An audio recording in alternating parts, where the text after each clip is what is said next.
Hey quirky what if here. The girls of Class 1A expected a quiet return after their long girls' night out. Instead, they opened the dorm doors to chaos. Broken furniture. Scorch marks on the walls. Clothes everywhere. And at the center of the disaster, Izuku Midoriya. Half-dressed. Covered in scratches. Fast asleep like nothing happened. No one knew what had happened in that room. No one knew why several hero support items were destroyed. And most importantly, no one understood why every single clue somehow pointed towards 6 different girls. Ochako tries to protect him immediately. Momo demands a proper investigation. Mina thinks it's hilarious. Tsuyu suspects there's more going on. Jiru refuses to lose without understanding the truth. And Hagekyo, well, she's enjoying the chaos far too much. But when a ridiculous dorm challenge is proposed to determine who truly knows Izuku best, everything spirals out of control. Cooking contests. Training matches. Secret dates. Late-night bonding missions. Accidental jealousy. Unexpected confessions. What started as a joke slowly becomes something much more dangerous. Because the deeper the competition goes, the more the girls begin realizing that Izuku has been carrying burdens none of them ever noticed. Behind the awkward smiles and nervous muttering lies someone desperately trying to keep everyone together while quietly falling apart himself. Now the competition isn't just about winning his attention anymore. It's about understanding the boy who would destroy himself for everyone else. Friendships begin to crack. Feelings turn real. Rivalries explode across the dorms. And in the middle of it all, Izuku still has absolutely no idea why 6 girls suddenly started fighting over him. Let's go. Before we dive in, if you enjoy dark, powerful what-if stories like this, make sure to like the video, subscribe to the channel, and turn on notifications so you don't miss the next upload. Your support helps bring more stories like this to life, and it only takes a second. Now, let's begin. Chapter 1, A Promising Night. The days passed normally at the UA Academy. The classes were calm and normal as far as it was since it was still a school of heroes. There were no more problems with villains after the complete defeat of the League of Villains and the death of All for One, so the days of peace returned to Japan and the Academy. Of course, this relieved and annoyed some students in equal measure as the quiet days arrived and with that the excitement they previously felt was replaced by the normality of classes and common adolescent affairs. More specifically, the 3A class that was already in its 3rd year at the Academy have experienced firsthand what the world of a pro hero is like, so every day of classes that, although interesting, could get bored of monotony. Faced with this, everyone had to find something to do with their leisure time. Hobbies, outings, parties, and others were the resources that several used to avoid falling prey to the boredom of everyday life. But there was always a ray of light, and that ray was the weekend when there were no more classes. Everyone made the most of their free time during those magnificent days. Some were involved in their hobbies like Tokoyami and Kirishima, others were wasting their time like Kaminari, Hajiro and Shiro, others were just investigating things that were not decent as is the case of Mind of the Pervert.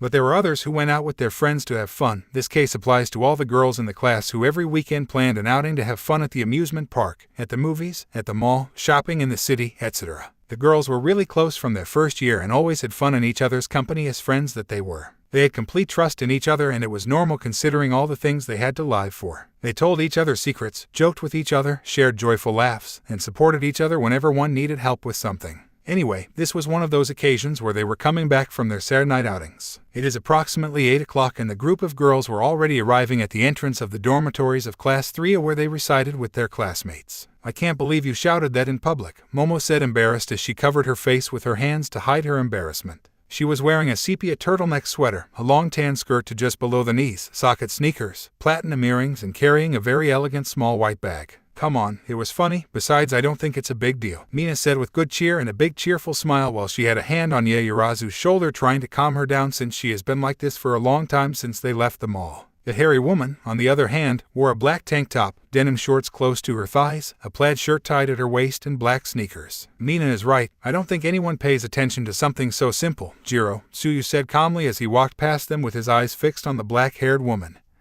who seemed affected by this last word. "Simple," she screamed, "that the clothes I'm wearing are old-fashioned," exclaimed Momo, upset and depressed around her as she looked at the green-haired woman. He didn't care about the clothes, but the fact that he shouted it in the middle of the mall made him very sad. Tsuyu, on the other hand, was wearing a navy blue dress with water lily prints, tied at her waist by a light green belt, wearing a pearl necklace and sneakers of the same color as her dress. "Well, it's the truth. Next time we'll go buy you more modern clothes," Jiro commented serenely and with a slight smile to his friend while he had his hands on his jacket. The black-haired woman was wearing a gray tank top, a leather jacket that reached to her belly button, a dark red skirt to just above her knees, black stockings to below her skirt, and calf-high leather boots. "Then next set back to the mall," exclaimed Ochako with excitement and enthusiasm as she raised her hands and walked alongside her friends. The brunette wore a loose pink blouse, a red knee-length skirt, black stockings, black sneakers, and blue earrings. "Don't take it so seriously, Momo-chan. Even so, all the boys couldn't stop looking at you," Toru said in a friendly tone, looking at his black-haired friend who was already beautiful and attracted attention easily. The invisible girl wore a tank top with horizontal green and white lines, denim shorts close to her thighs, black sneakers, and wristbands with colorful decorations. And Toru was right, since both Momo and all of them were completely beautiful in the eyes of any boy who saw them. They had grown up very well during their 3 years at the academy and were easily recognized as true beauties of Class 3A. The really strange thing was that none of them had a partner, considering all the proposals they have received from other courses, classes, and years. They all continued to talk calmly in between some impromptu jokes from Mina and Toru. They liked to hang out like that among girls without having to deal with the myriad of problems that most boys in their class were. Minta, Kaminari, and Shiro talked about perverted things and in the end even argued defending their positions. Kirishima, Shoji, and Sato could be touching on themes of strength and masculinity where there was no room for quiet silence. The point is that there was almost nowhere they could engage in quiet girl conversation, except for their rooms. At some point the 6 girls reached the entrance of the dormitories while they continued talking until they noticed the amount of silence behind the door. Normally the boys at that time were playing video games or arguing about something, so it was very strange to hear that silence, and even more so when they knew that Bakugo was upset and made a fuss about anything he didn't like,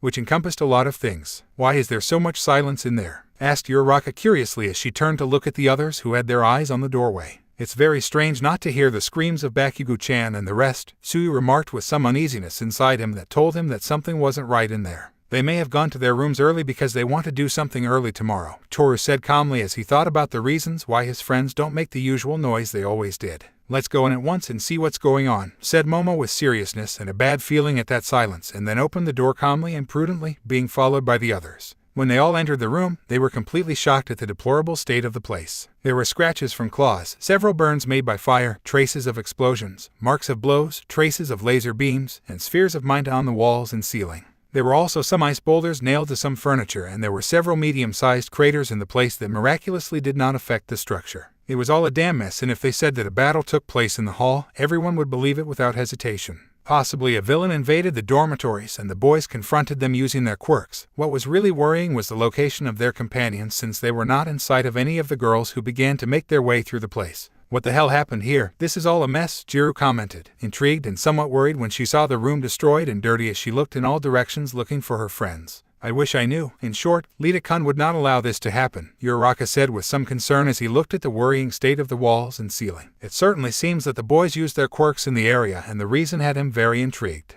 "Where are they all? It's impossible that they all disappeared after leaving the room like that," Toru asked a little nervously as she walked a little ahead of the rest until she noticed some green curls on the floor to let out a small cry that was heard by the others. The girls approached the place where Toru was and could see that there was someone lying on the floor of the living room. That was Izuku Midoriya, and the state he was in was what surprised them greatly. He was shirtless in pants and wearing only dark green underpants to everyone's surprise. His toned, worked and grown body was completely uncovered and in full view of all the girls, who when they saw him blushed and noticed that he was completely asleep with a blush on his cheeks and a somewhat silly smile. Normally they were not at all embarrassed when they saw the bodies of their comrades when they saw them in their hero costumes, but this was definitely different. The green-haired man was not wearing any clothes besides his underpants, and as he was completely exposing his marked and worked body only caused different sensations to awaken in the girls. "Why is Deku like this?" Uraraka asked, surprised and very blushing as she covered her face with her hands but still spied on Izuku naked through a hole. "I don't know, but I like what I see," Ashido said with a perverted smile as he stared at the muscles and abs of the green-haired man,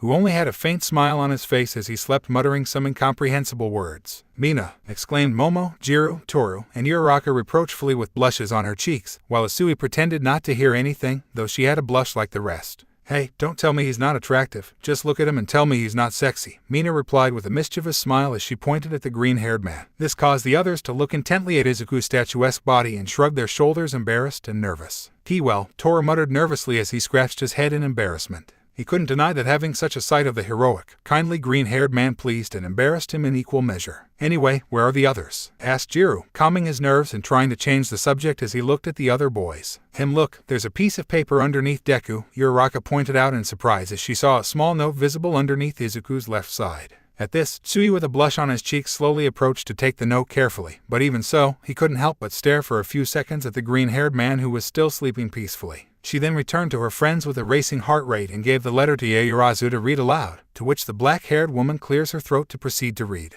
Hi girls, I'm Shoji, and to better explain the situation I'll start like this. Some guys thought about drinking a bottle of liquor brought to us by a cousin of Kaminari from Ireland. Midoriya happened to be passing by the kitchen, and it occurred to us that he would try it first to see his reaction. He resisted at first, but Minda threatened to give the drink to you once they arrive. Before this he agreed to drink it, but apparently the drink contained high amounts of alcohol, so he got very drunk. Not to mention that he drank the entire bottle to make sure Minda didn't hit them. When Midoriya got drunk, he got out of control, and we couldn't stop him even though we had Todoroki and Bakugo, because Midoriya used his quirk without limitations, and it was very difficult for us. With all this, we went to Ajiro's house to spend the night because we didn't want to deal with Midoriya in that state. We will come back tomorrow when he is sober, and we will apologize accordingly. Momo, when she finished reading, squeezed the note tightly and very annoyed, while the rest shared the feeling about what was related in the letter. The kind green-haired man was like that so that they wouldn't drink that drink. It was also incredible that not even among all of them they could beat Izuku while drunk. Definitely the green-haired man's potential was greater than everyone expected, but the most important thing was how irresponsible all the boys were to leave the green-haired man in that state and then leave him alone.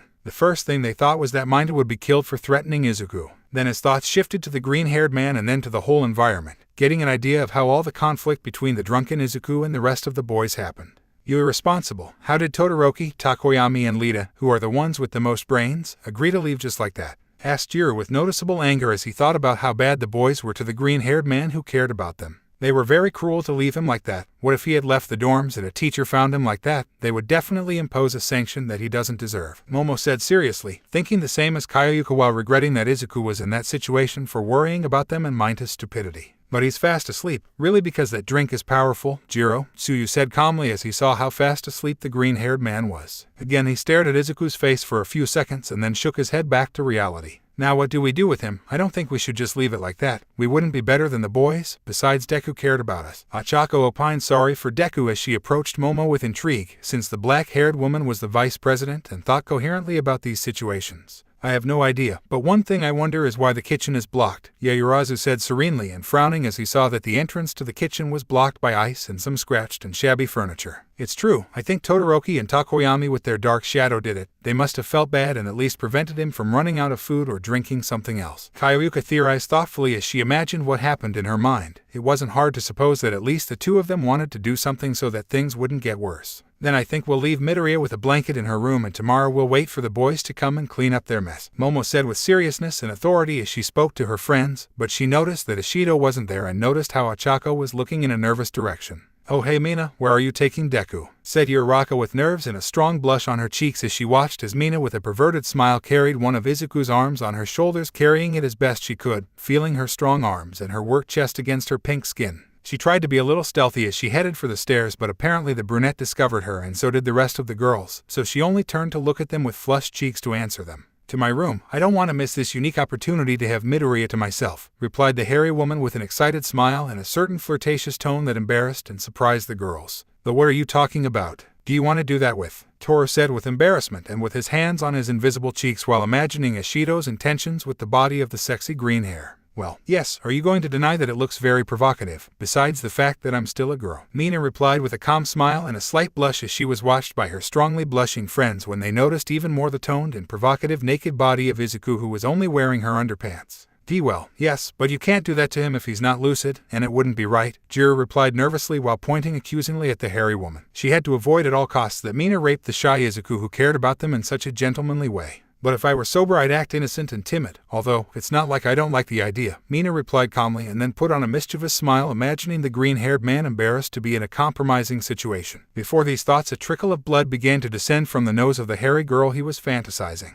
Anyway, we won't let you do that to Midoriya, exclaimed Momo with authority and seriousness while a strong blush was still visible on her cheeks at the sight of the daring friend she was. He wouldn't let the chastity of his heroic green-haired friend be snatched away by Mina's pervert. I wouldn't allow it. Why, do you want a little bit of him too? Asked Mina with a mischievous smile directed at her friends while with one hand she took the chin of the sleeping Izuku to make him look in their direction, which embarrassed them all. See, of course not, replied Toru, Momo, Jiro and Uraraka excited and incredibly red as tomatoes as they clenched their fists indignant at their friend's comments. Tsuyu again remained calm but still a strong blush was visible on her face. Just, what would happen if she wakes up in that state and does something to you? Asked Toru with a bit of concern as he tried to calm her blush, although no one would be able to see it because she is invisible. I wouldn't bother either, just imagine him in the dominant role. Hee, Ashido replied with a mischievous smile and then fantasized about a daring and dominant Izuku who takes the initiative. She couldn't help but imagine those things if she had the green-haired man's worked body stuck to her. Don't imagine anything. If you're not going to stop for good, we're going to stop you in another way, said Ochako with determination and seriousness as he stood with authority in front of Mina. What do you have planned? Asked Mina with intrigue and curiosity as she looked at the chestnut in front of her. The others were also intrigued but did not show it while looking at the chestnut.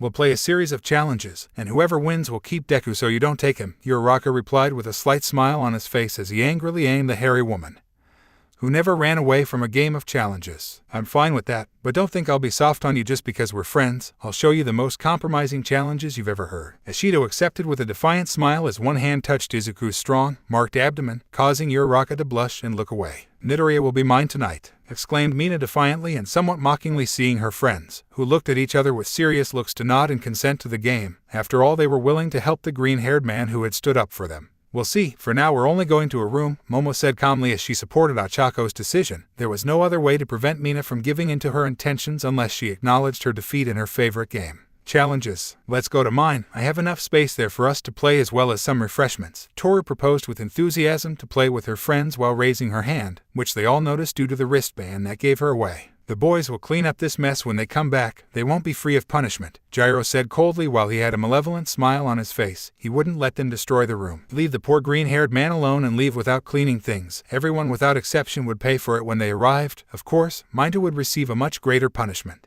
Jiro, who will carry Midoriya-chan down the stairs? Suyu asked calmly as he held a finger on his chin thoughtfully. I can use my quirk to make it float, Uraraka proposed enthusiastically as she approached the naked green-haired man and then, with a bit of nerves, touched him and made him float with his quirk. At this, Izuku began to float through the air thanks to the chestnut quirk, and in order for it not to rise to the ceiling, Mina had to hold it by the waist. Ah, laughed Mina with a perverted smile as she saw the burly green-haired man floating above her, being able to have a full view of his statuesque body, not to mention that she had to wear him by the waist so her hands clung to the boy's entrances. Don't stay touching it and take it, exclaimed Momo by way of reproach as she looked irritated at the hairy woman who had a silly smile on her face while a little blood came out of her nose. If you were carrying it you wouldn't say the same. You come and do it so you understand, Mina proposed with a cheerful smile as she nodded to the black-haired woman to come closer. It's okay, I don't think it's the big thing, Momo said serenely, and her eyes closed as she approached to relieve Ashido. But she didn't finish the sentence because she was pleasantly surprised when she touched the boy, and when she looked up she was looking at every detail of Izuku's body. The vice president of the class, against all logic, was lost watching the green-haired sleeper who still had a smile on his face. He could see the boy's torso exhaustively, looking at his six-pack abs, pecs, biceps, shoulders, shoulder blades, and finally his face, which had caught his attention completely. Of course, all this was observed by the other girls who looked at him blushing and with jealousy. No, it wasn't that. It still couldn't be that, if Uraraka saw the black-haired woman that way, since she had her gaze fixed on her best friend.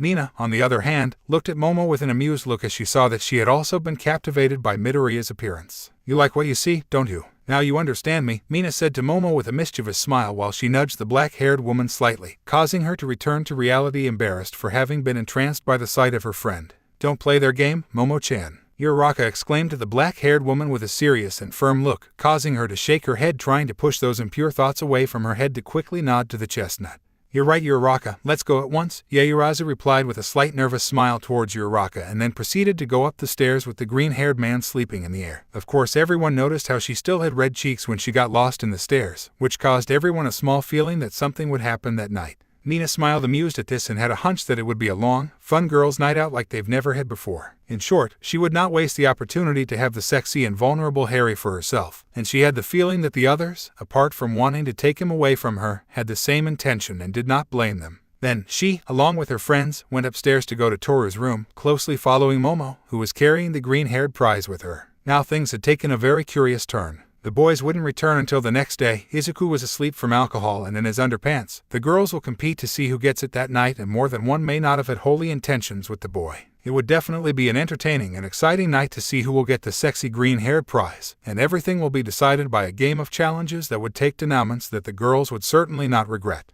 That night 6 girls will compete for a green hair. Let the game begin. Chapter 2, The Game Begins. Well, we're here, Kyoyuka said calmly when they were all inside Toru's room, which was quite normal to be honest. It had a salmon-colored theme and the typical atmosphere of a teenager her age, such as some posters, a desk with a computer, and some stuffed animals on her pink bed. "We'd better leave him carefully on the bed to rest, Jiro," Tsuyu commented while looking at Momo, who was the one who had the green-haired man in her hands at that moment. To which the black-haired woman nods to leave Izuku in the invisible girl's bed while Uraraka deactivates his quirk. Toru, on the other hand, jumped up and down in excitement, catching the attention of her friends. "This is going to be fun. We're going to have a friendly game like normal girls," exclaimed an excited Toru as she raised her arms energetically, thinking of an innocent game of challenges. "I'm afraid that won't happen, Toru-chan," Mina said with a wicked smile, drawing everyone's attention to her. "What do you mean, Mina?" asked a curious and confused Uraraka as she tilted her head to the side. As far as she knew, they would only play challenges to prevent her from staying with Deku, who was asleep and drunk. Mina simply walked to the middle of the room with a triumphant smile to see everyone present. "Since you five want to take Izuku away from me, then the most logical thing is for me to set the rules. Don't you think it's fair?" asked Mina with a victorious expression and with her hands on her waist, knowing that she was ahead of her story. The others exchanged serious glances with each other as if they were debating whether or not they agreed with what the hairy woman said, so in the end they all nodded and Momo took a few steps forward. "We don't mind. We won't let you do anything indecent to Midoriya anyway," Momo said with a serious expression and arms crossed to face Mina. All of them would play to help the green-haired man who had cared about them, not for other intentions. "That, hypocrite cough," Mina commented quietly with a smile and a feigned cough while covering her mouth with a fist. "Did you say anything?" asked Momo, raising an eyebrow as she looked a little annoyed at what she heard. "Nothing," Mina denied and then sat cross-legged on the floor. "Now I'll tell you the rules of the challenges," she said as she patted the floor so that the others could sit down as well, to which they all calmly formed a circle to look at each other. Then Mina held up a finger in full view of everyone. "Number 1, all challenges have to relate to Midoriya in some way," the haired woman declared with a smile and then pointed her finger at the green-haired man who was asleep in a corner with his arms outstretched on his back. "Why does Deku have to be involved?" asked Uraraka, her cheeks flushed and a little nervous about that rule. "Well, he's the prize and there's no fun if he's not in the game," Mina replied with a shrug of her shoulders, amused since the others were also slightly blushing. "No problem for me. Anyway, there will be no problem in beating you," Kyoyuka said, trying to keep her expression relaxed as she crossed her shoulders with a blush on her cheeks. "Number 2, the challenges should increase in intensity as the game progresses," Mina said, holding up 2 fingers with the peace symbol. "I expected that. It's typical of challenge games," Momo said with a small serene smile at the simplicity of the given rule. "Things aren't going to be as simple as you think, Momo-chan," said the hairy woman with a small mischievous smile towards the black-haired woman who blushed a little when interpreting those words in a peculiar way. At this she couldn't help but look sideways at the half-naked Izuku to swallow saliva with a strange foreboding. Then Mina would crawl over to Toru's bed to put her hand underneath as if she was looking for something. They were all about to ask him what he was doing, but they were surprised to see Mina pull out a box of beer cans that had a metallic blue color from under the bed. "Why do you have alcohol in my room?" Toru asked, a surprised and disconcerted Toru as she watched as her hairy friend placed that box of beers in the middle of the circle they formed. "I had it ready for us today, so I hid it here so Lita wouldn't find it," Mina replied simply, remembering how strict Lita was with alcohol, ironic considering what happened to Midoriya. "But in the end it was the best thing because it brings us to rule number 3. Whoever doesn't want to meet the challenge will have to drink a can of beer," she declared as she held up 3 fingers in front of the other's eyes. "And I don't think we should do that," Tsuyu said with some nervousness since he had never drunk alcohol, and the truth is that having the green-haired alcoholic completely asleep after the disaster he made downstairs did not give him a good image of the substance. "Don't worry, it's far from being as strong as the one that left Midoriya in that state," the hairy woman clarified with a carefree smile since they were ordinary beers, "but the one Izuku drank must have been very strong to leave him in that state." "Go on with the next rule," Uraraka asked calmly as she looked at her friend, who nodded to continue. "Number 4, you can't challenge someone who has already been challenged in the round," Mina said with an amused smile towards her friends who in the end would have to compete with each other as well. "That won't be a problem since we'll be setting ourselves easy challenges," Kyoyuka replied with a small sideways smile as she crossed her arms as she remembered the alliance the 5 of them had against Mina. "Mistake. Remember rule number 2, Mina said with a big, playful, innocent smile as she pointed at the blackhead. "The challenges should increase in intensity as the game progresses," Momo said, biting her finger with some frustration while the others were surprised by the inconvenience. "Exactly, that way we'll all be in the same boat," said Mina with a triumphant expression as she proudly folded her arms. "Mina-chan, you really thought this through, Jiro?" Tsuyu said with a finger against his chin, thinking about the predicament they were getting into because of those rules. "And I'm not done yet," said the hairy woman, catching everyone's attention. "Rule number 5 and final, whoever refuses to comply 3 times will have to perform a challenge and then leave the game," he declared with a defiant smile as he showed a can in front of everyone's eyes. "So the one who refuses to participate 3 times in the end will have to fulfill a challenge. It's as if we lose with a punishment," Toru said with some astonishment as he observed the hairy woman who had now locked them in her trap.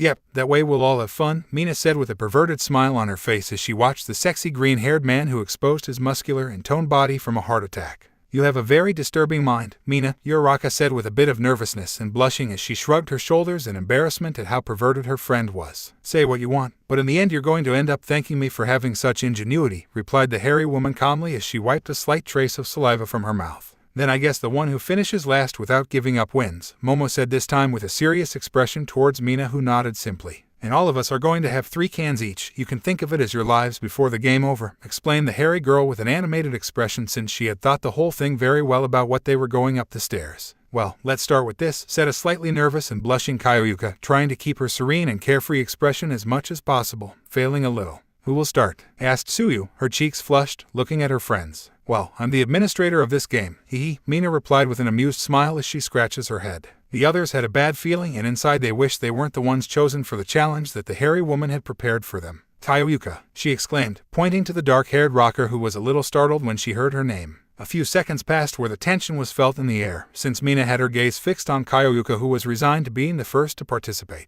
Say it once and for all to end this, Kaioyuka said with some anger while her cheeks were flushed with nervousness inside her. I dare you to sit on Midoriya's torso for 3 minutes, Mina declared with a simple smile as she looked at her friend who was surprised by this challenge. It's not as bad as I thought it would be, Toru remarked with some confusion when he heard that challenge that seemed to be very simple and not perverted as he thought it would be. It's not a big deal, Kaioyuka said with a confident smile, regaining her confidence and calm as she headed towards where the green-haired man was, being followed by the other girls who were waiting to see her in action. Of course, when she arrived in front of the sleeping Izuku things changed. Kaioyuka felt her heart rate accelerate and looking closely at his body only made the situation worse. Anyway, she shook her head to calm herself and then went over to the bed to sit slowly on the green hair, her legs remaining at the sides of his torso. Or to put it another way, she was sitting on his toned abdomen and at that moment Mina activated the stopwatch. She felt deeply nervous and embarrassed as she felt those six-pack abs rise and fall under her as he breathed calmly. His cheeks turned a soft red as he felt his heart explode, which worsened the moment he decided to rest his hands on Izuku's strong pectorals. The other girls saw this with a varied mix of feelings within them, embarrassment, nerves, anxiety, and a bit of jealousy when they saw that the black-haired woman was gawking as she ran her hands over the green-haired man's torso to feel it in detail. She was enthralled and couldn't take her eyes off the sleeping green-haired woman who seemed to be so calm and at peace as she whispered incomprehensible things, and the blush caused by alcohol adorned her face, which had caught the blackhead. This is too much for me, I really shouldn't be doing this, but it looks so cute and provocative while sleeping. No, and I can't think that of him since he cared about us and doesn't deserve to be treated this way, but it's very hard not to stare at him. I can feel her muscles in detail when I caress them with my fingers, and I can feel it start to itch inside as I feel her breath through her abdomen bumping against me. This silly and adorable guy spends all his time worrying about others, and it's not the first time he's helped me. I'd like to return the favor as he should. Maybe if I stop Mina from doing something to her, then she might thank me for it since I helped her. We might even get closer. But to tell you the truth, I'm already very close to it, and it would be a waste not to take advantage of this opportunity. The black-haired woman lightly bit her lower lip to better settle on the green-haired one, causing her cheeks to blush even more as her breathing became more agitated, as if she was rubbing a certain part under her skirt against the green-haired man's abs, completely ignoring the presence of her friends who were red with embarrassment at what they saw. And, time, exclaimed Mina with an animated smile, ending the 3 minutes that for the black-haired woman lasted much longer and at the same time not long enough, apparently. Despite having screamed, Kaioyuka was still immersed in her small and pleasant world, and this angered her allies who could not tolerate seeing her taking advantage of her opportunity. Mina, on the other hand, was only mentally noting that Kaioyuka was falling for the green-haired man's charms as she had anticipated. Earth-calling Kaioyuka, Uraraka said with a frown as he shook his hand in front of the blushing and hot Kaioyuka who didn't seem to be paying attention. Wake up, cried the brunette, taking an earphone jack from the black-haired woman to wake her up. Kaioyuka covered her ears, sore and dazed as the pain of the sound wore off and came to her senses. Are you ready yet? Asked Kaioyuka somewhat disconcerted as she looked at her friends who seemed to be upset for some reason. It looks like you want to stay longer, don't you? Asked Mina with a mischievous look at the rocker that at first she didn't understand, but then she looked down to see that she was still on Izuku to remember what she was doing a few seconds ago. Kaioyuka at an incredible speed moved away from the green-haired man with steam coming out of his ears and his face red with embarrassment. Why, I just got distracted thinking about something else. Let's continue quickly, she said nervously to quickly walk to her place in the circle, being followed by the rest of the girls who knew well that she enjoyed that challenge. They all sat down again to try to forget what happened to focus on continuing that game. Well, I guess I'm challenging Toru, Kaioyuka said with some hesitation as she pointed to the invisible girl, who was a little startled. I suppose it's all right, Toru replied in a shy and somewhat nervous tone in which he shrugged his shoulders, waiting to hear a challenge that wasn't too embarrassing. I dare you to, lie down next to Midoriya for 3 minutes, she said, not quite sure what to say as Momo and Uraraka turned to look at Mina, who consents to this challenge that was acceptable. You heard Toru, said Mina with a small defiant smile at her friend who had to comply. I got it, I'll do it, replied Toru nervously and with a blush imperceptible to her friends as she headed towards the green-haired man followed by the others. I am very, very nervous about what I'm about to do. I really didn't expect to spend that night like this with my friends, and having to lie next to Midoriya only causes my nerves to get worse. But I have to do it for him. After what he did for us, he doesn't deserve to be abused by the pervert Mina. I'm going to help you, and if it means doing embarrassing things, then I'll do it. I just hope he's well asleep, or so it seems. He seems to have a strange dream since he is muttering things and has a bit of a silly smile on his face. Of course, that doesn't take away from the fact that he looks adorable and cute. But what am I thinking? And I must not behave the same as Mina. I must help her and only that. I am sure. The invisible girl smoked from her nose like a bull determined to meet that challenge, so she carefully settled next to the green-haired man, being a few centimeters away from him. It should be said that the height of the green-haired man increased in those 3 years and was now taller than Yaoyorozu, so it should be said that the silhouette of the invisible girl seemed somewhat small next to him. Mina activated the timer and the others just watched as Toru seemed to be a little restless as she had her arms against her chest while she moved a little on the bed, which for her bad luck Izuku could notice. Biwa, I don't want to share Miss Marshmallow, murmured the green-haired man in a sleepy tone and with a silly smile without opening his eyes as he turned to Toru to capture her in a hug to the surprise of her and the others. Midoriya, asked Toru nervously, not moving much to check if the green-haired man had woken up, but she only got a few incoherent whispers as he clung to her more as if the girl were a huggable stuffed animal. Izuku had a goofy smile on her face as one of her hands reached down to Toru's short shorts to squeeze one of her firm, soft thighs, causing the girl to let out a soft moan that caught the spectators off guard who were paralyzed by what they saw. The green-haired man didn't stop there and brought his face closer to the girl's tank top to bury his face between her breasts. Marshmallow, said the green-haired man in a cheerful tone as he rubbed his face on the girl's noticeable breasts covered by her shirt. Stop him, Midoriya, this is too much, the invisible girl asked with a broken tone while her breathing was agitated and she let out small moans as the boy continued to squeeze her ass with some force warming her. They all wanted to help their friend to free her from the sleepy Izuku who was possessing her right there in front of them, which embarrassed them, but above all it bothered them to see how their friend enjoyed the treatment that the green-haired man was giving her. It even seemed that she did not want to free herself since she did not show much resistance. Let's stop him once and for all, exclaimed Uraraka with her cheeks completely red as she turned to see Mina rubbing her legs against each other looking at the stopwatch on her phone. You still have a minute to go, besides I don't see that she's complaining now, replied the hairy woman with a small mischievous smile and flushed cheeks while she continued rubbing her legs before the fever she was feeling. She wishes she was in her friend's place. And don't touch there, please, Toru asked in a cute and nervous tone in which he squirmed a little at the strange itch he felt at the same time that his heart beats as if it was going to explode at any moment. Time, cried Uraraka earnestly, seeing the stopwatch of Mina, who was so distracted as to say so. After that, the chestnut and Momo quickly jumped in to free her friend from Izuku's embrace, who showed some resistance at first. But after a few seconds she lost interest and set Toru free, who was already exhausted, catching her breath on the ground.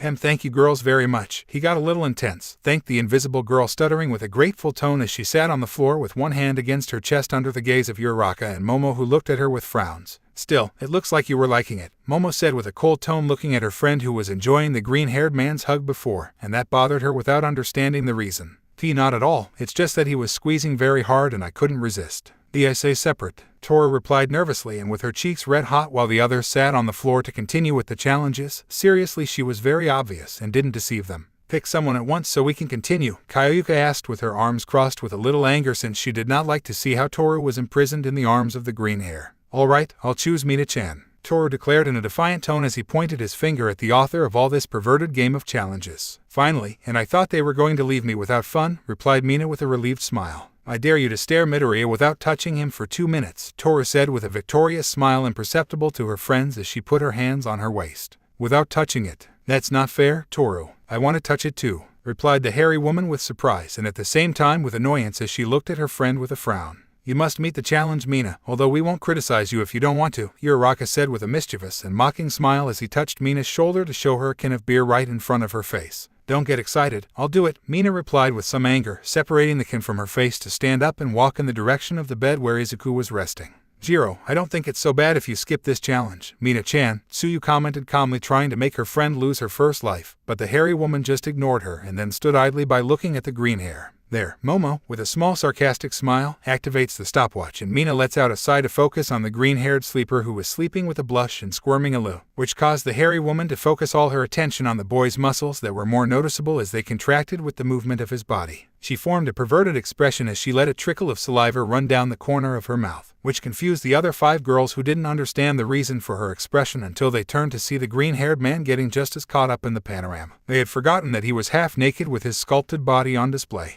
Everyone's cheeks turned red and their jaws dropped as they watched in detail every little movement of the green-haired man who actually seemed very provocative to them with those slight but noticeable movements that highlighted his abs, arms, and shoulder blades. "Tea time," Momo said without taking her eyes off the green-haired man as she listened to the phone beep. "That was succulent," said the hairy woman as she turned to look at her friends with a satisfied smile wiping her mouth. "I think you enjoyed it too, huh?" he added in an amused tone as he passed by them, who took a few seconds to shake their heads and take their eyes off Izuku. After that, they all sat down in a circle again to see who Mina would challenge this time. "Tsuyu-chan, I choose you," exclaimed Mina like a Pokémon trainer as she pointed to a frog friend who opened her eyes a little at being chosen. "I dare you to carefully caress Midoriya's arm for 2 minutes," the hairy woman challenged, causing the little frog's cheeks to blush. "Can it be anything else, Mina-chan?" asked Tsuyu in the small hope that he didn't have to do something so embarrassing, but he only got a refusal from Mina, who smiled amused. "Even Tsuyu-chan, we have to beat Mina," Toru said to the green-haired woman with a motivating tone in which the other allies nodded to support her friend. Not that they liked the idea of her touching the green-haired man, but they knew that she wouldn't like to do it. Or so they hoped. "Then I'll do it, Jiro," the frog accepted as she stopped to walk to the bed followed by the others. She didn't think much about the sexy green-haired man and just sat on his right side to swallow a little nervously. There she gently took Izuku's right arm to place it on his lap and began to caress his hand, which made her more nervous and focused on taking a closer look at his scarred arm. Midoriya-chan actually has a lot of scars on his arm. To tell the truth, he has some more all over his body, but on his arm he has the most obvious ones. He must have done it, if I remember correctly, in camp when the League of Villains attacked us in our first year. There I remember that he ended up badly injured after saving Kota-chan. In fact, Midoriya-chan was a hero ever since. Then he had many more battles and he always gave his all to help everyone, like when he saved me from Shigaraki in the USJ attack. I think from there I started to like him. And it's not that I don't like Midoriya-chan, as he's just a good friend. He's kind, he's generous, he's gentle, he's got that hero spirit that draws you in, and he's actually very handsome. Again, I'm thinking that I shouldn't think like Mina-chan. After all, Midoriya-chan cared about us and doesn't deserve to be taken advantage of no matter how sexy he is. And actually he's got strong arms now that I notice.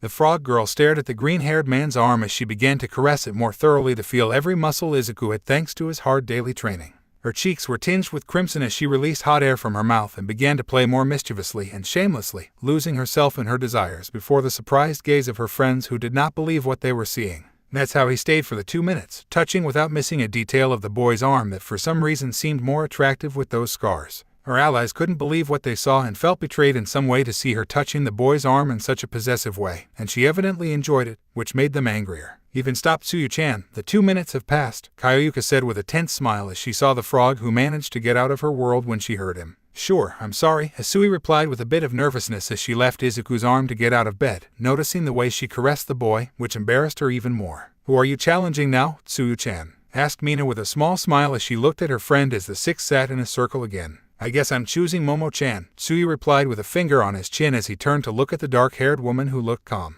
"I dare you to lay Midoriya's head on your lap for 4 minutes, said the frog girl with a faint innocent smile as she didn't see a problem with the challenge that didn't look perverted or anything. "It's fine, but you'd better bring him to the floor because he'll be uncomfortable in bed," Momo said with her eyes closed and a calm expression, which Uraraka accepted and stood up to make the green-haired man gravitate and put him carefully on the ground. Then the black-haired woman came a little closer to him and with a blush on her cheeks lifted his head to put it on her lap, using her legs as pillows for the boy. "Turn on the stopwatch," the girl said looking at her friends who were sitting in front of her, to which Mina nods to activate the stopwatch on her phone. After that he just stayed silent with his eyes closed, trying not to see the green-haired man asleep on his lap. He knew that if he saw him then it would be his end, so he was taking measures to avoid it. But he managed to hear some soft words coming from the green-haired man who adjusted his head with a gesture of happiness, so he brought his ear a little closer to listen to him. "I'd like you to caress me, Miss Noob. His legs are comfortable," said the green-haired man between dreams with a silly and adorable smile for the black-haired woman who, unable to help it, smiled warmly at the boy's words. "I know he's asleep and confused because of the alcohol, but he still thinks my legs are comfortable. I don't know why. I'm glad he thinks that when we're just good friends, we only share a few things in common, a taste for literature. We both like to study, we also like to analyze each other's quirks as well as sharing an interest in Renaissance plays. It's not like we've been working for hours non-stop since we approached each other in sophomore year has made me fall in love or something. Either way, he looks so cute asleep. I'm sure sober must look more adorable, but now he looks like a little boy talking between dreams. A sexy kid if I can say so. If he really likes my legs so much then I can let him rest quietly. I'm not going to let Mina do what I want with him and I'll be the one to save him from that pervert. I can see that the others are starting to take a liking to him and I don't think I can count on them to save him from Mina's clutches. I'll have to do everything myself to have you for me. I mean, to keep them from doing something dirty to you.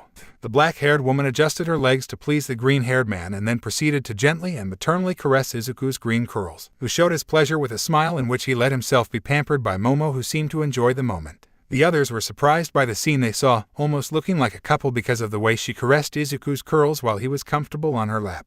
None of them could help but feel jealous when they saw them since they wanted to take her place. It was at this moment that Tsuyu regretted making such a challenge. Time is up, Momo-chan, said Uraraka with a tense smile and clenching her fists looking at her ally who, although she turned to look at him, still maintained that smile of happiness while she continued to stroke Deku's hair. Okay, use your quirk to put him to bed gently, the black-haired woman replied with a peaceful and happy smile. Then when she won she would pick up where she left off with the green-haired man. In this way, the chestnut used his quirk again on Izuku to lay him back on Toru's bed. Then they had all sorted out in a circle again for the next challenge, trying to ignore the calm, gentle smile that Momo had after her moment with the green-haired man. I think at this point it goes without saying who is still the challenge, since you can't challenge someone who was already challenged in the round, Mina said with a smile, seeing the black-haired woman who nodded calmly along with Uraraka, who knew it was her turn. Well, I think I dare you to take a close look at Midoriya's face for 3 minutes. The black-haired woman challenged calmly without pointing at the brunette, who was somewhat surprised by the challenge that somehow embarrassed her despite being simple. It's okay, if it's just watching Deku I don't have a problem, said the brunette calmly, nodding at the challenge as it was familiar to her to a certain extent. Since the first year she had been watching the green-haired man in a discreet way, which she didn't know whether to be proud of or ashamed of. Then Uraraka stood up to go to the bed where the sleeping Izuku was, who was lying on his back with his goofy smile whispering incoherently. The brunette was only filled with determination to approach at a sure pace until she leaned on the mattress when she was already at the side of the half-naked boy. Then he slowly brought his head closer to each other, putting a strand of hair behind his ear so that his head was just above his best friend's.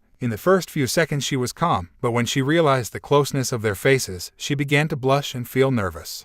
It's very awkward to have Deku's face so close to me, and not that I dislike it, it's just that I didn't expect it to be in such a situation. That drink really must have been powerful to leave it like that. I can't let Mina take advantage of this to do perverted things to Deku. I as his friend can't allow it. The best thing will be for me to win for him and thus return a favor of the many I owe him. After all, he has saved me several times for being a great hero, at least for me it already is. That's why I've always loved Deku and I'm not going to let Mina or the rest have it to themselves. After all, I'm not going to do anything to him, but I'm just going to watch his peaceful face while he sleeps. It's actually amazing the difference from seeing him from afar to this. I can see well those cute freckles and I can feel his breath against my face, although the smell of alcohol is not very pleasant, but it's worth tolerating. For having him so close to me, to see those lips up closer. The brunette slowly narrowed her eyes as she began to bring her face closer to the green-haired man's as she prepared to kiss him, letting herself be carried away by her feelings. Time began to pass slowly for Uraraka, who felt his pulse racing and his cheeks flushed a lot, but without a doubt a warm feeling prompted him to fulfill what he had long longed for. But, stop, Kyoyuka exclaimed forcefully as he grabbed Uraraka by the shoulders to pull her and look her straight in the eyes as the chestnut looked out of place. We were telling you that the 3 minutes have been a long time since, but you weren't listening, added the black-haired woman as she shook Uraraka a little to wake up from her little world. You were getting very excited about the challenge, weren't you, Uraraka-chan? Asked Toru in a tense tone as she tried to contain her displeasure with her friend's clear intentions in approaching the green-haired man like that. And it's not what you think, replied Uraraka nervously, her eyes spiraling as she shook her hands in denial. I just noticed that he had a piece of fluff on his face and I was coming over to take it off, was the pathetic excuse he gave as he scratched the back of his head nervously. Then it's a good method to remove a piece of lint with your lips, isn't it? Said Momo, this time with a serious look and crossed arms, disgusted by the almost kiss that the brunette gives to Izuku. Well, girls, leaving Uraraka's kiss attempt aside, exclaimed Mina with her arms outstretched in the air, causing the brunette to blush in embarrassment. We've finished the first round of challenges, declared the hairy woman excitedly. Now we'll start the next round with more intense challenges. I'm surprised that so far none of them haven't refused once, she added more calmly, looking at her friends. Well, we have to prevent Midoriya from being kidnapped by you, so we'll stop you, Kyoyuka said with her arms crossed and blushing as she looked away from the hairy woman. I forgot to tell you, but for each round you must take off at least one piece of clothing, Mina commented with a mischievous smile as she took off the plaid shirt tied around her waist, causing the 5 girls to shock and blush. What? You said rule number 5 is the final one. exclaimed Uraraka with her cheeks very red as she looked at the hairy woman intensely. It doesn't matter, I can do whatever I want because they're all against me, Mina replied, sticking out her tongue in a playful and innocent way, which annoyed the others who had no choice but to obey. Uraraka took off her black stockings, showing off her pale, slender legs. Tsuyu took off the belt of her dress, letting it fall without highlighting her waist, but even so, thanks to her breasts and her rear, her good figure was noticeable. Toru removed one of his wristbands, leaving only one. Kyoyuka took off her leather jacket, revealing her swollen front covered by her gray tank top.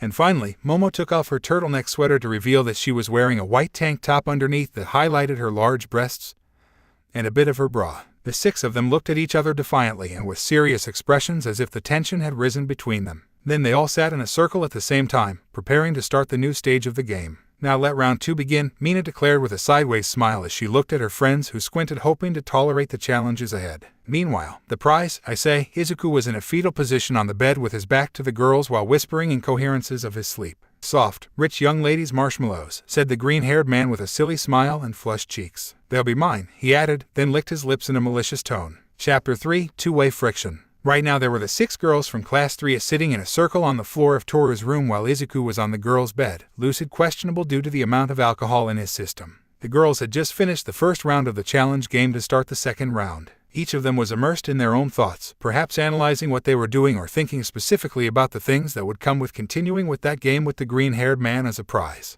Then who is it to challenge this time? Asked Uraraka curiously, looking at Mina to break the awkward silence that had formed at the beginning of the second round. Well, you, since you were the last one to be challenged, replied Mina with a big smile looking at the chestnut who only nodded her head to start thinking about who to challenge. Then I guess I'll challenge you to Momo-chan, said the brunette, a firmer expression at the moment of pointing accusingly at Momo, something strange but the others didn't give it any importance. Okay, just say it at once, Momo said calmly and closing her eyes hoping that the challenge wasn't as risque as she thought it would be. I dare you to make a matryoshka with the appearance of Izuku and hug her for the rest of the game, Uraraka challenged with a small playful and somewhat mischievous smile on her face, causing Momo to open her eyes blushing at the challenge. Don't you think that's too embarrassing? Asked Momo, shrugging her shoulders with some embarrassment as she surreptitiously played with her fingers. While it wasn't a perverted thing to do, it was still embarrassing to embrace anything with the image of the green-haired man. Uraraka, hearing the black-haired woman, for some reason became annoyed and crossed her arms. Well, laying him on your lap seems more shameful to me than this, she replied in a sharp tone, looking disdainfully at the black-haired woman who tensed up and fell silent, blushing.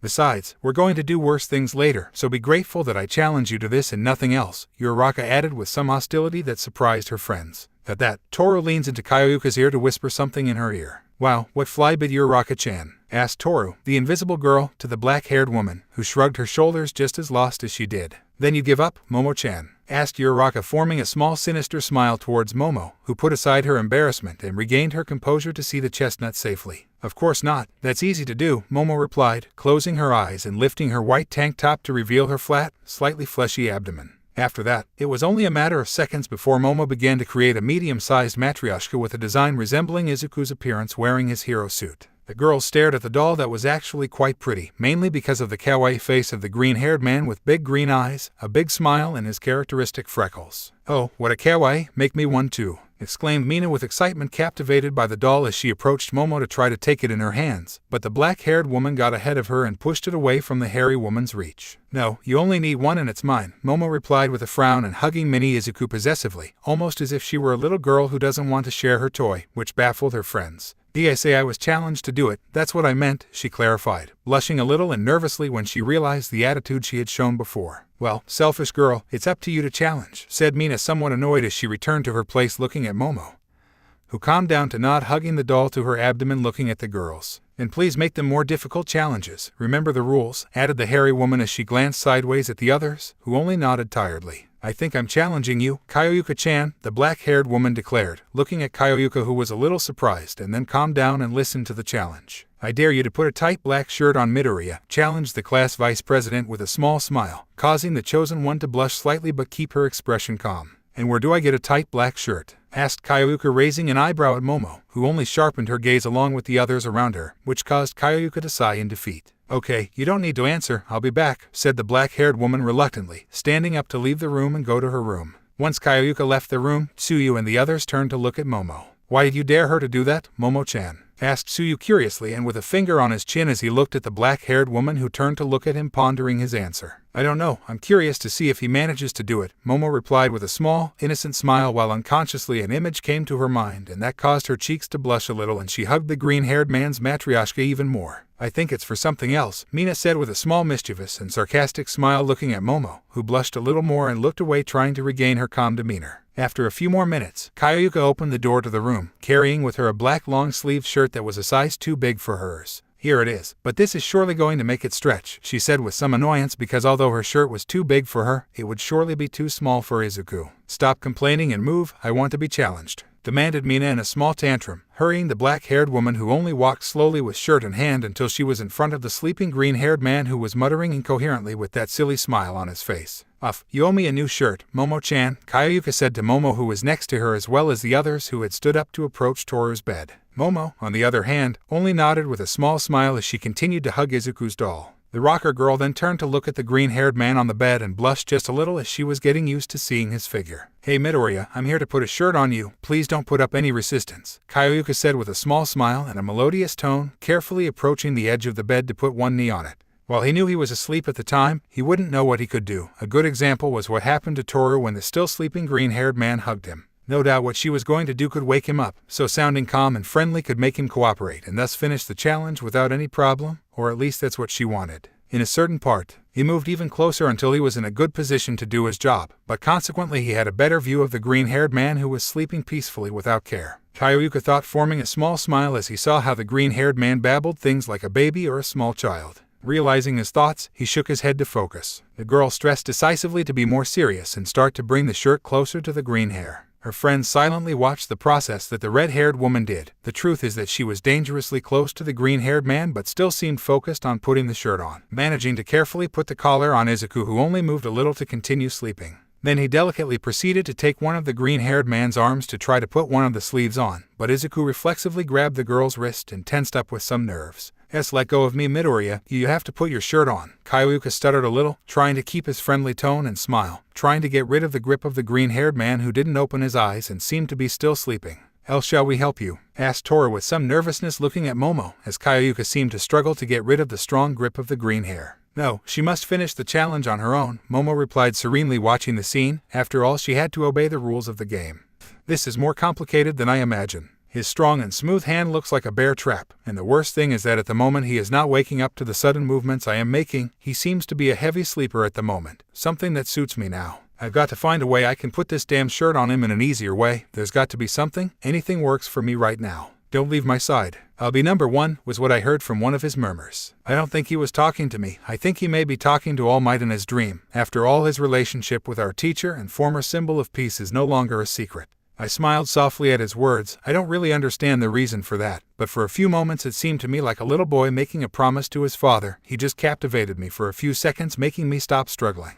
I can't help but notice the texture of his hand. It's smooth and somewhat scratchy, but it emits a certain warmth that calms me down. It's hard to explain, but somehow it drives me to want to play a little more. I start stroking his hand to reassure him. Maybe that way he will loosen the grip and that way he can be calmer in his sleep. Apparently it worked as he loosened his hand until he released me, which I appreciate, but not feeling that heat anymore makes me uncomfortable. I'd better go on with my task. I think I can do it easier if I soothe him by caressing him as if he were a child. If that can work. See, of course I do everything to put the shirt on, nothing else. And no is as if I want to take this opportunity to brush against his smooth, warm skin, or feel for a few moments the hardness of his muscles as I try to put his shirt on. It's still a little resisting, but not as much as before. It seems more uncomfortable in a certain tender way that for some reason attracts me. But I continue in my task, noticing how the sleeves tighten to his arms and the shirt sticks to his torso in the face of the reality of my suspicions. It was really too small for him, and now the shirt denoted his statuesque figure very well. It's actually looking very provocative right now.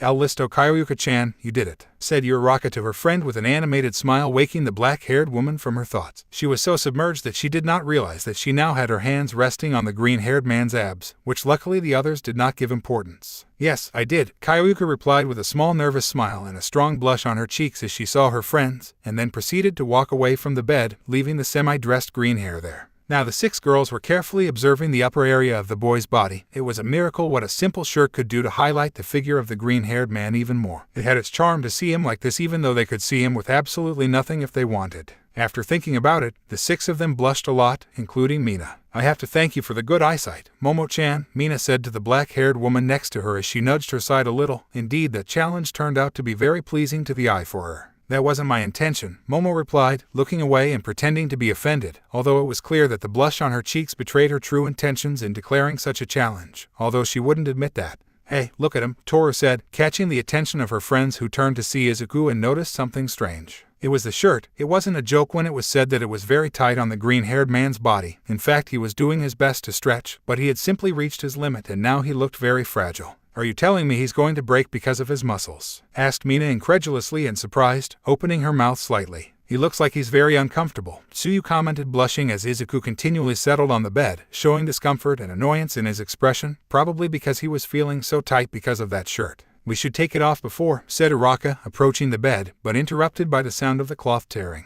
Yes, indeed the shirt tore the moment Izuku tensed his muscles. Break, completed the brunette with her eyes wide open and a frozen smile, watching how now the almost naked green-haired man had his goofy smile again as he muttered things. The girls turned to look at Kyoyuka, who had a strained smile on her face and her eyes closed with a twitch in one eye. Okay, you know what, leave it, Kyoyuka said, exasperated, turning to look at Mina. I dare you, Mina-chan, he declared with a tense look showing that he was really on edge. Mina only nodded with some fear to hear her. I dare you to cover her body with lubricant for 4 minutes, challenged the red-haired woman, causing surprise in the red-haired woman and the others in the face of such a compromising challenge. Wow, I didn't expect that, said Mina, sincerely surprised, since she didn't expect any of her friends to do such a challenge of their own volition. So you're willing to give up on this one? Tsuyu asked the hairy woman, hoping she'd give up. Not at all, I'll gladly accept, replied the haired woman with a big cheerful smile and then gave a thumbs up with emotion, which irritated the others but they tried not to show it.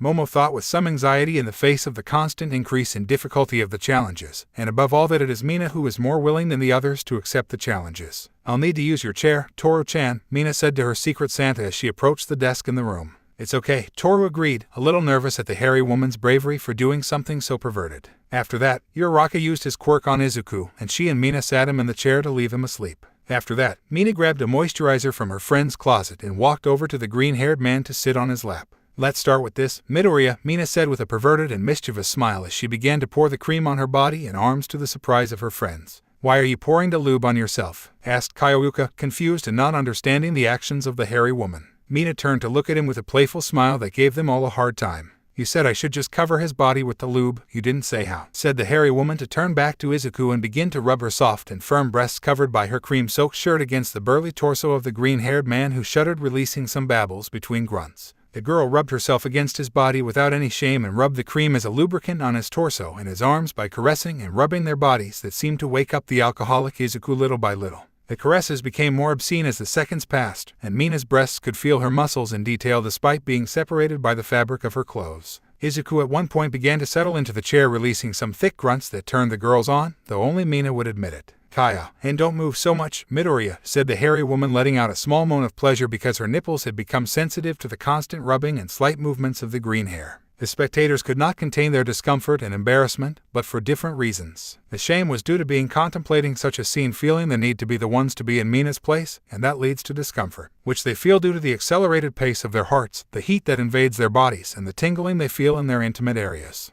Your back is so firm and hard, Mina said in a broken and provocative tone of voice as she ran her hands over Izuku's back to rub the cream, and their bodies became closer and closer to each other, sharing the body heat. Mina's hands moved nimbly down the back of the green-haired man, shaking him, and then she returned them to his abdomen where she began to slowly lower them, hoping to also massage the large bulge that was visualized in the boy's underpants. And you can't play in that area, exclaimed Kyoyuka, red as a tomato, in order to Mina, who stopped her advance and turned to look at the black-haired woman. As you wish, Mina said with a flirtatious smile as she winked at Kyoyuka and then continued with her work. Is the slippery lady bathing me? Was the question that Izuku managed to ask, half drowsy and still under the influence of alcohol, showing a lost look that together with his blush was very captivating for the hairy woman. Yes, Midoriya-kun, it's just a relaxing bath, said the hairy woman with a sensual and seductive tone of voice in Izuku's ear and then slightly biting his earlobe, causing Izuku to growl, vulnerable, even more exciting the hairy woman who wanted that moment to last forever, or better yet, to continue increasing in intensity without an audience present. Time is up, stop, exclaimed Uraka, completely red and breathing heavily, her heart racing. Mina stopped what she was doing and bit her lower lip, holding back the urge to rape the green-haired man in front of her at that moment. He mustered all his willpower and got up from the chair to get away from the green-haired man in the chair, who was beginning to breathe more calmly than before, trying to fall asleep after that fleeting and pleasant moment. "Why aren't you ashamed, Mina?" asked Momo with some anger to her perverted friend, who passed by with a smile of satisfaction etched on her face that irritated her even more. "You say that when you surely wanted to be in my place," Mina replied, turning to look at the black-haired woman out of the corner of her eye with a mischievous look, causing Momo to silence her words and turn her head in another direction while clinging in shame to Izuku's matryoshka. Mina let out a slight laugh in amusement at the black-haired woman's embarrassment. Anyway, it's my turn to challenge, and I choose," said the hairy woman with a big animated smile as she started to walk, her index finger pointing at her friends. "Tsuyu-chan," until he chose the pretty green-haired frog girl. "Chijiro," said the green-haired woman, swallowing nervously at what Mina would tell her to do. "I dare you to tie Midoriya's hands behind the back of the chair and caress her body for 5 minutes," Mina challenged with a bolder smile, making the green-haired woman more nervous. "Please tell me another, Mina-chan," Tsuyu asked, a blushing shrug in embarrassment. "Oh, come on, you only have to spend 5 minutes caressing his firm muscles with your fingers," Mina insisted more mischievously as she pretended with her hands to touch the shapely and strong torso of the green hair. The others already knew that Mina wanted to intimidate Tsuyu into not accepting, so Toru placed a hand on the green-haired woman's shoulder to get her attention. "You can do it, Tsuyu-chan, you have to," said the invisible girl to her friend, who lowered her head somewhat sadly. "I'm sorry, girls, but honestly I'm very embarrassed, Jiro," Tsuyu replied, embarrassed for not having the courage to accept that challenge, which her friends understood and only clenched their fists helplessly. Mina made her way to the beer crate to grab one and turned to Tsuyu. "Then here's your drink, Tsuyu-chan," said a cheerful Mina, handing him the drink, which the little frog took with timidity and some fear as it was her first time drinking. "Remember to drink it all at once," the hairy woman reminded him with a big smile. After that, Tsuyu opened the blue can and began to drink the alcoholic nectar in full view of her allies, who watched with sorrow as the scene was practically a small victory for Mina to take the green-haired man as a prize. The girl continued to drink, heeding Mina's words, while parts of the liquid dripped from the corner of her lips, down her chin and neck, disappearing under her dress. Tsuyu stopped drinking with his eyes closed and catching his breath as he felt the strange taste of beer flooding his throat, and its smell permeated his breath to a small extent. "How are you, Tsuyu-chan?" Momo asked her friend with some concern, as she wanted to check that she was still lucid and that she didn't have problems with dizziness or anything like that. "Jiro, I'm fine, Momo-chan," Tsuyu replied in a more relaxed and hesitant tone than before as his cheeks turned slightly red, but apparently he wasn't too bad as he kept his expression calm. "Well, then the challenge goes to Uraraka-chan," said Mina with a smile as she pointed in the direction of the chestnut that was surprised. "And I," Uraraka exclaimed, startling a little as she pointed at herself by blinking several times. The truth is that she didn't want to perform such an embarrassing scene in front of her friends either. "Yes, you, unless you want to give up too," replied the hairy woman with a mocking expression, trying to provoke the chestnut to resign as well, who was more determined when she remembered who she was doing all this for. "For the green-haired man. I'll do it, you won't get away with it, Mina," Uraraka declared determinedly, looking at Mina, who only shrugged her shoulders in amusement, knowing that at least she tried. "Do you have tape or anything like that, Toru-chan?" asked Uraraka of the invisible girl. "In the second drawer of my desk," Toru replied calmly, to which Uraraka went to the right place to take a roll of cellophane tape from the drawer that she could use to tie Deku's hands. With some nerves and a blush on his cheeks, he went to the back of the chair to take Izuku's hands and try to tie them, but the green-haired man didn't make it easy for him.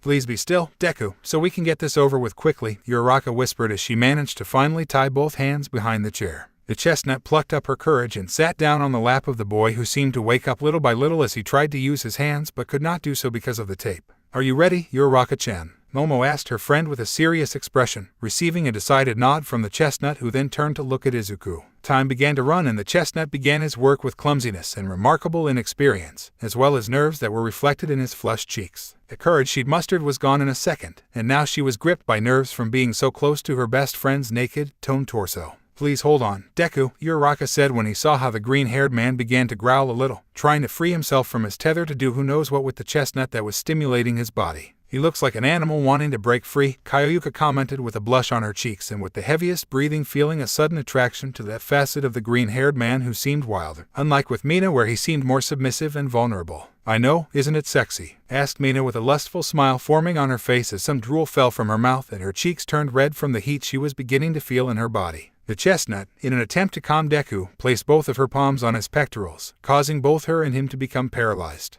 The brunette could now feel the green-haired man's heart beating at an uncontrolled pace, and his body emitted a heat that was warm and mesmerizing to her. You have truly grown up, Deku, Uraraka said in a small murmur, losing herself in the sensation she only felt when she was in close contact with the skin of the green-haired man who seemed to be more relaxed than before. How long have you had a body like that? Asked the girl with her mouth slightly open, looking very carefully at the grown body of her shy friend who had stolen her heart.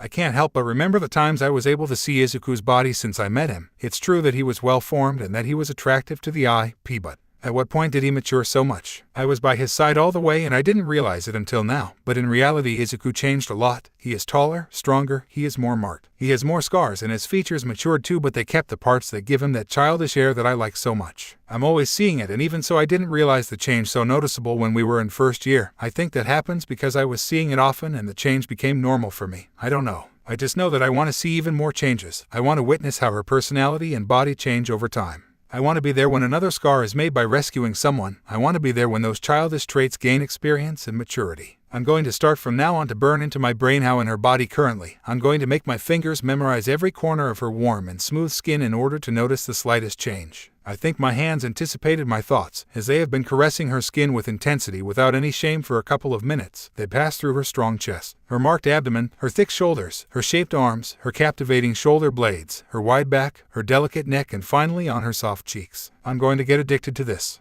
She broke free, exclaimed Kyoyuka surprised, waking Uraraka from her thoughts being disoriented by what was happening. Of course she was very surprised to see how the green-haired man broke the tape with savagery to direct his hands to the chestnut's ass to squeeze it firmly. Kaya, and not like that, Deku, asked Uraraka embarrassedly, but the green-haired man paid no attention to her and continued massaging her buttocks while he began to kiss her neck roughly, but it was very pleasant for the brunette who released some moans. We must help Uraraka-chan, cried Toru, upset at the sight of her friends. Remember, we can't help until time runs out, Momo said with anger reflected in her eyes as she watched the scene before her eyes. She had the timer on her phone and waited anxiously for the time to run out. She really disliked seeing how the chestnut was groped by the hands of the green-haired man who was incited by her. Perhaps Uraraka didn't notice, but when she planted her palms on his chest, Izuku was calm, but Uraraka continued to caress him in a more exhaustive way than Mina. She herself was the one who did not listen as they warned her that she was disturbing the green-haired man again. She was the one who incited Izuku to go wild to give pleasure to her, and that Momo who clung well to her matryoshka. The green-haired man began to move his hands on Uraraka's butt in circles, causing her to shudder to release a louder moan. "Huh, Deku," exclaimed Uraraka, saying the nickname of the green-haired man in a desirous tone full of pleasure as she arched her back backwards thinking that it was soon coming. The beeping of Momo's phone was the signal for the girls to move at high speed. Toru and Tsuyu grabbed Uraraka to lay her on the ground while she took a breath. Mina and Kyoyuka held Izuku's arms tightly to hold him back while Momo stroked the green-haired man's head from behind. "Calm down, Midoriya, I'm here with you," Momo said in a soft, gentle tone as she gently stroked the soft green curls that for some reason attracted her so much. The green-haired man relaxed his body and stopped struggling, letting his arms hang to his sides while he let himself be pampered by the small and delicate hands of the black hair. Of Miss Newbie, Izuku stammered with a silly smile on his face and with a childish tone as he closed his eyes, enjoying that sense of calm that the danger gave him. They stayed that way for a few minutes until Momo noticed that he had indeed fallen asleep, causing her to smile warmly. "Are you okay, Uraraka-chan?" Toru asked her friend who was already recovering from the stimuli provided by Izuku. I think so, yes," Uraraka replied with a nervous smile, scratching the back of her head as she turned to her friend. A few more minutes passed and the six of them settled back in a circle for the last challenge that would be played for that round. "Now the only one left to challenge is Toru," Kyoyuka said calmly as she glanced sideways at her friend. Uraraka put a hand to his chin to ponder a challenge. "Then, I think I dare you to dress up Deku as a cat and play with him," the chestnut challenged with a cheerful and innocent little smile, thinking it would be fun to watch. "That's really not that bad," Toru said with a smile and relieved that he didn't have to do something so perverted. After that, they all turned to look at Mina to see if she would accept the challenge as valid. Mina closed her eyes and put a finger on her finger to think. Mina thought as some perverted thoughts came to her mind. The girl thought with amusement and then opened her eyes. "It's okay, I'll allow it," the hairy woman agreed, much to the relief of the invisible girl. "Can you create some cat ears and a tail, Momo-chan?" Toru asked the black-haired woman, who nodded calmly while inwardly she was excited to see the green-haired man dressed as a cat. "Okay," Momo said before creating soft furry green ears in the same color as Izuku's curls, and also a long cat's tail that she later gave to the invisible girl. Toru took the ears and tail and then went to get a marker in one of its drawers while the others talked to each other. "Are you sure this will be okay? He doesn't stay calm when he's awake," Kyoyuka commented with some doubt about the challenge, since they had already confirmed that the green-haired man may be unpredictable and therefore another incident could happen. "Just like cats, it will depend on how Toru-chan handles the situation anyway, Jiro," Tsuyu replied calmly, her cheeks flushed a little from this somewhat alcohol-influenced one. That's it, what do you think? Asked Toru happily, catching the attention of her friends, who turned to look in her direction only to be speechless at what they saw. There was Izuku lying face down on the floor with adorable green cat whiskers painted on his face. On his head he wore his furry cat ears, which were so well made that they even looked real, because they made slight movements by crouching or standing up as if they were connected to Izuku.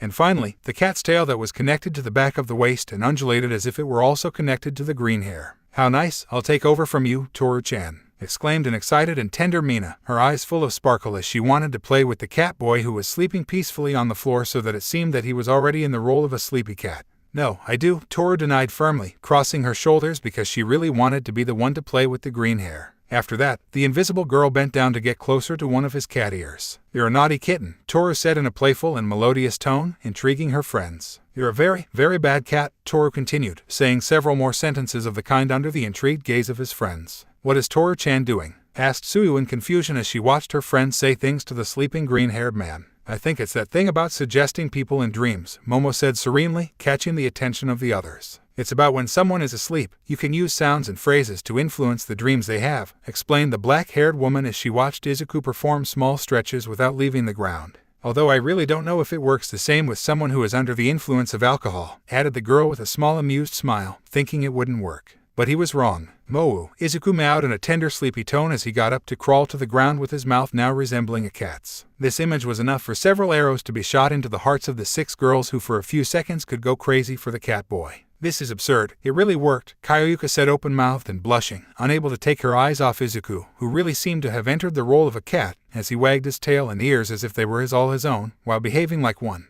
Thought Momo, noting the suggestion of the green-haired man's dreams at another time. I did it, that trick really works, exclaimed Toru with great emotion, jumping with happiness at the effectiveness of that article in teen magazines he read a few days ago. Then start playing Toru-chan, said Mina with a small smile, greatly enjoying being able to see the green-haired man in such an adorable state. Toru crouched down at the height of the green-haired man to start stroking him behind the ear for his enjoyment. You're a very pretty kitten, Nico Deku, exclaimed Toru, blushing and cheerful as she continued to caress that area. Nico Deku, asked Uraraka with a strained smile and a slight twitch in one eye at hearing that name. It's Midoriya's name like cat, do you like it? Toru asked the chestnut as she turned to look at him. Sure, he replied with a feigned joy that Momo could tell. Uraraka thought with some anger growing in her that she wasn't the only one to call the green-haired man by nicknames. Purr, kittens, Izuku said, her cheeks flushed as she let herself be pampered as she wagged her tail and her ears reflected her mood. It seems that so far everything is going well, said Momo with a small cheerful smile, seeing how nothing compromising happened, but she spoke too soon. The boy turned to look at Toru and began to purr with a certain aura of desire around him, which Toru could notice and began to move away as Izuku approached. Wait, Nico Deku, you're getting too close, Toru said with a bit of nerves falling on his butt on the floor while Nico Deku slowly approached with a malicious feline look licking his lips. Seriously, Midoriya, you're not really a cat, so you can stop acting like that now, added the invisible girl, trying to put an end to this charade once and for all, but apparently it didn't work. Izuku jumped on her like a predator on his prey to start licking the young woman's neck intensely in a passionate way. Stop, Toru said, trying to resist at first, and then let out a whimper when he felt an Izuku hand play with one of his soft breasts like a cat would. The girls were amazed at what they saw, as they would once again have to deal with reassuring the green-haired man that he had once again gotten out of control. Izuku placed one of her legs between Toru's to make him open them and begin to descend in his licks until he found the fabric that covered one of her breasts. HMN, you're too rough, Midoriya, Toru moaned, slowly losing the will to oppose the pleasure and feeling the continuous licking lashing at his chest. The green-haired man continued his task while with his other hand he played with the other breast of the invisible girl. Toru thought in ecstasy and giving into pleasure while twisting his body before the continuous electric shocks that invaded his body. Okay, we don't have to hold ourselves back here, we have to help her, Kyoyuka said to the others seriously, receiving a nod from most of them except Mina, who watched the scene gawking at wanting to be Toru. Tsuyu-chan, come over to calm him down and what I think is an injection to numb him, Momo said to the frog girl who nodded. Kyoyuka-chan and Uraraka-chan, take care of getting Toru out of Midoriya's reach, the blackhead ordered both girls who nodded seriously. And Mina, Momo turned to look at the hairy woman who also turned to look at him hoping to do something funny. You don't do anything, Momo said with a serious look, causing Mina to laugh with amusement and shrug her shoulders. And that's how Tsuyu was slowly closing in on the green-haired feline that kept devouring Toru. Midoriya-chan, please stop, the frog girl asked in a gentle tone to calm him down, but he only made the mistake of getting his attention. Izuku turned to look at him with that same feline gaze full of malice and desire. Jijiro, Tsuyu said nervously and sweating a little as she realized that she had gotten into trouble, but before she could escape she was rammed by the Nico Deku who jumped on top of her to pinpoint her to the ground. The green-haired man began to lick the green-haired woman's neck, causing her to shudder and blush greatly. Stop, Midoriya-chan, this is wrong, Tsuyu stammered, her breath quickening and losing strength to resist the incredible sensation the cat boy made her feel. Now it's Tsuyu-chan who's having fun with Nico Deku, Mina complained, pouting and crossing her arms, watching everything from her place. When I get close to him, get Tsuyu-chan out of there, Momo said to Uraraka and Kyoyuka, who had left Toru far enough away. Purr, little frog tastes delicious, Izuku commented with a playful and provocative tone as he moved his mouth to Tsuyu's ear to insert his tongue into it, to the pleasant surprise of the frog that was getting hotter and hotter while a tingling increased in his intimacy. But Izuku's eyes widened in surprise when he felt an injection in his back, and he slowly calms down as his instincts die down.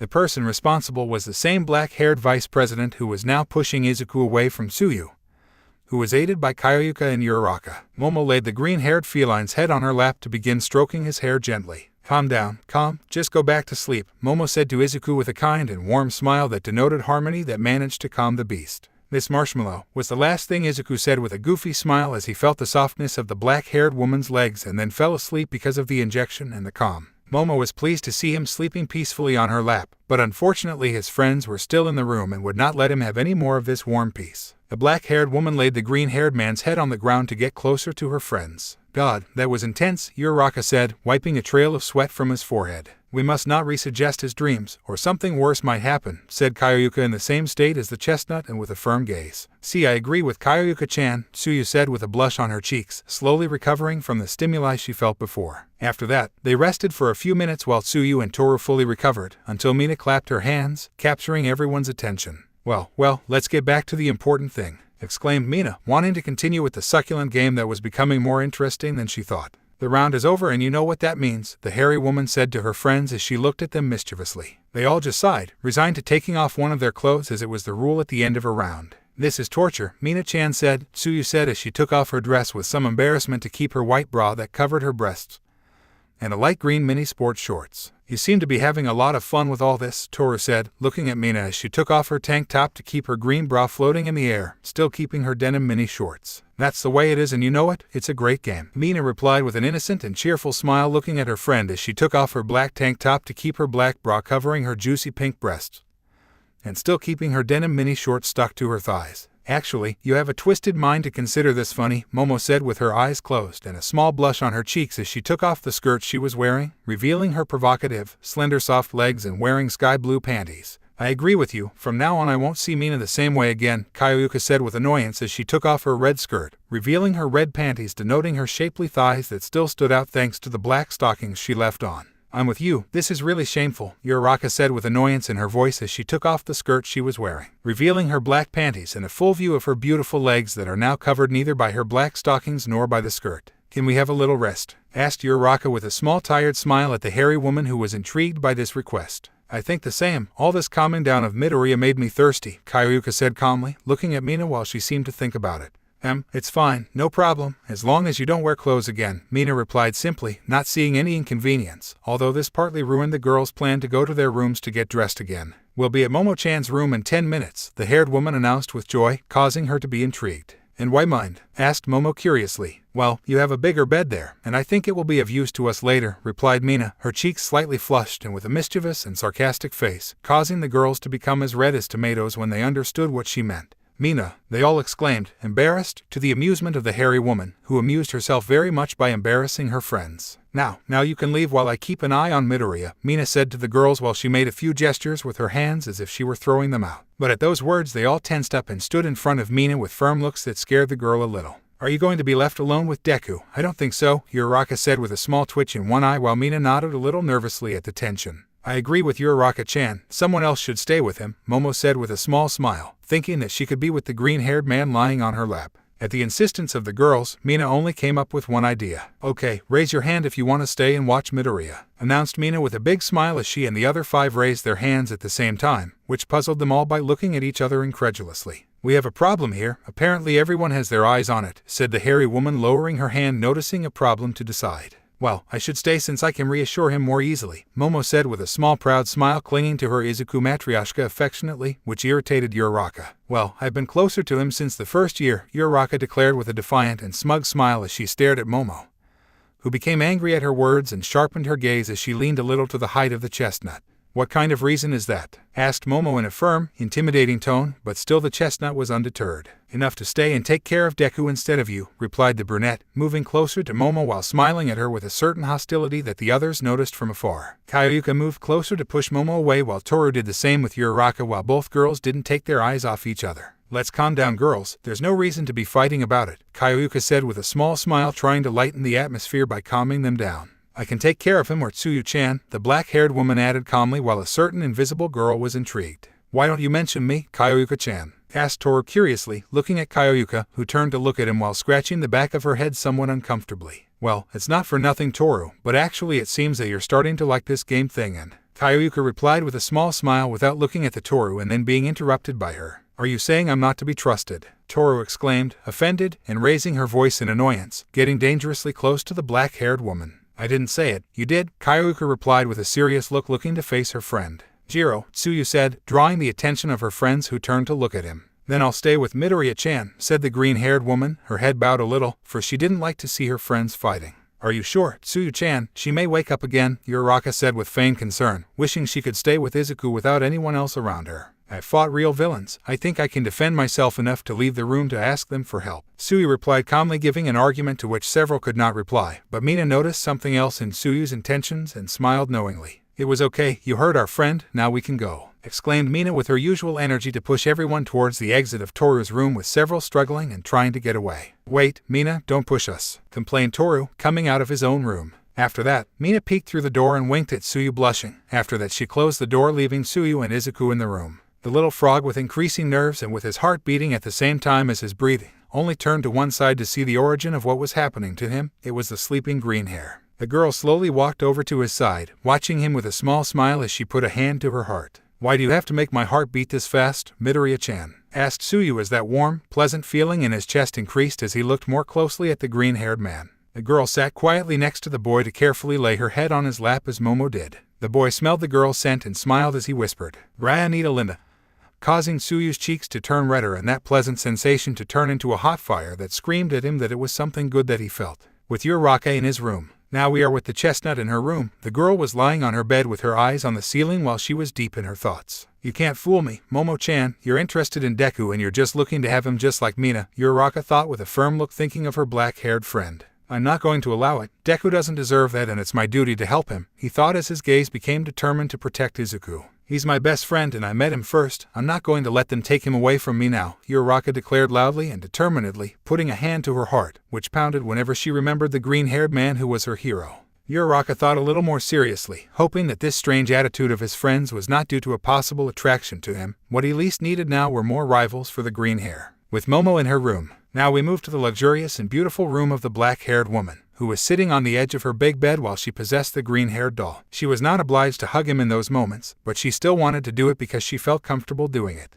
Momo thought with a frown and a serious gaze fixed on nowhere in particular. She continued in a more annoyed tone as she clung to the doll even tighter. Momo thought, relaxing her expression into a warmer one when she remembered the many early mornings she spent talking to the kind green hair. Then he picked up his green-haired doll to lift it into the air and look at him with a determined expression. I'm not going to let you have Midoriya just because of your mistaken idea that she's rightfully yours, Uraraka, Momo thought confidently as she stood up looking at the matryoshka. After a few seconds, Momo was focused on the pretty face of the doll that brought a gentle smile to her face. Izuku is similar to me and I can feel it. He sure feels the same, Momo said to herself as she rejoiced at the mere detail of saying his name. Izuku. He repeated it again while blushing and hugging the doll affectionately. Chapter 4, Use of the Senses. We found ourselves in Momo's room where the black-haired woman was sitting on the side of her bed hugging Izuku's matryoshka. She had been waiting for the 10 minutes of the break to end and for her friends to arrive to continue the game of challenges. The sound of the door of her room opening catches her attention, and when she turns around she can see that the one who is entering is Kayuka with a calm countenance but with somewhat red cheeks. After all, it must not be forgotten that both girls did not have much clothes on them. Hey, Kayuka said calmly, looking at the black-haired woman as she closed the door behind her. Hello again, make yourself comfortable, Momo replied with a small smile as she moved a little to give space to her friend who proceeded to sit next to her. Both girls fell into a short silence while Momo stared blankly and Kayuka saw around her the room of her millionaire friend to whom she had come several times, but none with the intentions that they and the other girls had in mind. It's certainly spacious compared to Toru's room, mostly because of the way it's tidy, even if it doesn't look like it, because Momo had elegant and expensive furniture as well as a high-class bed with red and black sheets and pillows. Kayuka stopped looking at the room to turn to Momo and noticed that she seemed to be thinking about something with some seriousness. Something seems to be bothering you, what's wrong? Kayuka asked Momo intriguedly and bringing her head a little closer to see her face. It's nothing really, Momo replied calmly and out of his thoughtful state. Don't lie, Momo, I know very well when something happens to you, Kayuka said with a small sideways smile since the years she spent with the black-haired woman had taught her certain things as well as with the rest of her friends. Momo smiled a little happily and then looked directly at him. Well, I'm a little embarrassed by these challenges we do, but that's normal, Momo said somewhat amused, causing Jiro to laugh a little. The strange thing would be to be as excited as Mina is, Kayuka said, smiling amused, looking at Momo who nodded her head and then suddenly became serious. Then please tell me, what is the reason why you participate? Asked Momo with a serious look staring at Jiro who at first was a little confused by his sudden change, but then she analyzed the question well and her cheeks blushed a little. Well, I'm obviously doing it to save Midoriya from Mina, why are you asking me that? Replied Kayuka with a nervous smile trying not to be too affected by the question even though it should be easy for her to answer. After all that was her intention, but were there other hidden intentions that she still didn't understand? Momo softened her expression and looked confidently at Jiro. If so, then I want you to help me win this game by making an alliance with me, Momo asked to the intrigue of her friend who seemed confused by the proposal. What do you mean, Momo? Asked Kayuka intrigued. I know you've already noticed how Toru and Uraraka are starting to behave strangely, so we can't rely on them at all to save Midoriya anymore, Momo began to explain carefully and with an authoritarian air while Kayuka nodded with some doubt. They may start to have the same perverted desires as Mina, so we must work together so that they don't win either, what do you think? She asked with a small smile turning her attention to Jiro. Even if you were right, I don't think it's in our best interest to be against her. After all, our main enemy is Mina, Kayuka said, more focused and serious than before, looking at Momo who nodded calmly. I know, I'm just saying that you and I cooperate with each other. If we can, we should include Tsuyu-chan by our side, Momo said with her eyes closed and unconsciously squeezing Izuku's kawaii doll, an action that went unnoticed by Jiro. I guess it's okay, Kayuka accepted with a small smile, then shook hands with her friend.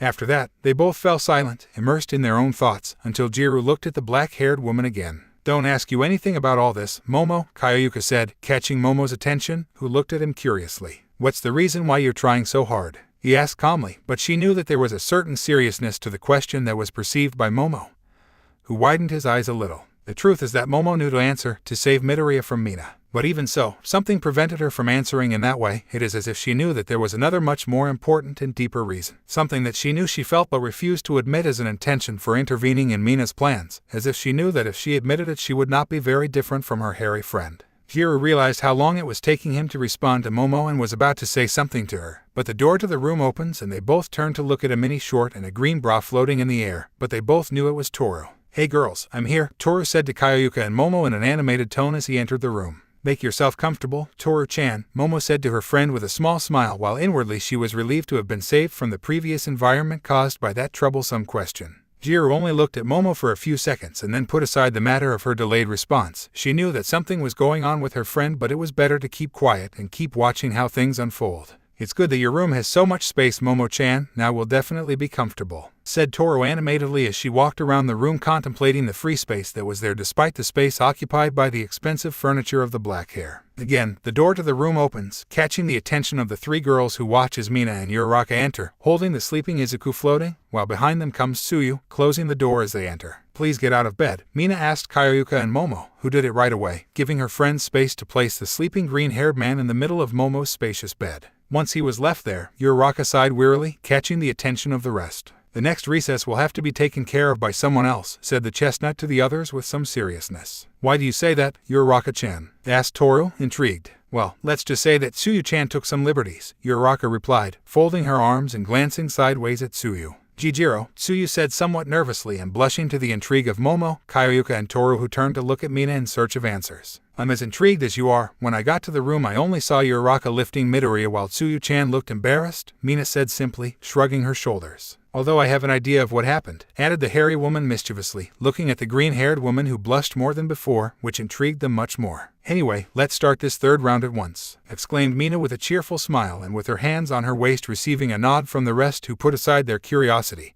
And then the six sat down in a circle on the floor. Well, now you can challenge, Toru-chan, Kayuka said to her secret Santa who had been the last to be challenged the previous round. I dare to, Uraraka-chan, said Toru as he pointed to the chestnut, which gave a little flinch and then heard. I dare you to lick whipped cream off Midoriya's cheeks without a trace, Hagakure challenged innocently to the surprise of Uraraka who blushed a little. It's okay, but there's no whipped cream, Uraraka replied with some nervousness and looking at the ground with a blush on her cheeks. I've got a few sweets in my room, wait a second, exclaimed Mina, rising suddenly with enthusiasm and then leaving the room quickly, leaving her friends in a small silence. Momo glanced analytically at the chestnut. Are you really okay with him? I challenge, Uraraka-chan, asked Momo calmly, catching the attention of the chestnut who smiled a little embarrassed. Well, I don't want to do it, but I have to. After all, we do this to defeat Mina, Uraraka replied, scratching her cheek with a finger while inwardly feeling somewhat happy for the challenge she received. I didn't make it so difficult for you either, it's practically sucked, Toru said, crossing his arms. I know and I thank you, Toru-chan, Uraraka said with an honest, grateful smile that both Kaioyuka and Momo perceived and knew that the chestnut really agreed to this challenge. Tsuyu, on the other hand, focused his gaze on the sleeping Izuku who still had his tail and cat ears on, but the whiskers were erased.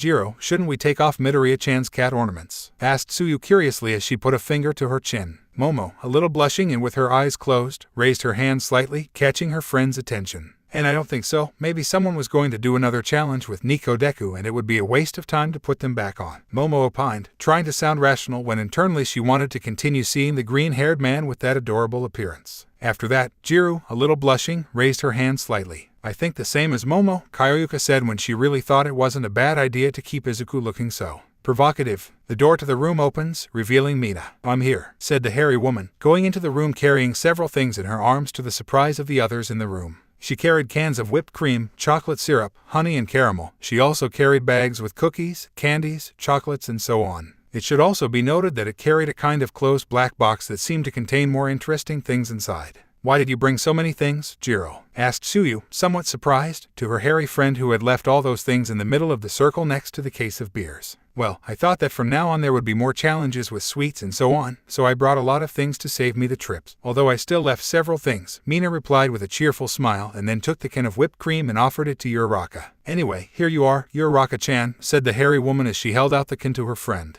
Uraraka hesitated a little to take it and then stand up along with the others who were seated. She took the can in both hands and walked over to Momo's bed shyly and flushed cheeks. He focused his gaze on the semi-naked and quote-unquote sleepy Izuku who was muttering incomprehensible things with his cheeks somewhat red from alcohol. Uraraka plucked up the courage and climbed onto the bed to approach the green-haired man, because the bed was very spacious and from the edge he would not be able to fulfill his challenge. Or so she said to herself when she really wanted to be as close as possible to do her task despite her nerves. The brunette, being right next to the green hair, brought the can to his face to put a little whipped cream on both cheeks. No, you have to cover her cheeks completely, Toru said to her friend who didn't know whether to complain or thank the condition, but she didn't think about it anymore and carefully completely covered Izuku's cheeks with whipped cream. She stared at him with some nervousness and swallowed hard and then slowly brought her face closer to his, trimming the centimeters as she closed her eyes and stuck out her tongue with some shyness to proceed to gently lick the whipped cream, or more specifically Izuku's cheeks who seemed not to notice anything.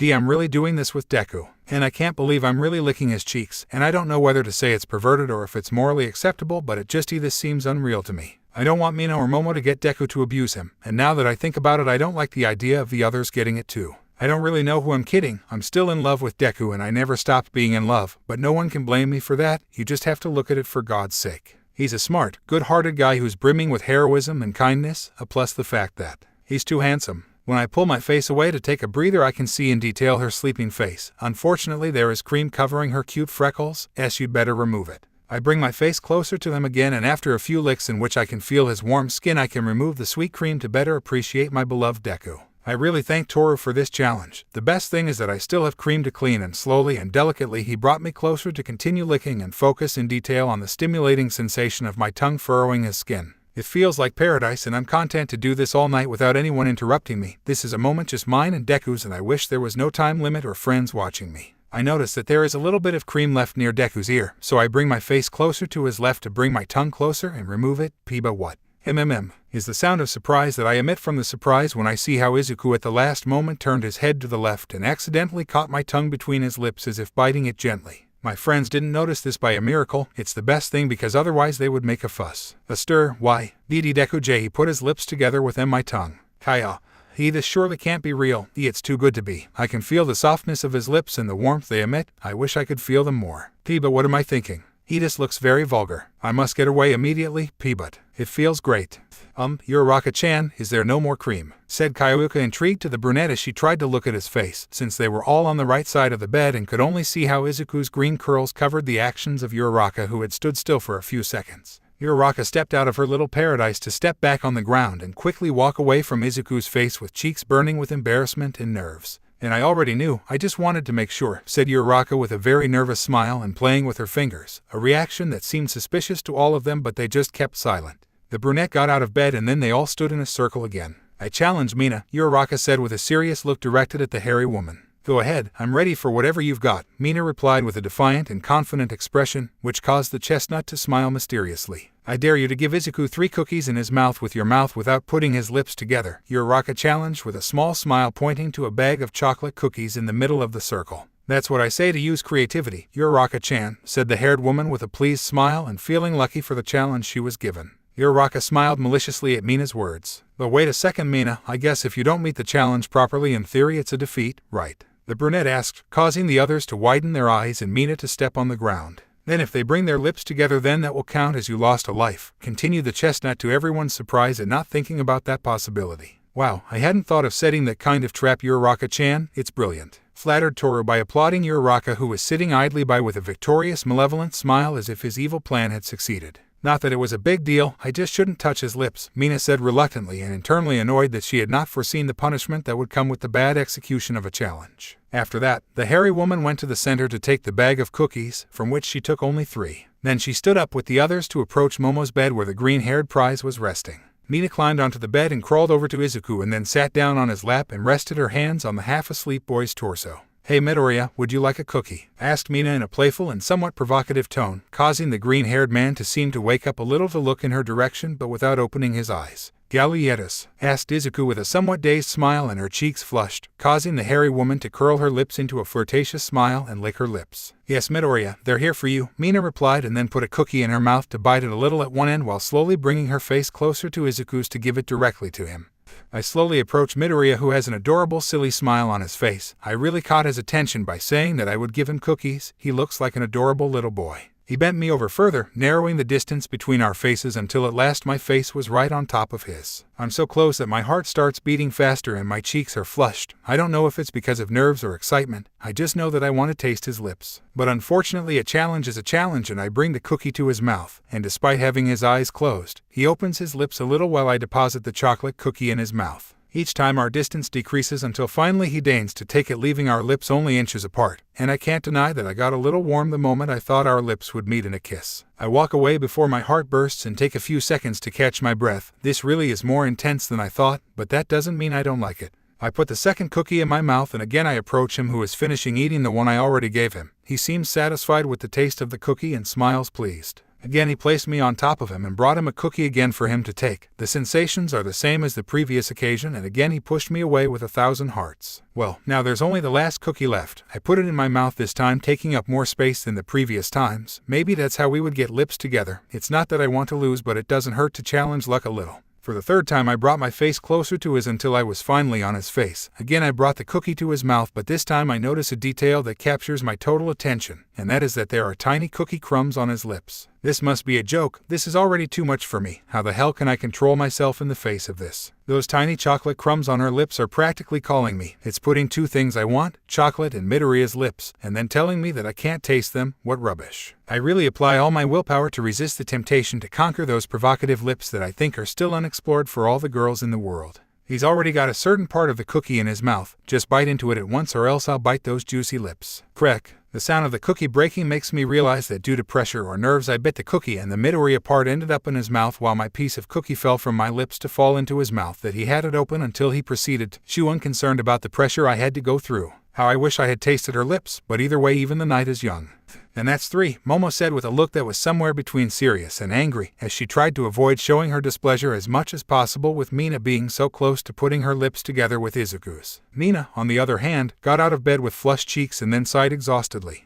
One more and rest assured that I would have stolen those lips, said Mina, mentally tired from the effort she had to make not to throw herself on the green hair. It's a good thing you didn't, Suyu said quietly and looking at the ground with flushed cheeks. Did you say anything, Suyu-chan? Asked Kayuka curiously, turning to the frog girl, who got a little nervous and shook her head quickly. Then they all circled again with their eyes fixed on Mina. Well, now I defy you, Toru-chan, said the haired woman while the invisible girl felt a chill down her spine, thinking that the challenge would be very hard if Mina said so. I dare you to lick Midoriya's body for 5 minutes. The areas are your preference, Mina challenged with a mischievous and playful smile, causing a monstrous blush in Toru, who put his hands to his invisible cheeks. And I can't do something like that. Or challenge me to something else, Mina-chan, Toru asked nervously and very embarrassed for just imagining herself doing that challenge. It was simply too much to ask for that.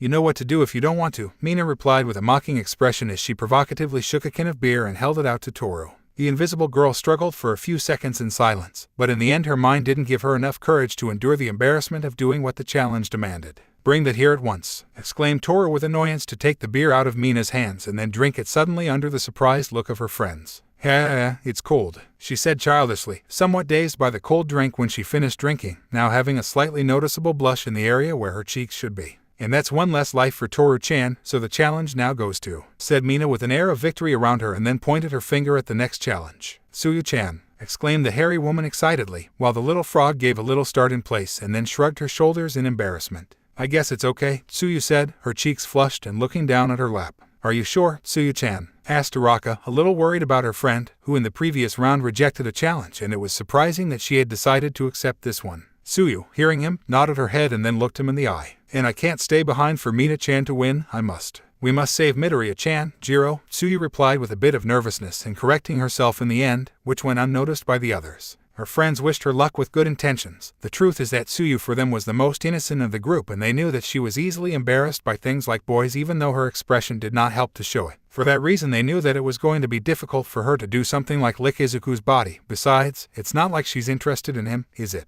The green-haired girl shyly climbed onto Momo's bed to get closer to Izuku's side, who had his arms outstretched across the bed, sleeping peacefully under the influence of alcohol. Tsuyu swallowed nervously and then extended her long frog tongue to the green-haired man's abdomen to start running it over his skin, causing both her and Izuku to shudder at the touch. Am I feel strange? Izuku said somewhat uncomfortably and with a strange tingling in his body as he felt something soft and slimy pass through his abdomen to his chest, making him shiver more. Calm down, Midoriya-chan, I'll try not to bother you too much, Tsuyu said with her tongue extended and nervous as she guided her tongue along the boy's pectorals and then went up to his neck where she got a small laugh from the green hair. Our frog is making me feel strange, said the sleeper with a somewhat silly smile and then gritted his teeth uncomfortably at the tingling caused by Tsuyu's tongue that licked his neck, lubricating him with a little saliva. This is too embarrassing for me. Yes, if only Mina-chan wasn't such a pervert, I wouldn't be doing this to Midoriya-chan, who is not to blame for anything. And he doesn't deserve to be treated this way, but I still have to do it so that Mina-chan doesn't keep him. After all, I won't leave Midoriya-chan to her or the others. I say that in the sense of protecting him as a friend. Yes. After all, I only see Midoriya-chan as a good friend, and more nothing than that. But it's strange that despite what I think, my tongue moves naturally and freely through the upper area of your body. It feels so strange to touch his salty skin directly with my tongue that it leaves a small trail of saliva wherever it goes. It looks like a kind of snake that explores its torso in a predatory way, passing through its marked and exercised abdomen, then its firm pectorals. From there it takes its time around his collarbone and shoulder and then wraps around his right arm where I can feel the hardness of his muscles. Its taste begins to seem hypnotizing to me and I feel the colors reach my cheeks and I release hot air from my mouth while my vision is clouded and I let myself be carried away by my senses, mainly that of taste. My heart beats fast and my body gradually begins to warm up as my long tongue explores her body without hesitation while some provocative Midoriya-chan moans reach my ear, which for some reason only turn me on and encourage me more. This is better than I thought. The frog was in its own trance as it unconsciously took Izuku's hand and its other hand directed it towards his marked abdomen to begin drawing small circles that made the green-haired man who was starting to move a little on the bed more shuddering. Despite this, the green-haired woman did not give in and seemed to be more inspired by her work, as her lips slowly curled into a smile and the outgoing steam she exhaled gave a more perverted image to the shy and pure green-haired woman. Wow, Tsuyu-chan is exceeding my expectations. The challenge suits her well because of her long tongue, Mina commented, amazed by the way in which the green-haired woman used her quirk to provide a very erotic scene in reality. Mina, who had read some hentai, could relate what she witnessed to the tentacle genre, with the detail that the victim is not a girl but a boy. And that boy was none other than Midoriya, who writhed between some moans that to the girls' ears were very provocative moans. The other girls were entranced by the scene before their eyes, blushing evident on their cheeks as their breaths quickened a little. It didn't even cross their minds anymore that the pure Tsuyu was showing something like a perverted tentacle rape with Midoriya being the victim to desecrate. It's lucky that the green-haired woman didn't have any more tongues or things would get out of control. It would have all ended in rape if it hadn't been for Momo's phone stopwatch that woke up both the girls and Tsuyu, who came to her senses and lowered the intensity of her licking. Tea time, Momo said, waking up from her little trance as she seemed to compose herself from whatever happened to her a few seconds ago, the same for all the other spectators. Suyu on the other hand realized what she was doing, and the shame returned to her as quickly as Yamcha is killed by a Seibaman, so she returned her tongue to its place and quickly got out of bed nervously, and with a very red face. How do you taste like Midoriya's skin, Suyu-chan? Mina asked the green-haired woman with a cheerful, interested smile. Suyu shrugged in embarrassment as she played with her fingers. It was a little salty at first, but then it tasted sweet, Jiro, Suyu replied, blushing and avoiding looking her friends in the eye. Then we could say that Izuku is literally sweet, right? Asked Mina, amused. If so, I want to taste his lips, added the hairy woman, and then licked her lips in a flirtatious way while she wanted to taste for herself the flavors that the green-haired man has. The other girls reacted to her words with disgust and noticeably disagreement with what was said and were about to raise an objection, but the frog girl was ahead of them in the response. And you mustn't, exclaimed Suyu by mere reflex and a little frightening Mina, who looked at him surprised at this strange outburst of her friend. Why, Suyu-chan? Asked Mina curiously, while the others also looked the same way as they were also intrigued by his energetic way of demanding Mina not to kiss Izuku. They were even starting to think about the remote possibility that Suyu really didn't want Mina to kiss Izuku because she wanted to do it first. The frog was pressured by the stares of her friends and was getting nervous about the situation. Because now I challenge Kyoyuka-chan to listen to Midoriya's heart, Suyu replied, pointing directly at Kyoyuka to challenge him, which took the black-haired woman by surprise and turned red instantly. What? Kyoyuka asked, excited and shocked, taking a few steps back at the strange and sudden challenge she received. I really didn't expect that, Toru said with a nervous smile and scratching his cheek, completely forgetting about Suyu. But that's not allowed because we'll have to put on more clothes, right, Mina? Kyoyuka asked Mina with a nervous smile, hoping she wouldn't have to dress up as a nurse. Well, I never said you couldn't dress if it's part of a challenge, so that's fine, Mina replied simply, shrugging her shoulders and allowing the challenge. But where do I find nurses' clothes? Asked Kyoyuka, looking at her friends with a smile, hoping they would come to their senses and discard the challenge. After all, without clothes there is no challenge. It's that simple.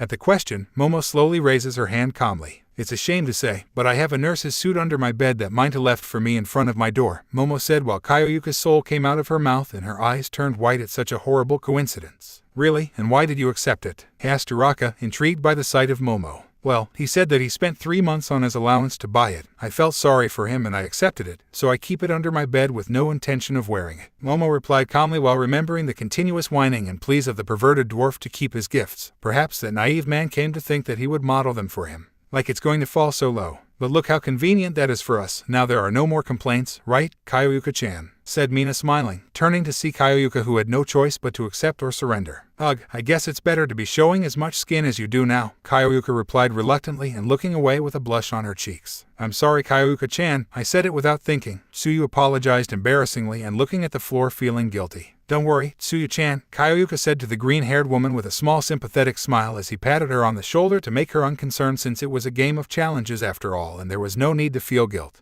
After that, Momo went over to her bed to check underneath it, reaching her hands in for the nurse's clothes. The others waited for a few minutes until she took out a box. Oh, I made a mistake and pulled out the bunny suit, Momo said calmly, to the surprise of her friends. How many suits did Minta give you? Toru asked the black-haired woman excitedly and surprised. They don't want to know, Momo told them calmly, returning the box to continue looking for the right one until she took out another box that was the nurse's box. Take, Kyoyuka-chan, good luck, said the black-haired woman to her friend to give her the box in her hands. Kyoyuka just sighed tiredly and then made a magical transition several minutes later where the black-haired woman was already wearing a somewhat tight pink nurse's outfit, having a skirt that covered her thighs a little and highlighted her butt, stockings with white straps up to the knees highlighting her legs, a pink nurse's hat, white gloves that reached to the elbows, and finally a stethoscope. Don't take pictures of any of this, understand? Said Kyoyuka with an authoritarian and demanding tone as well as an imposing expression towards her friends, who nodded with some fear. Normally a nurse was friendly, but she seemed to jump to go for the jugular at the slightest joke.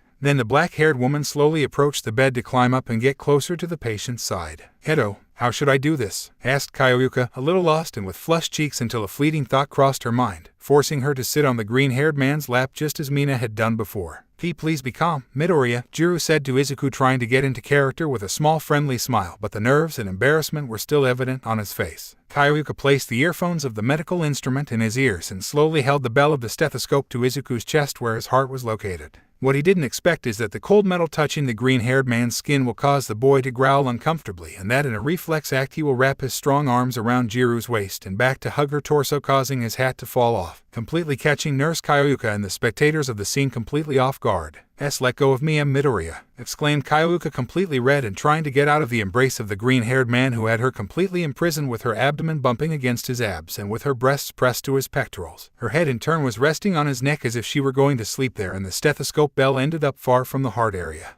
That's not how I thought this was going to end. I just had to listen to his heartbeat and voila. But now I'm stuck in his strong, warm arms, unable to move my hands to hear his heart with the stethoscope. I'm still struggling trying to free myself, but even if I do, I won't get rid of this until I meet the challenge. But maybe I can use my jacks to do it. After all, they are much more effective than a cheap stethoscope. I extend them to his left pectoral and slowly bring them closer until they manage to touch his skin lightly, and immediately a captivating drum sound is perceived by me. It is chaotic but at the same time rhythmic, soft but at the same time accelerated, as if it were natural to beat so disorderly without following any strict tempo. It's beautiful. If it were an orchestra, it would definitely be a presentation where you can play at will without following any parameters. It fascinates and captivates me, but now I am intrigued to hear more than what this troubled heart of Midoriya can offer. I relax and stop struggling to settle on his torso and close my eyes gently to focus my full attention on this drum concert. I can feel that her heartbeat is gaining consistency and calm. Maybe it was because she no longer has to make an effort to hold me. Anyway, she gets an andante tempo that sounds reassuring. But I'm looking to hear even more. I slowly move my fingers over the side of his abdomen to stimulate him, and consequently his heartbeat crescendo and forms a more energetic tune than before. It's unbelievable. First I agitate as he becomes more sensitive to my caresses, then agile as his heartbeat takes on looseness and agility as my cheeks heat up from the strange sensation of warmth that grows in me. Now my heart is starting to beat faster and harder than before. Both he and I are beating our beats, becoming a duet between just the two of us. I can't help but smile when I hear such a beautiful symphony created by him and me, an affettuosa, affinato, appassionato symphony. Loving. Now I don't know whether to curse my violin lessons for teaching me all the musical language, but I know that I am grateful to be able to appreciate this melody from our hearts together. I feel that my heart will explode every moment that I feel more comfortable next to it. I become absorbed in our sound while I become aware of the warmth that surrounds me thanks to being in contact with him. Having his warm arms and comfortable torso all to myself, as if he wanted to shelter me in a paradise of harmonious and intoxicating melodies. Now I feel like our hearts are going to the same beat in perfect synchrony. I feel like we were one. The spectators, on the other hand, had frowns and some had a twitch in one eye before the scene they were seeing. Kyoyuka was supposed to listen to Izuku's heart, not lie on his chest very comfortably with a small smile on his face, leaving in complete evidence that he was enjoying his situation. You look very comfortable, Kyoyuka-chan. We hope we're not bothering you, said Momo with a gloomy smile and a tone from beyond the grave that caught the attention of the black-haired woman, who opened her eyes to see them surprised. Iha, said Jiru disorientedly, coming out of her little musical nirvana and then turning to see how she was shamelessly hugging Izuku's exercised torso. And it's not what you think, exclaimed Kyoyuka, very red and nervous, freeing herself from the embrace easily because the green-haired man was more asleep than before. Then enlighten us, Uraraka said to her friend with an innocent expression that brimmed with danger from every pore. I'm a little tired from everything and it's a little late, and Kyoyuka replied, blushing and with a nervous smile, playing with her jacks while avoiding looking at her friends who were looking at her accusingly. Are you sure it wasn't Midoriya's strong, warm arms that made you feel comfortable? Asked Mina with a dangerous smile and a twitch in one eye at the envy she had for Jiru's fate.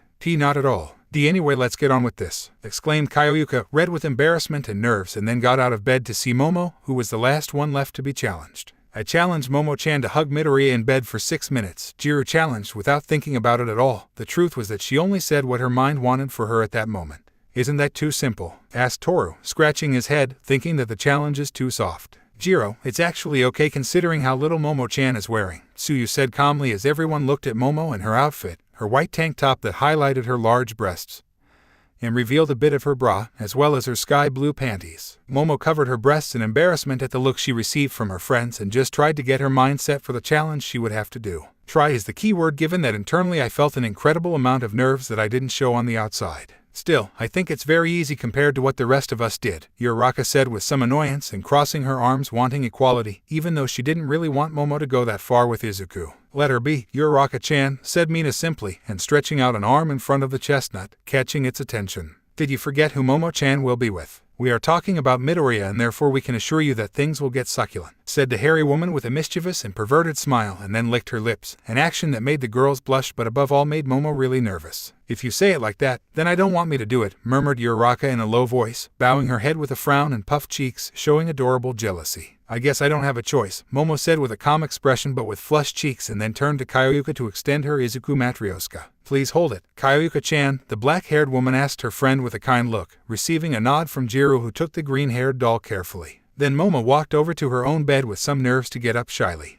Excuse me, said Momo with flushed cheeks, and then lay down on the left side of the half-naked Izuku, who managed to smell a familiar smell and turned to the left, being very close to the black-haired woman and turning her back to the spectators. Izuku, despite having his eyes closed, looked serious, and his face was close to that of a very nervous and blushing Momo who didn't know what to do. Sniff, sniff, Miss Marshmallow, said the boy with a childish smile and softening his expression, and then putting his right arm around Momo and placing his right leg on the legs of the nervous girl. He was basically hugging her affectionately.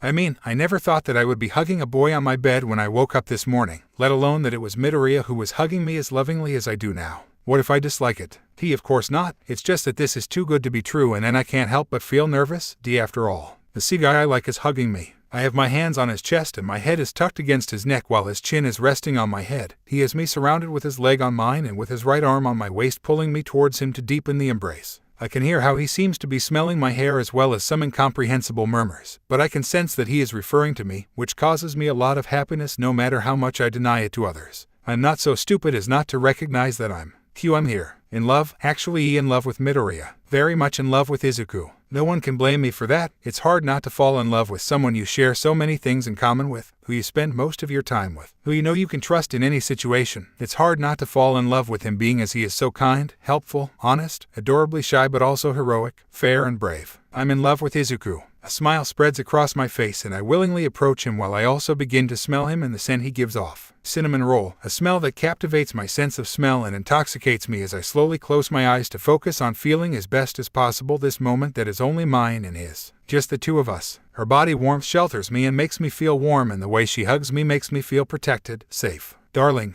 this is Eden for me. The sensations are almost indescribable, and that must be highlighted considering the amount of vocabulary I handle, so I read and learn. I want to smell his fragrance more. I want to wrap myself more in his warm and protective arms. I want to feel his breath on my hair more, and most of all I want to spend more time with him in this way. Such an intimate moment just for him and me. How could I live my whole life without feeling this? How can I continue to live without being like this from now on? Although now that I think about it, there is nothing to stop me from feeling this feeling again. And I am in love with him, and I am sure that I can make Izuku feel the same for me. That way could he and I be together as a couple, as boyfriend and girlfriend. We could be together more often, I wish forever. But now it's better to stop thinking about it and just enjoy this moment.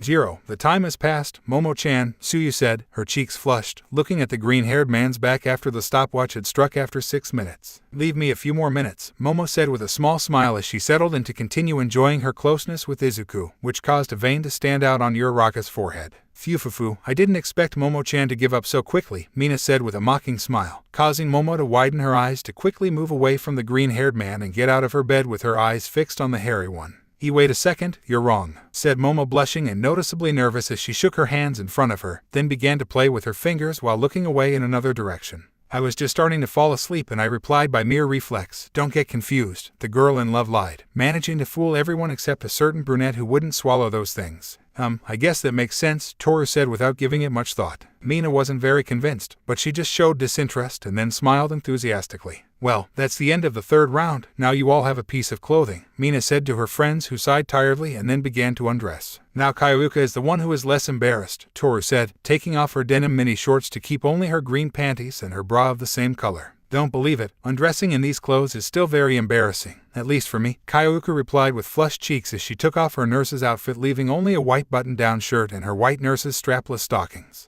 But we're already in our underwear, said Uraraka somewhat embarrassed, taking off her white blouse revealing her black bra that covered her provocative breasts. This challenge thing is getting out of hand, Jiro, Tsuyu said, blushing and looking at the floor as she took off her mini sports shorts, showing that underneath she was wearing white panties that marked her butt a little. But nevertheless, we can't let Mina do as she pleases with Midoriya, Momo said, this time with a calm expression and a blush on her cheeks as she took off her tank top, leaving her sky blue bra completely exposed, which could barely support the large breasts of the vice president, who was the one with the greatest measure of the girls. Cough, cough, hypocrites cough, Mina whispered between fake coughs as she took off her mini shorts, showing off her black panties. I'll pretend not to listen to you, said Momo, looking suspiciously at the hairy woman who only smiled innocently. We should have a break every 2 rounds, shouldn't we? Toru asked the other girls, who agreed with the idea. I guess it's fine, Mina said simply, allowing the resolution and then looking at her friends with a defiant smile. But now I hope you're ready for the 4th round, girls, added the hairy woman confidently and defiantly to her rivals who sharpened their gaze in response. Don't lose yourself to you, Mina, Momo replied with a serious look and hugging her Izuku Matryoshka again,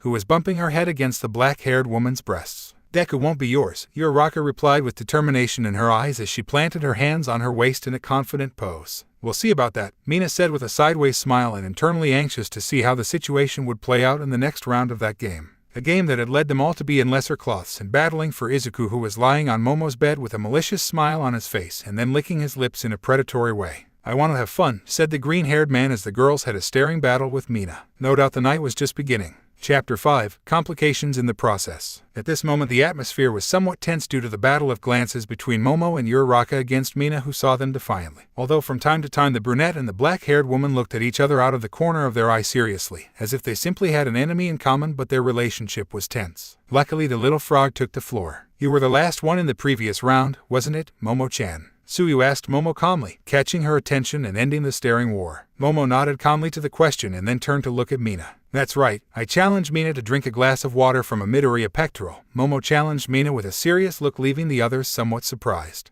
And don't you think that's something strange, Momo-chan? Asked Kayuka of her ally, who was not too happy with the challenge. There, Momo turns to look at him calmly. I don't like to challenge her either, but with difficult challenges is how you have to defeat Mina, replied the black-haired woman, hugging Izuku's Matryoshka, being internally upset, since she didn't really want to see how Mina fulfilled that challenge, but it was a sacrifice she had to make. Difficult. They still have a long way to go to challenge me, Mina declared with a proud smile, crossing her arms victoriously. Then he intensified his gaze in a serious manner. I've seen things that your innocent minds can't even imagine, added the hairy woman with a certain gloomy air around her, which frightened Toru and Suyu a little. Not that you'd ever seen an old Lovecraft, Momo said, rolling her eyes to the side, thinking that her friend was exaggerating. Who, I'm talking about fetishes they show in magazines for grown-ups, Mina explained simply, and a drop of sweat appeared on the back of Kayuka, Momo's and Uraraka's necks. And how do you see that when you're still 17? Asked Uraraka, intrigued because no one would sell that kind of magazine to a minor. Internet, Mina replied simply and shrugging her shoulders, and they automatically all accepted that answer as valid.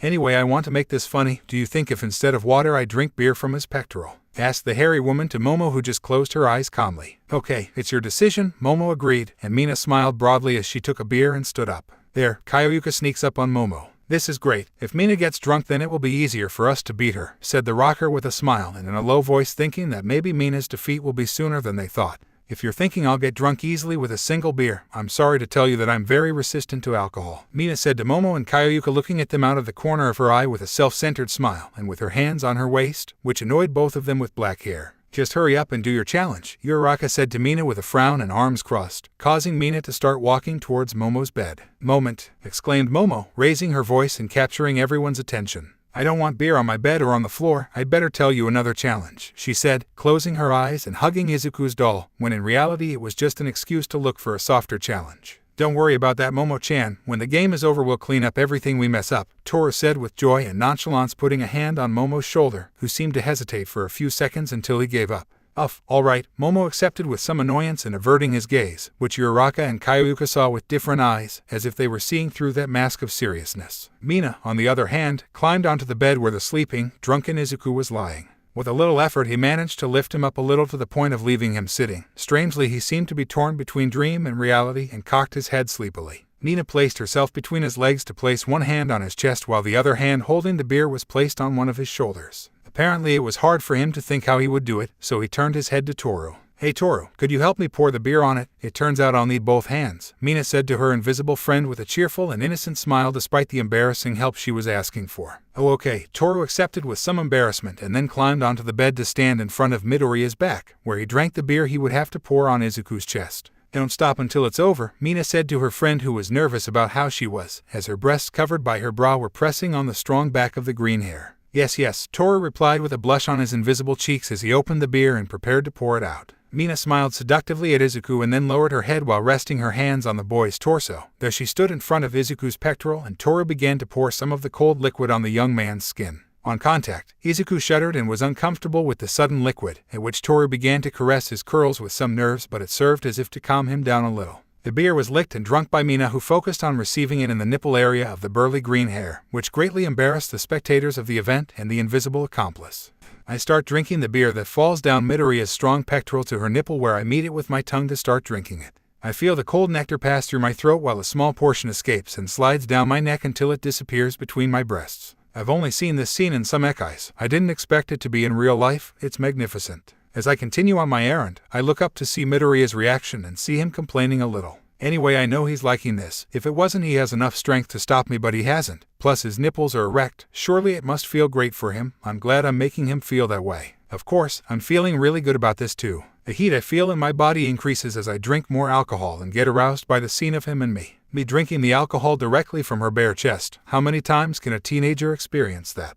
I feel a little dirty while drinking from her strong pectoral. I love that feeling. If this is a dream, then I never want to wake up. If drinking this nectar directly from her skin is a sin, then I'm going to be the biggest sinner. Because the temptation is too much, as if Midoriya wanted to take me to the side of lust and pleasure, and I gladly agree to sign the contract offered to me by this sexy demon with an angel cover. Fuck if I should look dirty now that I explore it with my tongue in such a lascivious way. It's all Midoriya's fault for making me so filthy. I just wish the others would give up once and for all to have my fucking night of passion with my boy.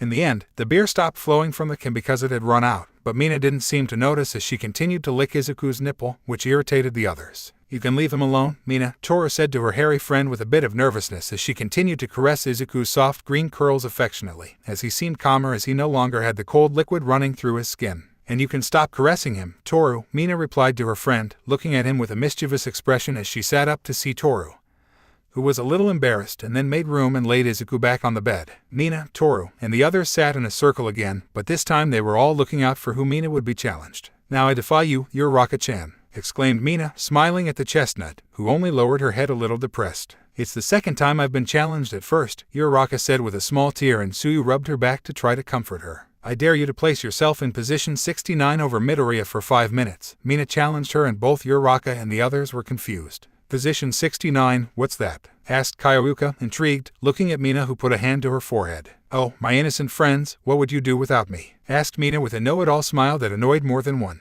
That position consists of placing yourself on top of another person with your lower part on their face while their lower part is below you, as well as a 69, and hence its name, she explained to them with an aura of teaching around her and then pretending to fix invisible glasses. The girls listened to him in silence, and once each one understood, their faces looked like red lanterns at traffic lights because of the blood that went to their heads. That's very perverted. How do you expect me to do that with Deku-kun? Asked an upset Uraraka, full of a mixture of nerves and embarrassment. I'm not forcing you to do it, you have a choice, Mina replied with a wicked smile as she lifted a can of beer in front of Uraraka's face, causing her to bite her finger as she thought about what to do. Thought the chestnut in a sea of nerves without being able to decide what to do. It's not so bad if you think about it a little, Uraraka-chan, Mina said calmly, catching Uraraka's attention. Just think about it, your butt will be close to her face while your face will be close to her. You know, mate, said the haired woman with a mischievous smile and winking at the chestnut that widened her eyes a lot. MMIC face near SS your sea mate, asked Uraraka with tension and nerves rising as he had a trembling smile and his eyes spiraled until at last her head shot steam from her ears as if something had exploded inside, and then Uraraka fell to the ground as red as a tomato. Uraraka-chan, are you okay? Suyu asked her friend with some concern as she went to see him along with the others. My face see close to Deku-kun's partner, babbled Uraraka with a goofy smile and spiraling eyes while her blushing face was really hot. Do I take that to mean you won't do the challenge? Asked Mina to the chestnut curiously. Yes, and I surrender, replied Uraraka without leaving her state, and Mina nodded happily. Well, take your drink cold, said the hairy woman as she handed the can of beer to her friend, who was clearly in no condition to drink it. You should give it to him when he recovers, Momo said to Mina seriously, but Mina just shrugged her shoulders nonchalantly. What does it matter? That way it will be easier for him, Mina replied simply, and then turned to look at Kyoryuka. Lift your head, Kyoryuka-chan, he asked, and the black-haired woman nodded in response and then approached Uraraka and raised his head enough for Mina to make him drink the contents of the can. And my face close to his sea-mate, said Uraraka, still dazed at the end of drinking the beer, now having a slight blush on her cheeks from the alcohol. It really seems like it was too much for her, Mina commented, amused by seeing her friend's condition, and then turned to see Kyoryuka, who was next to her. Either way, the challenge is up to you, Kyoryuka-chan, the haired woman told him, and Kyoryuka was immediately surprised. And me? Why? Kyoryuka exclaimed, bewildered and confused. For being good enough to help me get Uraraka-chan drunk, it was a test, replied Mina, cheerfully as if it were a prize. Well, I'd rather not have gone through it. replied Kayuka with a tense smile and a bead of sweat on her temple as she watched Mina. Too late, now decide, Mina said simply, looking intently at Kayuka, who thought about it for a few seconds before finally relaxing her shoulders. Ugh, I'll do it, just so you don't get away with it twice, Kayuka replied to the hairy woman with a frown, determined not to please her friend. And I thank you, it would be very boring to win so easily, Mina added happily and tilted her head slightly to the side, causing the black-haired woman to get more annoyed and look at her coldly. I hate you, Kayuka said as he stood up and watched Mina look at him smiling. I love you too, Mina replied happily, and Kayuka went over to Momo's bed to climb on with some embarrassment, mostly because she was now wearing that white button-down shirt that wasn't enough to cover her red panties that contrasted with the white strapless stockings she had to wear because of the nurse's outfit. Once he reached Izuku's side, he watched him sleep for a few seconds and then closed his eyes to calm down. He mentally encouraged himself to open his eyes more confidently than before and then position himself above the green-haired sleeper. She rested her knees around the sides of his torso and placed her hands around his waist. After that she laid her body on top of his, now leaving her butt facing the face of the drunken boy and her face on Izuku's crotch that was covered by his green underpants. What you do in that position is up to you, Mina said to her black-haired friend, who seemed to want to avoid seeing Izuku's underpants with a blush on her cheeks. See, shut up, Mina, yelled Kayuka at the hairy woman furiously, and Mina just smiled innocently and then set the timer on her phone. That is how the countdown began, and everyone was silent, watching how Kayuka was nervous and tried by all means not to observe what was right under her nose. Izuku, on the other hand, detected a smell and seemed to gradually wake up by smelling it. Damn, this is too embarrassing. I swear by Kami-sama that I'm going to kill Mina when all this madness is over. I settle down a bit as I feel a little uncomfortable, but because of that my abdomen ends up rubbing against Midoriya's abs, something that causes me to shudder and tense a little in my place, and my blush increases in intensity. Why the fuck does this damn position exist? It's embarrassing, and embarrassing as well as very vulgar. I don't think something like this can bring anything good. See, I think I'm feeling a little uncomfortable again. The best thing to do is to get back in the way. No, that seemed like an excuse to rub more against Midoriya's body. That's something dirty and perverted. I'm not capable of doing something like that. So why am I doing it? And I don't know what this feeling is that I can't control. It's the same as when I was challenged to sit on Midoriya's torso in the first round. The heat in my body is increasing and I feel my breathing become agitated and hot. I can feel myself shuddering at the slightest rose of our bodies, and the embarrassment of moving my ass close to her face is making it worse. Just imagining that I am a few centimeters away from Midoriya's friend makes my nerves increase, but even so I can't take my eyes off that area now. How big will it be? I can now feel how my intimacy begins to dampen before the heat of my body. I just hope that this is not noticed by the girls. It would be too embarrassing. Damn Midoriya, why do you have this damn effect on me? Why do I remember your heartbeat from when we were together now? Why does it turn me on so much to have you so close to me with our faces just inches from our most private areas? Huh? Now I feel your hot breath on my intimacy and I shudder again, gritting my teeth not to let out a moan. Damn, all you have to do now is wake up and I'll be lost there. And as if he had wished, Izuku opened his eyes to see the spectacular view he had of the black-haired woman's bottom, but it was specifically the smell that gave off her panties that had woken him up. Sniff, sniff, it smells good, Izuku said with a goofy smile, smelling the Kayuka fluids that moistened her panties, and her essence was captured by the green-haired man's nose. Izuku then brought his hands to the girl's buttocks to squeeze them, to the surprise of her and the spectators. Kayuka moaned from the stimulation and surprise as she arched her back upwards a little while Izuku massaged her butt and smelled her essence. What are you doing, Midoriya? Please stop, the girl asked him, but he ignored her to just enjoy himself with her juicy and provocative ass. The boy was smiling wickedly and with blurred vision as he brought his face closer to Kayuka's intimacy to briefly touch her with his nose, which caused Jiru's moans to be louder than before. But of course, their beautiful sounds caused a reaction in the drunken boy, which Kayuka and the others noticed when they saw how a large lump began to rise in the green-haired man's underpants, and immediately they all felt his blood rising to their faces. Momo was about to stop the challenge and save her friend, but Mina's hand obstructs her path and she turns to look at him. Stop there. The time hasn't passed yet, Mina said to the black-haired woman as she showed her the stopwatch where there was still 1 minute to go, and Momo had no choice but to complain resignedly. Help me please. Yes, if this continues, Kayuka tried to say, but Izuku's moans of pleasure did not let her finish the sentence. If she was already wet before, now she was almost soaked, and it was noticeable to see Izuku's wet face that kept rubbing his face and hands on the girl's butt that arched her back more. Kayuka, throughout all this action, fixed her gaze on Izuku's large bulge, which continued to grow in size and towered like a tower. Her vision gradually blurred and an indescribable desire to get closer invaded his mind. He was curious, and the excitement that was increasing did not help much to resist the idea of seeing the green-haired man's companion up close. But before he could get closer, he heard the loud sound of an alarm and turned his head to the right where he watched as Momo was holding out her hand to him. Now, take my hand. Momo yelled at Kyoyuka loudly, and the latter, using the last of her consciousness, stretched out her hand to take Momo's and then was pulled hard, freeing her from Izuku's skillful hands to fall on Momo on the carpet that cushioned the fall. "Gee, thank you," Jiro thanked, catching his breath and looking with a small smile at his friend who had saved him from falling into the hands of lust. "That's what allies are for," Momo replied to her friend with a small smile and then got up enough to sit next to Kyoyuka, who was lying down catching her breath. "You're lucky, Kyoyuka-chan. I had in mind that Midoriya would do something to you, but that level exceeded my expectations," Mina said to the black-haired woman who was resting on the floor. She turned to look at him angrily. "I'll say it again. I hate you," Kyoyuka said, and Mina smiled with amusement. "You don't have to thank me. That's what friends are for," Mina replied innocently, and Jiro just sighed tiredly. "Either way, recover quickly so you can challenge someone," added the hairy woman simply as she sat down on the floor. About 2 minutes later, Jiro was more recovered and they formed the circle again to decide the next challenge. "Well, I guess I'm challenging Tsuyu-chan," Kyoyuka said calmly as he turned to look at the little frog who tensed nervously. "I dare you to cover your abdomen with chocolate syrup so that Midoriya can lick it," the black-haired woman challenged, and the green-haired woman's cheeks flushed with embarrassment. "That's a very embarrassing thing, Kyoyuka-chan. Couldn't you challenge me to something else?" Tsuyu asked her friend, but she shook her head. "I'm sorry, Tsuyu-chan. Understand that I don't want you to either, but it's the rules," Jiro replied, feeling sorry for her friend. "I understand, Jiro," Tsuyu said with her hands in her lap. "I accept then," added the green-haired woman with a little nervousness. "Oh, I'm envious. Now it's Midoriya's tongue that will explore you, Tsuyu-chan," Mina said with an animated expression that caused the frog to widen its eyes. Tsuyu thought, alarmed and remembering the way in which her own tongue explored Midoriya the previous round. Before that image she lost all determination, since mentally she did not look prepared for something like that, especially if it was the green-haired man who explored her. "On second thought, I don't think I'll do this one, Jiro," Tsuyu said, lowering her head with her cheeks very red, and her friends looked at her embarrassed. "It's not fair that you frighten them, Mina," Momo said to Mina earnestly as she put a hand on Tsuyu's head to comfort her. "As far as I know, it's not against the rules I set, is it?" replied Mina with a wicked smile as she shrugged simply. "Tisk, I'll remember that," Momo replied with a frown, ready to avenge the loss her green-haired friend had just suffered. "Here you go, Tsuyu-chan, all the way down," Mina said to Tsuyu as she handed him a can of beer, which the little frog took shyly. Then he opened it and began to drink it all at once with his eyes closed until he finished it.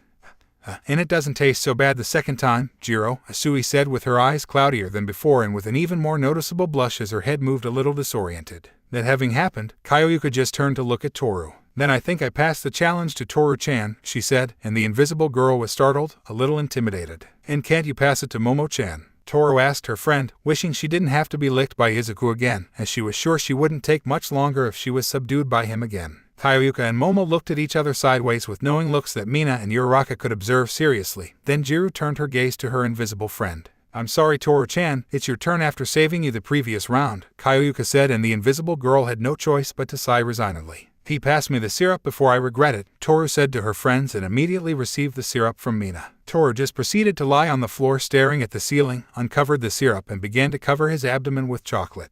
"Ei, it's cold," exclaimed Toru, shuddering at the temperature of the candy that, covering his skin, highlighted his abdomen as it fell down the sides, making it visible. "I'll wake Midoriya up," Mina said calmly, standing up and then addressing Izuku, who was asleep in Momo's bed. The hairy woman leaned into his ear with a sideways smile. "Hey, Nico Deku, do you want chocolate?" asked Mina to the green-haired man, and he raised his eyebrows while a smile was marked on his face. "Chocolate?" asked Izuku, opening his eyes with a silly expression that seemed adorable to the hairy woman, who smiled amused. "Yes, come with me, kitten," Mina replied before walking away while Izuku got up and then stretched like every cat does. "Meow, chocolate," Nico Deku said with a fanciful smile as he climbed down from the bed on all fours and followed Mina to Toru and the others. "Why did you call Nico Deku?" asked Uraraka, somewhat alarmed, seeing the green-haired man who had formed many troubles when he got out of control as Nico Deku. "So as not to waste his ears and tail," replied Mina, smiling and simply, and Uraraka could only pray that the same thing would not happen last time. Nico Deku, arriving near Toru, caught the scent of chocolate and licked his lips as he positioned himself over the invisible girl, imprisoning her. He looked at the chocolate with fascination and began to lower his head ready to start tasting.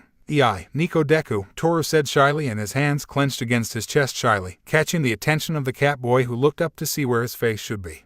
Please, be gentle," she asked in a vulnerable and adorable tone that would cause the opposite of what she asked for, as Nico Deku showed shadow over her eyes and 2 flashes of determination flashed and then began to lick Toru's abdomen.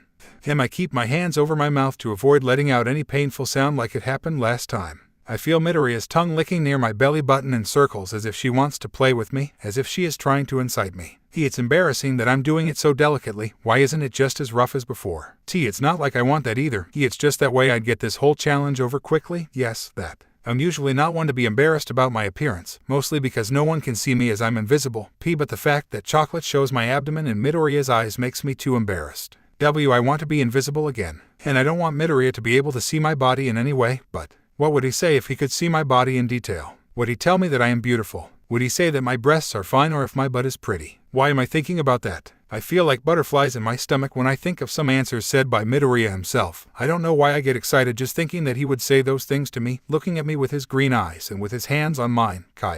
It would be too much for my little heart. I start rubbing my thighs with increasing itching in my crotch while Midoriya takes care of running her tongue over my skin in a stimulating way, causing me to have to bite my finger to endure the embarrassing sounds I don't want my friends to hear from me again. The heat in my body rises and the blood reaches my head as I feel a hand from Midoriya go up to my bra to squeeze my left breast a little tightly. I do my best not to moan, but I still shudder at his action, which doesn't stop there and begins to move his hand in circles and softens his grip as if he wants to shape my chest. Oh Midoriya, would you do this to me too if you were sober? Would you make me feel this way? Yes, if I asked you would accept.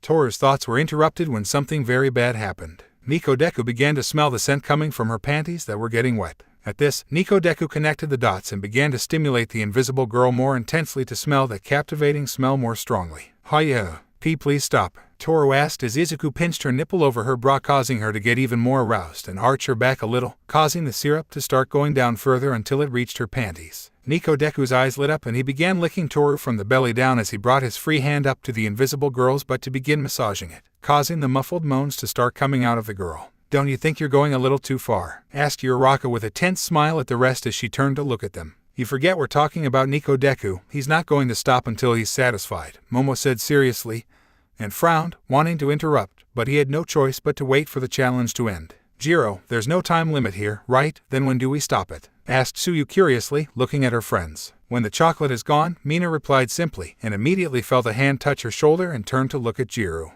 Like now, Kyoyuka said calmly and with a small blush on her cheeks while with her other hand she pointed at Toru and Izuku, who ran out of chocolate and began to lick Toru's body up to his neck. Wait, I have a plan to reassure you easily, Momo told the others with a confident little smile that intrigued the girls. Back with the Catboy and the invisible girl, Izuku was now licking Toru's neck seductively until she reached his ear where she bit him with a bit of force, causing Toru to begin to sense that something inside him was approaching along with an incredible amount of pleasure. Stop Midoriya. If you don't stop I'm going to, Toru asked as if she wanted him to stop, but at no time was she restrained and she could push the green-haired man away with her arms. The reason why she has not done so is left to the imagination. Hey Deku, Momo's voice immediately caught Deku's attention, who turned his head towards the origin to see how the black-haired woman was sitting while patting her lap. Come with me, Momo said to the green-haired man with a warm and gentle smile that hypnotized the small cat, who got off Toru, leaving her breathing heavily and then began to head towards Momo. Once Deku reached his side, he settled down on the floor with his head resting on the black-haired woman's soft, comfortable lap.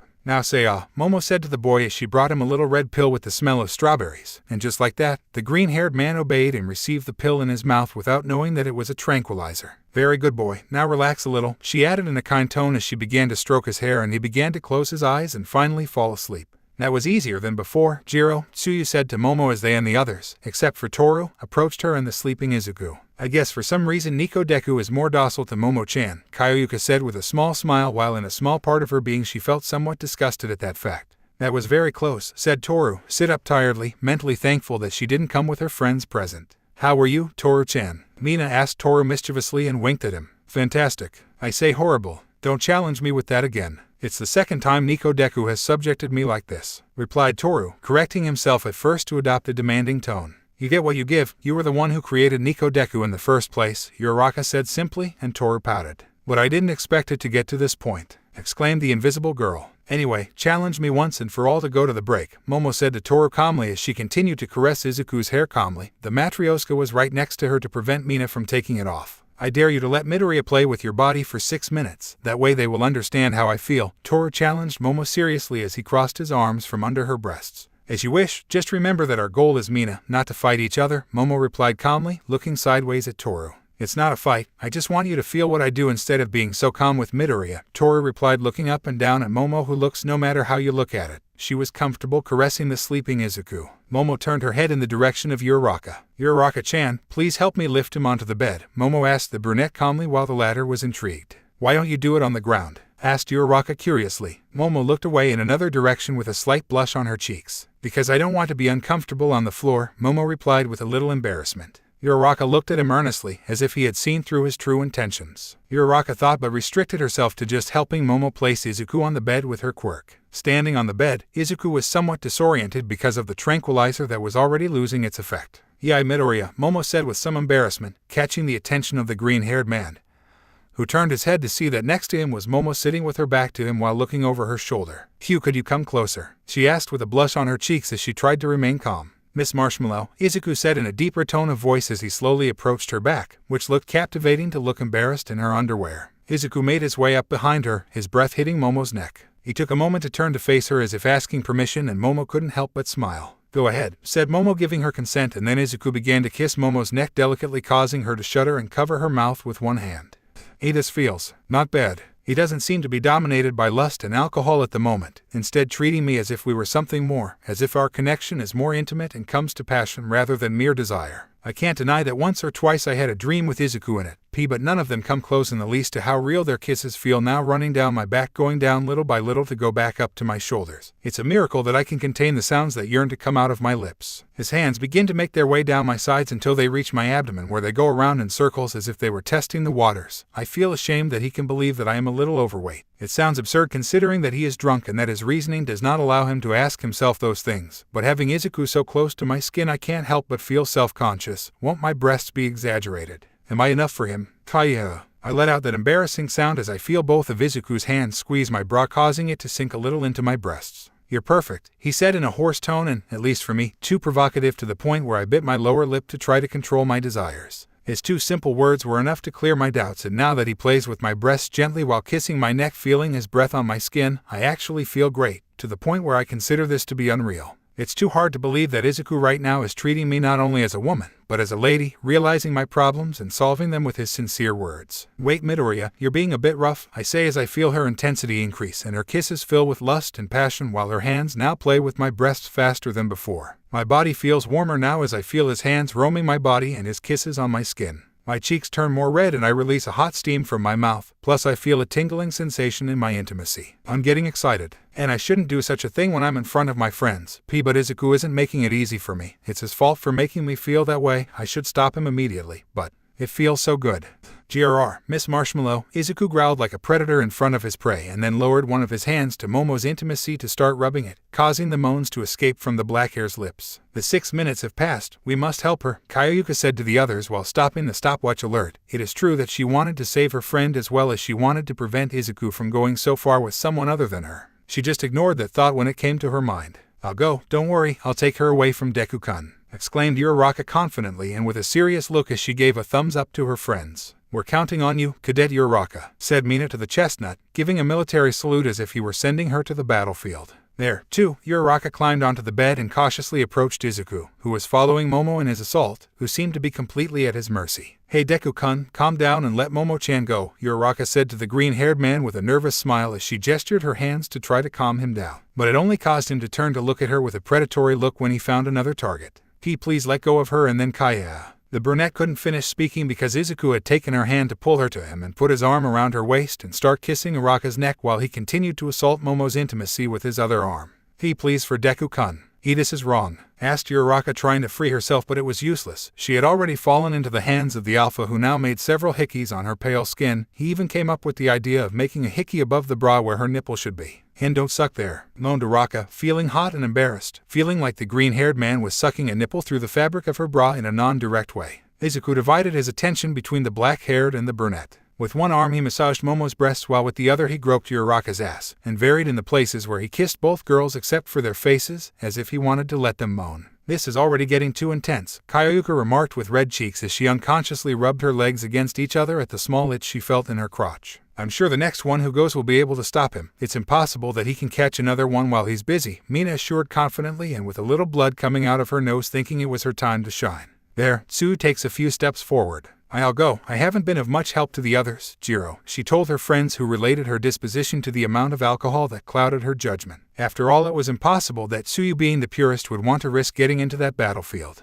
"I don't think you should go in your current state, Tsuyu-chan," Toru said, sincerely concerned about the bad decision her friend is making. Leave it to me, Jiro, Tsuyu said to her friends before approaching the bed and climbing up to slowly begin to approach the perverted scene. Oh hey Midoriya-chan, please let go. The poor thing couldn't even finish her sentence when Izuku planted his eyes on her as if another prey had arrived. Jiro, said Tsuyu in surprise before Izuku lunged at her with the other two. Now the drunken boy put order in his now territory, placed the three of them on the bed, with Momo on the left, Tsuyu in the middle and Uraraka on the right. All of them were in their underwear with their sexy and shapely bodies in plain sight, and Izuku was on Tsuyu appreciating the scenery he had, and without further ado, he wasted no time and dedicated himself to eating. His left hand went to play with Momo's breasts, his right hand went to rub Uraraka's intimacy, and he lowered his head to start kissing Tsuyu's neck, who began to moan along with the other two at the stimuli provided by Izuzu. Now if we need to interrupt each other, we can't trust that male of Midoriya, Mina said, drooling a little from her mouth as 2 lines of blood came out of her nose. You don't sound very trustworthy when you say it that way, Kyoyuka said with a bead of sweat on the back of her neck as she resisted the urge to bring her hands to her intimacy to pleasure herself.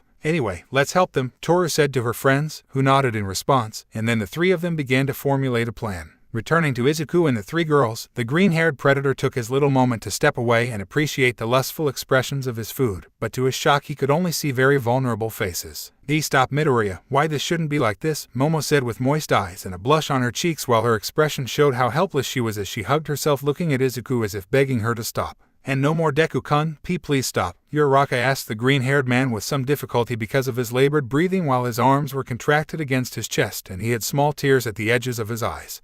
Please Midoriya-chan, and I don't want others to see me like that, Tsuyu said to Izuku in a brittle tone as she covered her body and stared at the green-haired man who was stunned with widened eyes. All 3 girls shared a common feeling at the time, discomfort. The 3 of them knew that they liked the way the green-haired man gave them pleasure, but the fact that the green-haired man behaved so boldly made them feel a great discomfort in their hearts. As if they knew that if they continued they would reach a point of no return, and they didn't want that to happen to the beast driven by pleasure, but to the real Izuku who was the one who had captivated them. The green-haired man slowly moved away from them while his hands trembled a little. See girls? Asked Izuku, surprised and showing concern on his face to the impression of all those present. He seems to be regaining consciousness, Kyoyuka said in surprise as she, Toru, and Mina were prepared to pounce on Izuku to try to calm him down. Is that good or bad in the situation we're in? Asked Toru, intrigued as she looked at her friend. Let's find out, Kyoyuka replied earnestly, ready to pounce on the green-haired man the moment he was wild again. Izuku put his hands to his head at the twinge of pain he was feeling, which worried the 6 girls. I'm sorry girls, I didn't, it was my intention to do that to you, said the green-haired man with a small smile as he felt too tired and his eyes weighed down as he leaned on his hands. The 6 girls understood Izuku's short words. He wasn't himself in those moments where alcohol made him become a predator with a thirst for pleasure. It was because alcohol released his most primitive instincts, and the fact that it was tempting him so far in the game was not much help to keep him calm.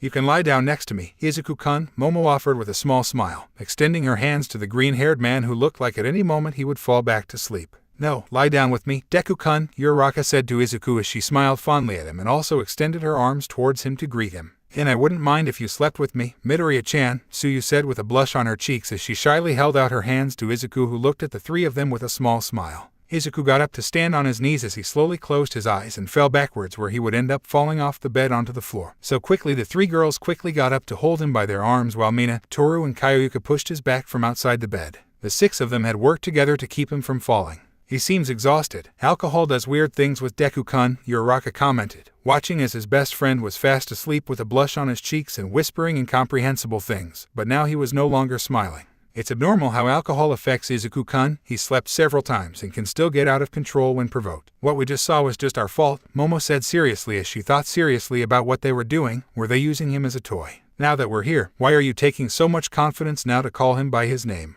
Uraraka asked Momo earnestly and angrily, causing the black-haired woman to turn her head and close her eyes. I can call him whatever I want, I'm sure it won't bother him. He's already told me several times that I could call him that, replied Momo, looking sideways at the chestnut who got a little angrier. Excuse me if I interrupt you, but did you forget that you almost participated in it with Midoriya? Said Mina with a mischievous smile, catching the attention of Momo, Uraraka and Tsuyu, who immediately turned red, along with Kyoyuka and Toru, who made a mental image. Haha, now I caught them, they know it's in, exclaimed Mina, amused and mocking her friends who felt embarrassed and others annoyed. It's because of the stupid Mina who says that kind of thing all the time, Kyoyuka said angrily towards Mina because the purple-haired dwarf was saying perverted things without any shame. Aha, anyway you three get out of there to let Midoriya rest, Mina said to the three girls on the bed who nodded calmly. After that, the girls settled Izuku on the bed, laying his head on a pillow and being fast asleep while the 6 girls stood looking at Mina specifically. You're going to force us to take off more clothes now, aren't you? Asked Momo, discouraged and bowing her head, emotionally exhausted. Nope, the truth is that I've thought about it and I think we shouldn't take off any more clothes from this point until later, Mina replied calmly, surprising the rest.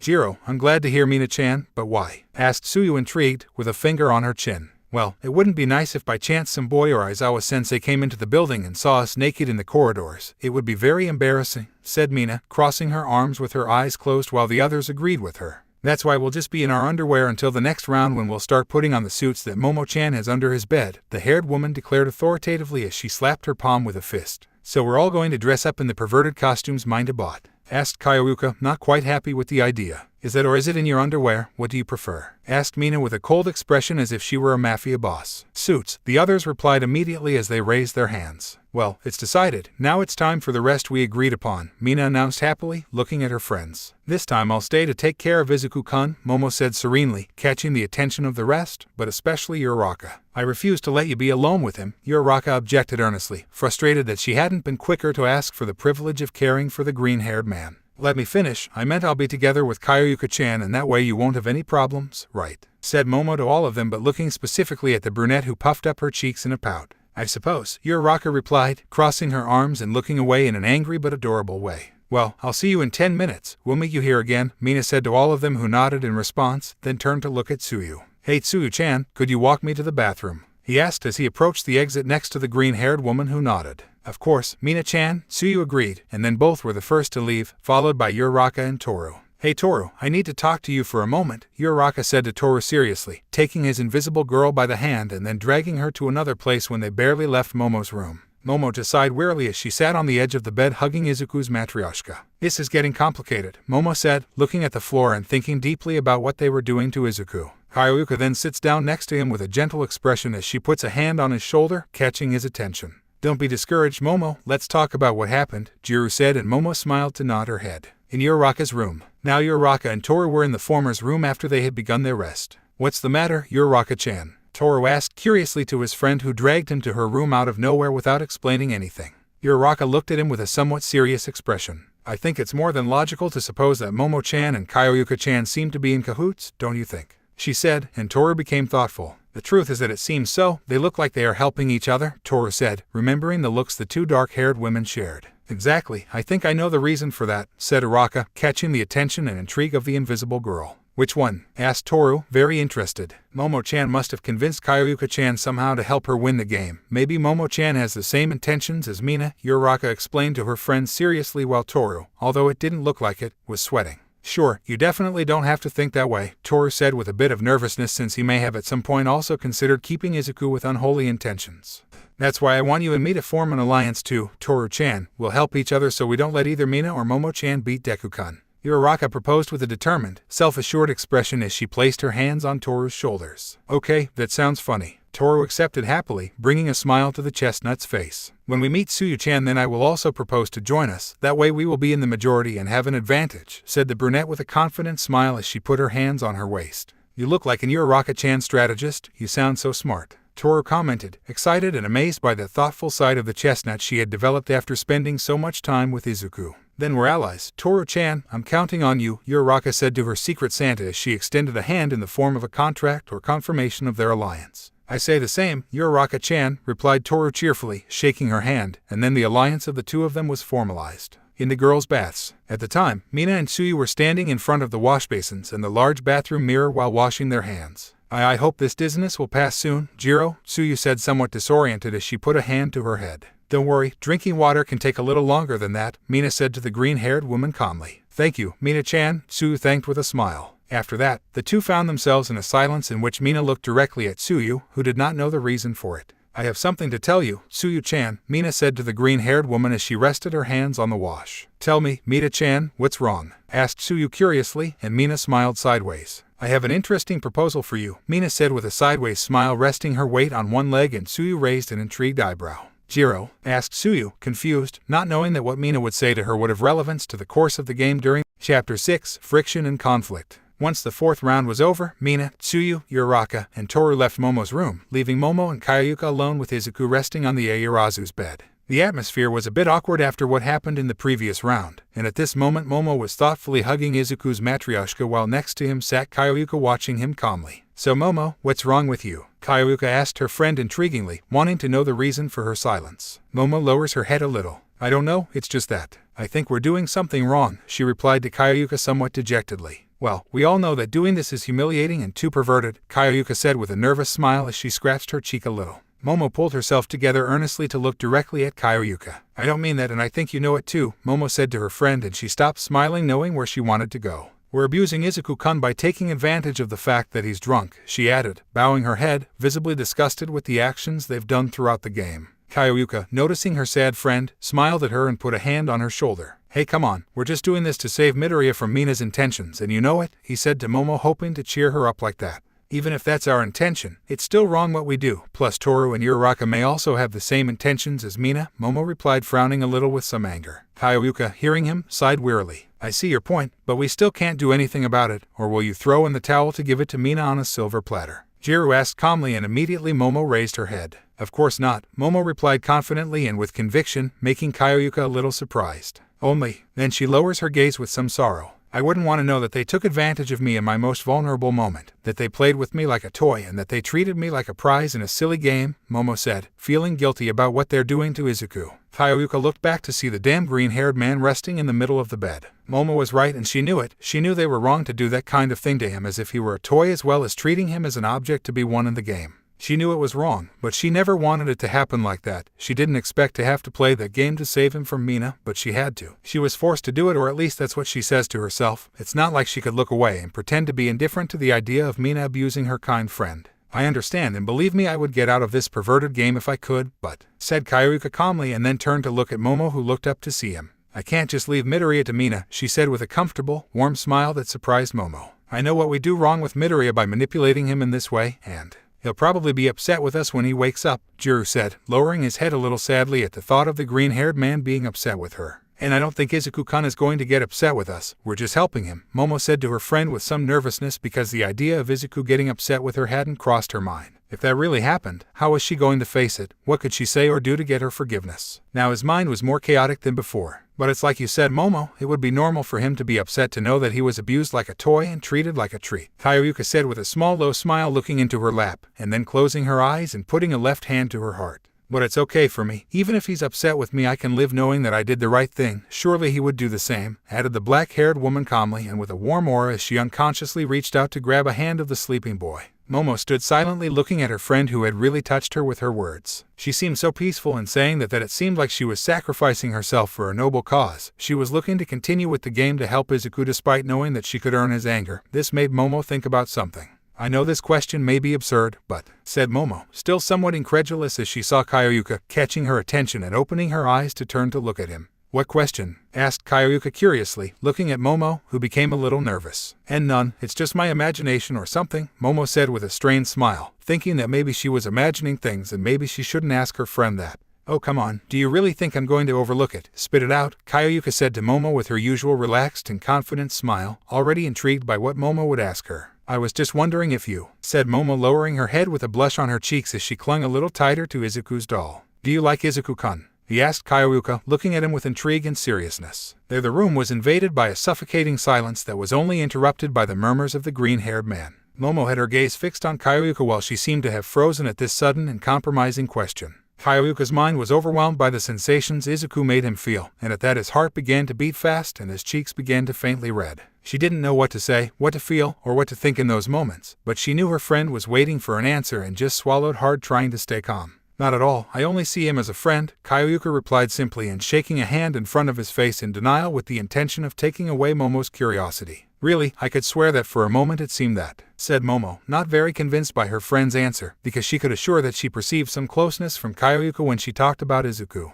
"It's just up to you," Kayuka stressed, disguising nonchalance and tranquility while internally she was in a sea of nerves. After that, both girls fell silent again, but now the atmosphere was lighter than before. Momo stared at her lap thoughtfully while Kayuka looked up at the ceiling calmly, trying to gather her thoughts. A minute later, Kayuka turned to look at her rich friend. "Are you feeling better yet?" Kayuka asked Momo with a relaxed smile. Momo raised her head and nodded seriously. I still think it's wrong what we're doing, but if it's to save Izuku-kun then I don't mind if he gets upset with me later. Momo replied with a determined look, ready to accept the consequences in order to prevent their platonic love from going to be Mina's. Kaioyuka, hearing him, smiled, trying to see the bright side. Well said. Anyway, we are talking about Midoriya. There is no one more understanding than him. Surely once he finds out everything then he will forgive us, said the black-haired woman calmly, knowing how is that side of Izuku that attracted her. That is to say, he liked it. Right, Izuku-kun is very kind, Momo said with a small warm smile as she hugged Izuku's matryoshka affectionately. Kyoka stared at the way he said those words. You couldn't answer me last time, Momo. What's the reason why you try so hard?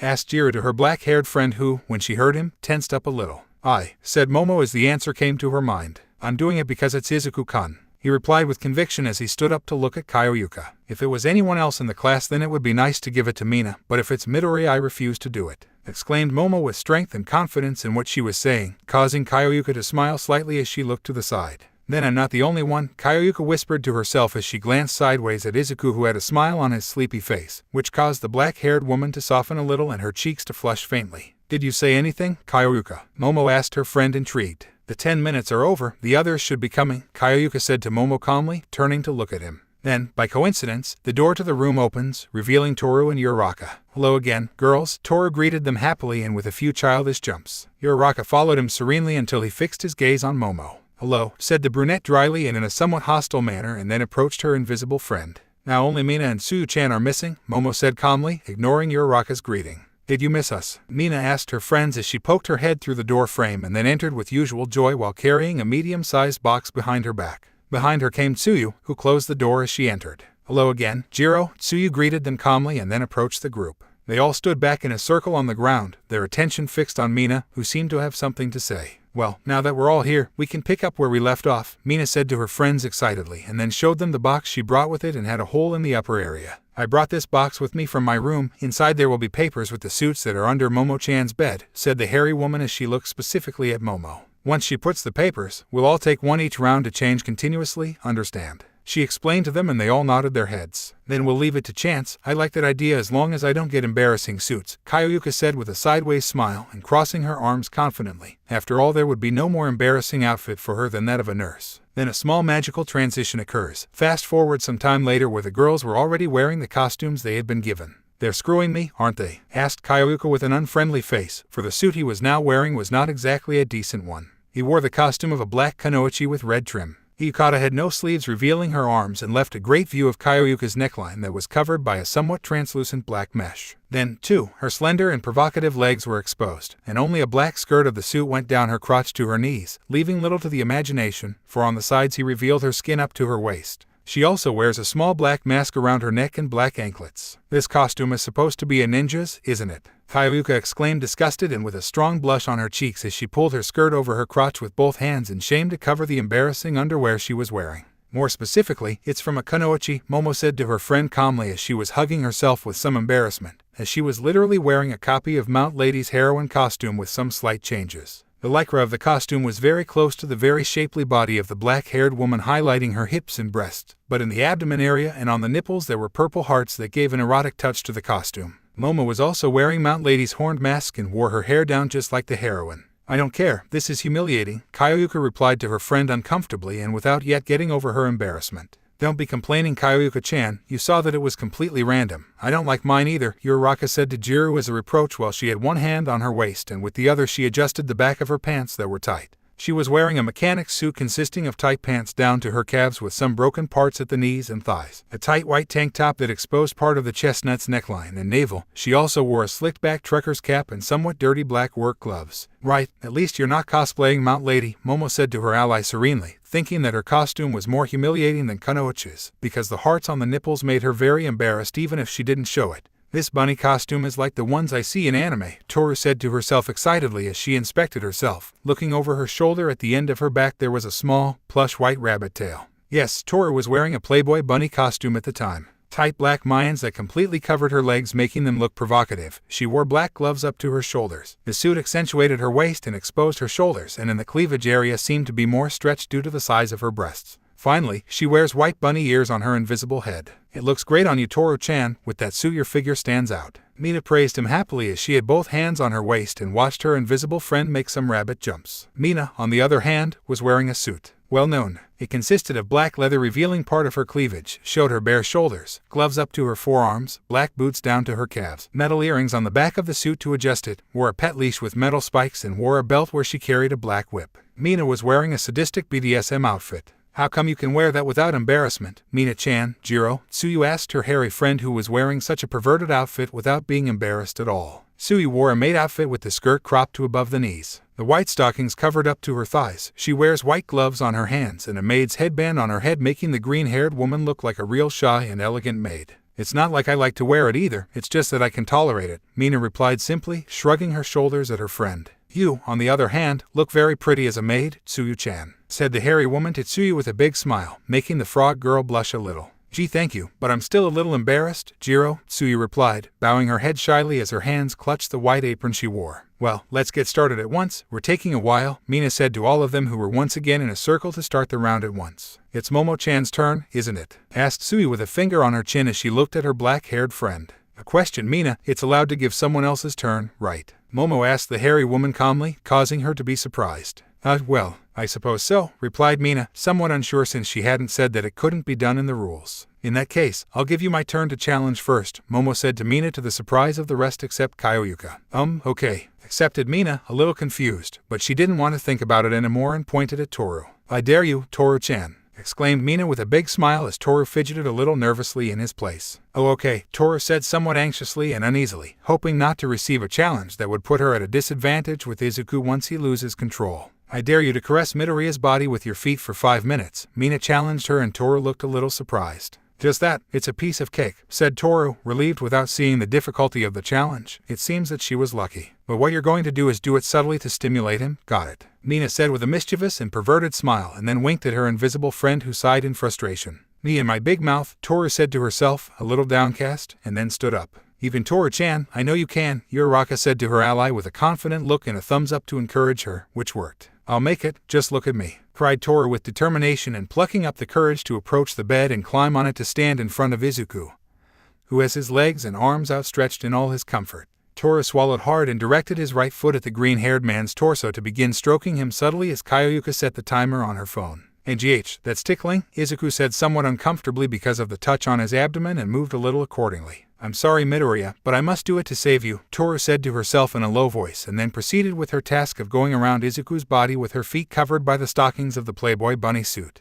My foot wanders over his chest to slowly descend onto his abdomen, causing him to start complaining more continuously, and to release slight grunts that make me feel something strange inside. Seeing him so calm and being easily influenced by my touch makes me feel good in a way I didn't expect. He feels good in a different way than when he goes wild and subdues me. I think I understand Mina a little bit now. Phew, but I shouldn't think that way again. Ever since we started this game I've been falling again and again to that feeling that makes me experience Midoriya. It causes my heart to churn quickly and my body to not follow what my brain says. It causes my thoughts to become confused and tangled in ways I can't explain at all. That kind of thing only happens to someone in movies or anime when they're in love, and I'm not in love with Midoriya. Am I in love with Midoriya? VOK is kind, generous, honest, helpful, understanding, handsome, and adorable, but what is this? Why can't I find any buts? There must be some reason why I can't be in love with him, right? Too heroic. Yes, that's right. He risks himself all the time to save people at the cost of his own safety, earning the admiration of many and the respect of even more people. Actually, that's just another good trait of him.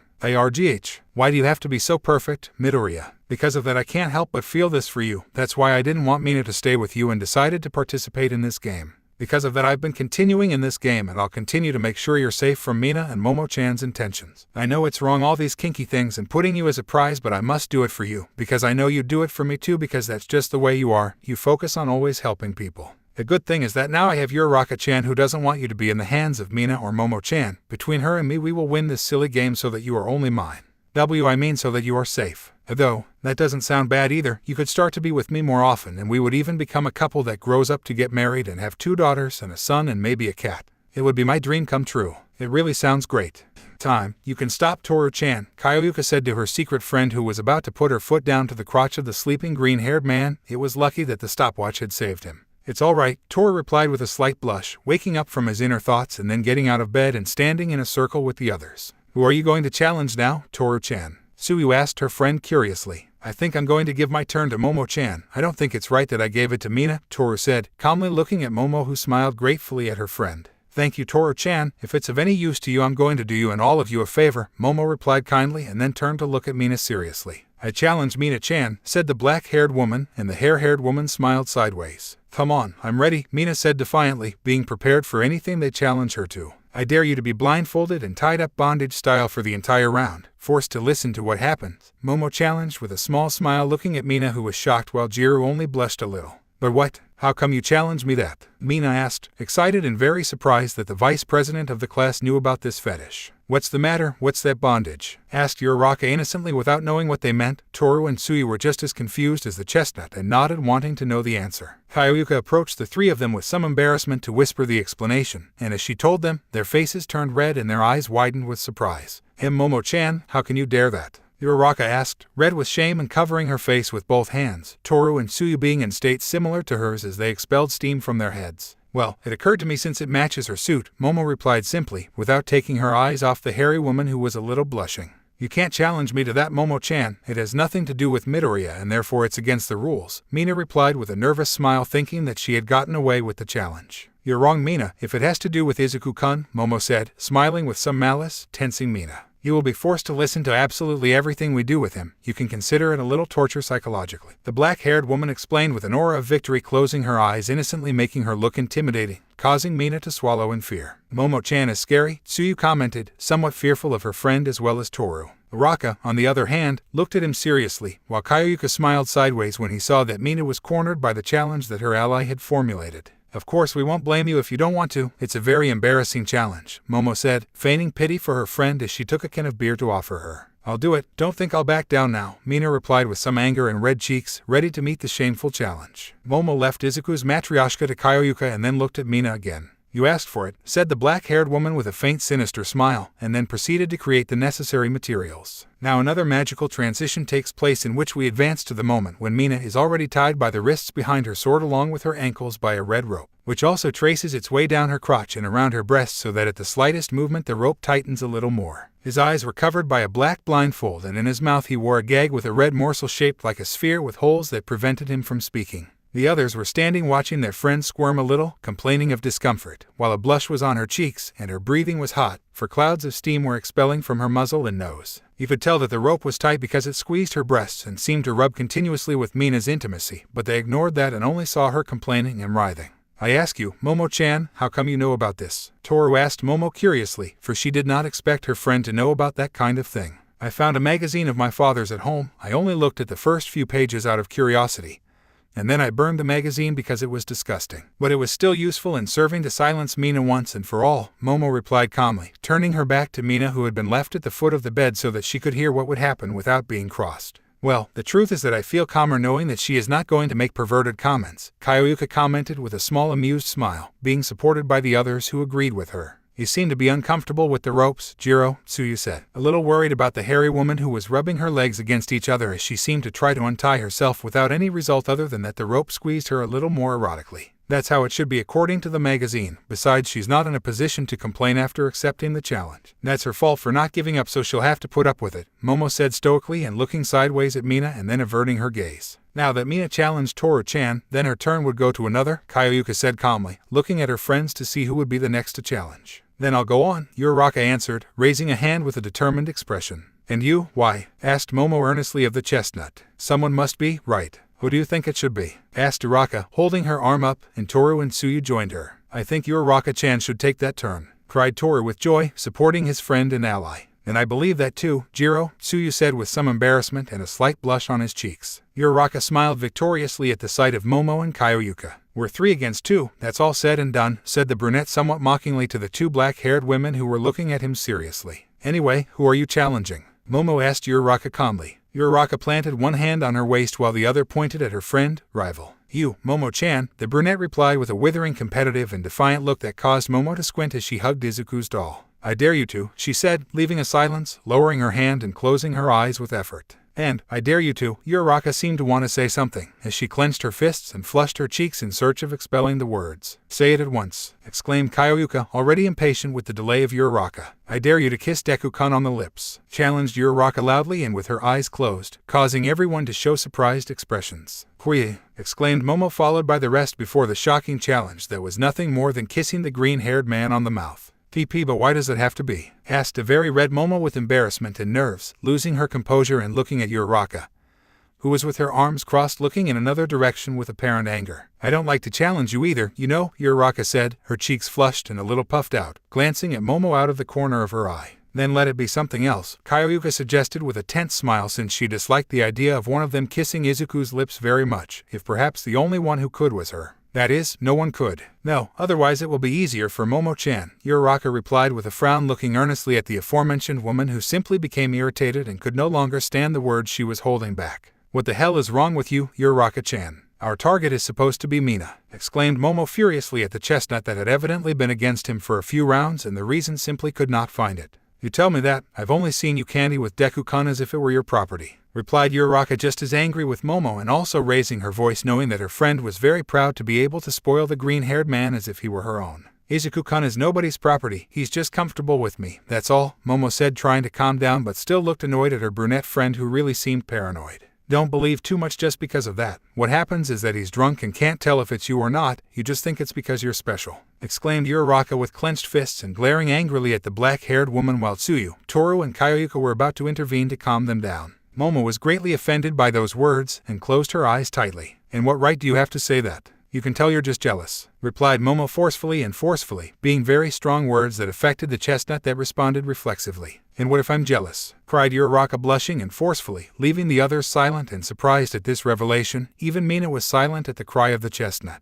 After that, the atmosphere became uncomfortable and everyone looked incredulously at Uraraka, who looked away, crossing her arms. Just hurry up and drink your beer. I doubt you want to take a kiss away from Deku-kun like that, Uraraka said with some anger and already looking calmer without looking at Momo. The black-haired woman gritted her teeth when she saw that her friend was right. As much as she wanted to give Izuku her first kiss, she couldn't unless he was aware and felt the same way about her. She also hated the idea of someone else doing it, but if she wasn't willing, then she couldn't do anything but lose her first life. Momo walked over to the crate of beers to grab one and then opened it to proceed to sip its contents calmly until she finally finished it. Wow, it's bitter, she said, somewhat disgusted with the taste of the drink as her cheeks flushed a little from the alcohol. The challenge is up to you, Tsuyu-chan, Uraraka said to her green-haired friend, knowing full well that she wouldn't agree to do it either. Okay, Jiro, Tsuyu accepted simply, with a slight blush on her cheeks. I knew you wouldn't want to, in that case take your. Wait a minute, did you accept? Said Uraraka, confused to see that Tsuyu had really accepted that challenge, and she was not the only one because the others were also very surprised except for Mina, who seemed amused. Yes, I think I can do it so I don't lose yet. I can't let Mina get away with it, can I? Said Tsuyu with some nervousness and a blush on her cheeks as she played with her apron in a shy and adorable way. You're right. In that case, go ahead, Uraraka said to her green-haired friend, somewhat surprised and disconcerted without yet processing the idea that she would kiss Izuku. The truth is that she hadn't considered the idea that any of them would accept, and now she regretted having made such a challenge. Tsuyu nodded with some embarrassment and then slowly approached Momo's bed, but before he got on he saw how Izuku slowly began to get up.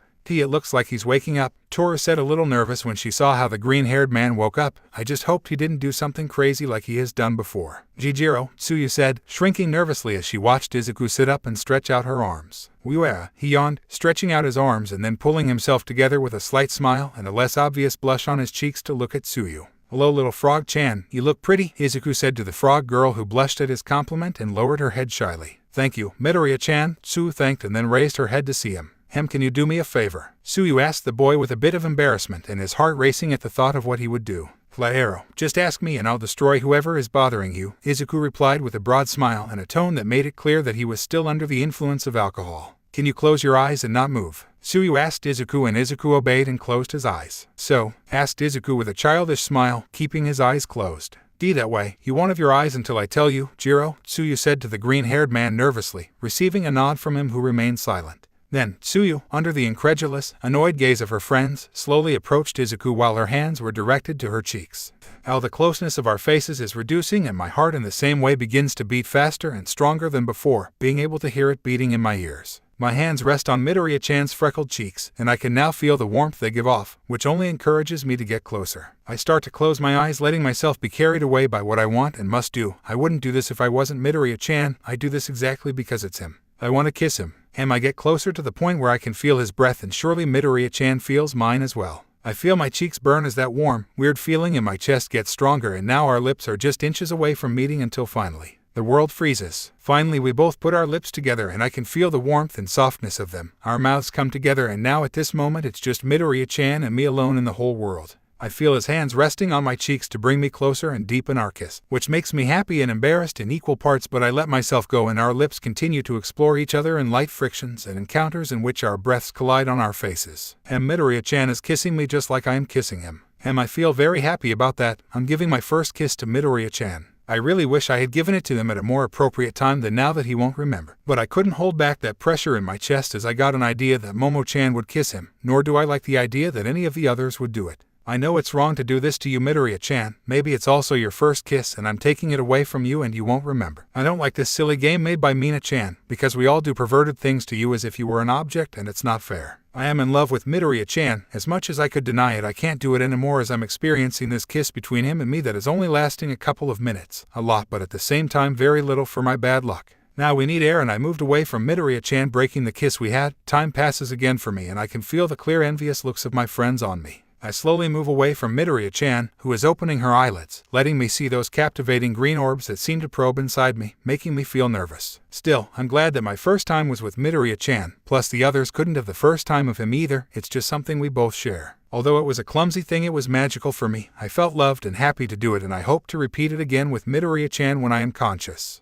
As they parted, Tsuyu looked at the ground shyly and blushed on her cheeks as she clung to the maid apron she wore. Izuku, on the other hand, opened his eyes and formed a playful and innocent smile looking at the frog girl. "That felt so good, Frog-chan. What was that?" asked Izuku, tilting her head slightly forward to see Tsuyu's face, who blushed a little more at how close Izuku was to her. "You can call it a reward for obeying," Tsuyu replied, smiling nervously at him, and this struck a chord with the onlookers, who for a moment could swear that Tsuyu was being flirtatious with Izuku. "Now please stay calm and do what I tell you, Jiro," she said to the green-haired man, calming down to give the boy a nice smile as if he were dealing with a child. Izuku nodded his head childishly. "As orders, cute little Frog-chan," Izuku replied with innocence and joy, causing Tsuyu to blush again at the compliment of the boy she likes. "He seems more lucid, but he's still under the influence of alcohol, maybe because the dream restored some consciousness," Momo said, maintaining her composure and looking at her friends as Tsuyu approached to join the group. "Midoriya seems easier to deal with in that state. Maybe that way it won't get out of control," Toru said with a hand on his chin thoughtfully. "Because perhaps he would no longer have to see the savage Nico Deku, who would go out of control to make a real fuss, pleasant but still a ruckus. We don't know that yet. Let's be cautious for now," Kaioyuka said, crossing her arms calmly, seeing her friends who nodded in agreement with her. "Anyway, who are you challenging, Tsuyu-chan?" Uraraka asked her green-haired friend curiously. At that, the frog points its hand at Kaioyuka. "I challenge Kaioyuka-chan to lick Izuku's hand covered in candy syrup until nothing is left," Tsuyu challenged him with a slight blush on his cheeks. Kaioyuka blushed a little, but still kept her composure. "And it doesn't sound so bad compared to what I did before," Jiro said, distorting indifference when the truth was that he was also embarrassed to think about doing that. "Remember that you must do it in a sensual way like Mina-chan does, Jiro," Tsuyu added, and now the others were surprised while Mina, still tied up, seemed to laugh at the misfortune of the black-haired woman. "Is that really necessary?" asked Momo, a little tense, looking at Tsuyu as she didn't understand the reason for that added detail. "Yes, because according to the rules you have to increase in intensity, Jiro," Tsuyu replied, still somewhat embarrassed, looking at Momo, who had no choice but to accept what she had said. "But the way Mina does it is very shameless and humiliating," Kaioyuka complained nervously and trying to convince her kind and understanding friend to change the challenge. "In that case you'll have to drink those, Kaioyuka-chan," Tsuyu replied to her friend as she calmly pointed to the case of beers, which unsettled Jiro and the others, as they did not expect the green-haired woman to be so raw and direct without giving in a little to her friendly side. Jiro only had to grit her teeth debating what to do, and in the end she sighed in defeat to go get a can of beer to start drinking it all at once. She didn't understand what happened to Tsuyu, but she definitely had something now. Anyway, she wasn't willing to stoop to act like Mina in such a lascivious and lustful way, and only decided to lose one life. She had 2 more to go anyway. "With that, the challenge will pass to Uraraka-chan," Tsuyu said calmly, turning to look at the chestnut. I guess I have no choice but to accept, Uraraka replied with some nervousness and a blush on her cheeks when the truth was that she felt a little anxious to meet the challenge. Are you sure? After all, you must do like Mina-chan, Tsuyu remarked with apparent concern to her friend, as if she only wanted to incite her to decline and lose a life. It wasn't possible. Tsuyu was the purest of them all. It wasn't possible that she wanted to sabotage the others, right? Don't worry, Tsuyu-chan, I think I can handle that, Uraraka replied to her friend with a cheerful smile and then turned to look at the others. Pass me the caramel syrup, please, she asked, and Toru proceeded to pass the container to the chestnut, who then approached Izuku, who was sitting on the edge of Momo's bed. Hello Deku-kun, Uraraka greeted him with a nervous smile, catching the attention of the chestnut, who tilted his head to the side to look at the chestnut. Hello Uraraka-chan, why are you dressed like that? Izuku asked the brunette with genuine childlike curiosity. Well, because we're in a little game, Uraraka replied, scratching her blushing cheek. Oh, wow, I want to play too, said the green-haired man excitedly, raising his right hand enthusiastically at the idea. In that case, please allow me your hands and please stay still, okay? Uraraka said to Izuku calmly as she took both hands from the green-haired man and then knelt down in front of him. Will you let me play? Izuku asked curiously, and the brunette nodded. Of course, just please stay calm and don't do anything, Uraraka replied to him and then proceeded to open the container of caramel syrup to start smearing it on both of the green-haired man's hands. It feels sticky and smells good, what is it? Izuku asked innocently to Uraraka, who seemed more focused on his hands and didn't answer and began to lick Izuku's index finger shyly. This had confused the boy, who looked at him strangely, and before he could say anything to Uraraka, she was already sucking his finger while wrapping her tongue inside his mouth and then taking a breath and expelling some hot air while his cheeks flushed. After a few seconds she returned to the action, this time taking two of the boy's fingers to lick them more sensually than before, closing her eyes and letting herself go so that she looked very erotic at that moment, leaving traces of candy around her mouth. Oh God, I didn't expect this to feel so good. Just thinking about what I'll be looking like makes me get a little warm. Who knew licking his fingers would be so exciting? Now I wrap my tongue around his fingers that are inserted into my mouth and I focus on the sweet taste of the caramel combined with the salty and then sweet taste of Deku-kun's skin, leaving saliva in the places I pass and getting a little caramel dirty on my lips and cheeks. I'm a little embarrassed by this, but I'm getting used to it now. I can't let my nerves interrupt this moment that is only Deku-kun and mine. I feel my cheeks blush and my vision blurs at the pleasure I feel in doing this. Each time I move my tongue more skillfully and perverted in a way I never expected to see of myself. I can look shameless right now when I lustfully suck on 3 Deku-kun fingers at the same time while wearing this tight, revealing mechanic suit, but how good it feels makes me forget about that embarrassment I felt challenges behind. Your tongue is tickling me, Uraraka-chan, Izuku tells me in a broken voice that only tells me that he is enjoying this service I am doing him, which makes me very happy. I am pleasing Deku-kun. Hold on just a little longer, Deku-kun, I have to clean everything up for you, I say coquettishly and then continue with my work. Don't worry Deku-kun, I'll save you from the intentions of Mina and Momo-chan. With Toru's help I'll win this game to have you all to myself. It may sound bad what I say about treating you as a prize, and I understand it, but even so I cannot stop this feeling in my chest that orders me to have you for myself, to overcome the others so that I can be intimate with you. I don't like the fact that they all take advantage of your status as if you were a tool. I know that I include myself among them, but my intentions are the right ones, to be by your side. I've always wanted to be by your side. I've denied it many times as if those feelings weren't true or had no basis to come true. But I just want to be happy with you, Deku-kun. I want my best friend to be my boyfriend too. I want to go on dates with you. I want you to talk to me more. I want you to see me when you talk to another girl. All I want is to be able to be by your side to support you just like you've done with me since we met. You are my hero, Deku-kun. I understand if you get upset with me when you find out what I have done without your permission. But even so, I will not give up on you. I will strive to get your forgiveness. I will insist on showing you how much I have liked you since our first year. I want to express all these feelings that you have made me feel every time you saved me or greeted me in the morning with that smile that comes back to me, madwoman. I love you, Deku-kun, and if I have to win this game to have you for me, then so be it. I will assume the consequences of my actions as long as I don't see that you are with someone else. Cause I want you only for my Deku-kun.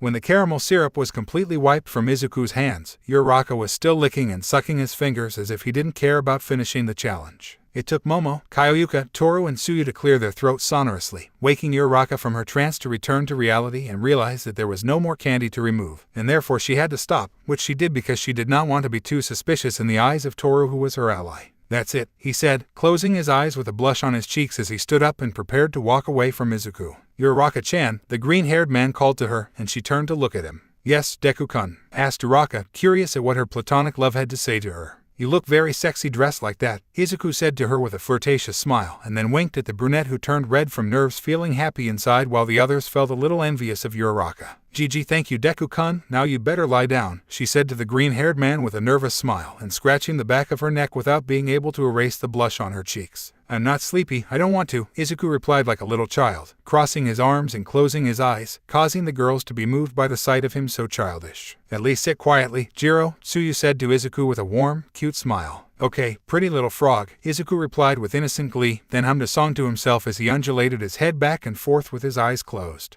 Uraraka was a little annoyed to see that Izuku listened to Tsuyu and not her, but she decided to ignore it and both she and the frog girl went with the others. Alright, I think that's the end of this round, Momo said calmly as she tried to get over the small amount of envy she felt for both Uraraka and Tsuyu that Izuku seemed to like. Wait a minute, Toru said, catching the attention of the others. What's wrong, Toru-chan? Asked Kyoka intriguingly to her secret friend dressed as a Playboy bunny. It's true that we have Mina tied up, isn't it? Asked Toru, looking at her friends. Yes, that's right, Momo replied, seeing the obvious without understanding what her friend was trying to get at. So that means there's no point in continuing the game now that Mina can't do anything to Midoriya, exclaimed Toru with excitement when he finally saw what would be the end of the perverted game, which made everyone surprised to recognize that, and Mina stiffened to start squirming harder. You're right, it's our chance to finish this, Kyoka seconded with a small smile and crossed her arms under her breasts, making them stand out a little through Kunoichi's yukata. But we can't do that to Mina, said Uraraka, somewhat nervous when she saw that the game could end. The truth is that she wanted to continue and win so that she could have Izuku with her, but she couldn't say that to her friends and therefore she had to look for a valid excuse. We'd be taking advantage of her and she'd be upset with us for doing that to her, the chestnut would say with a nervous smile and raising a finger in an explanatory way. She can think what she wants, but she's the one who wants to rape Midoriya. I think it's a small price to pay for ending this as soon as possible without hurting him anymore. Kyoka replied seriously and sharply, leaving the brunette speechless, who took a step back and shrugged his shoulders with some disappointment.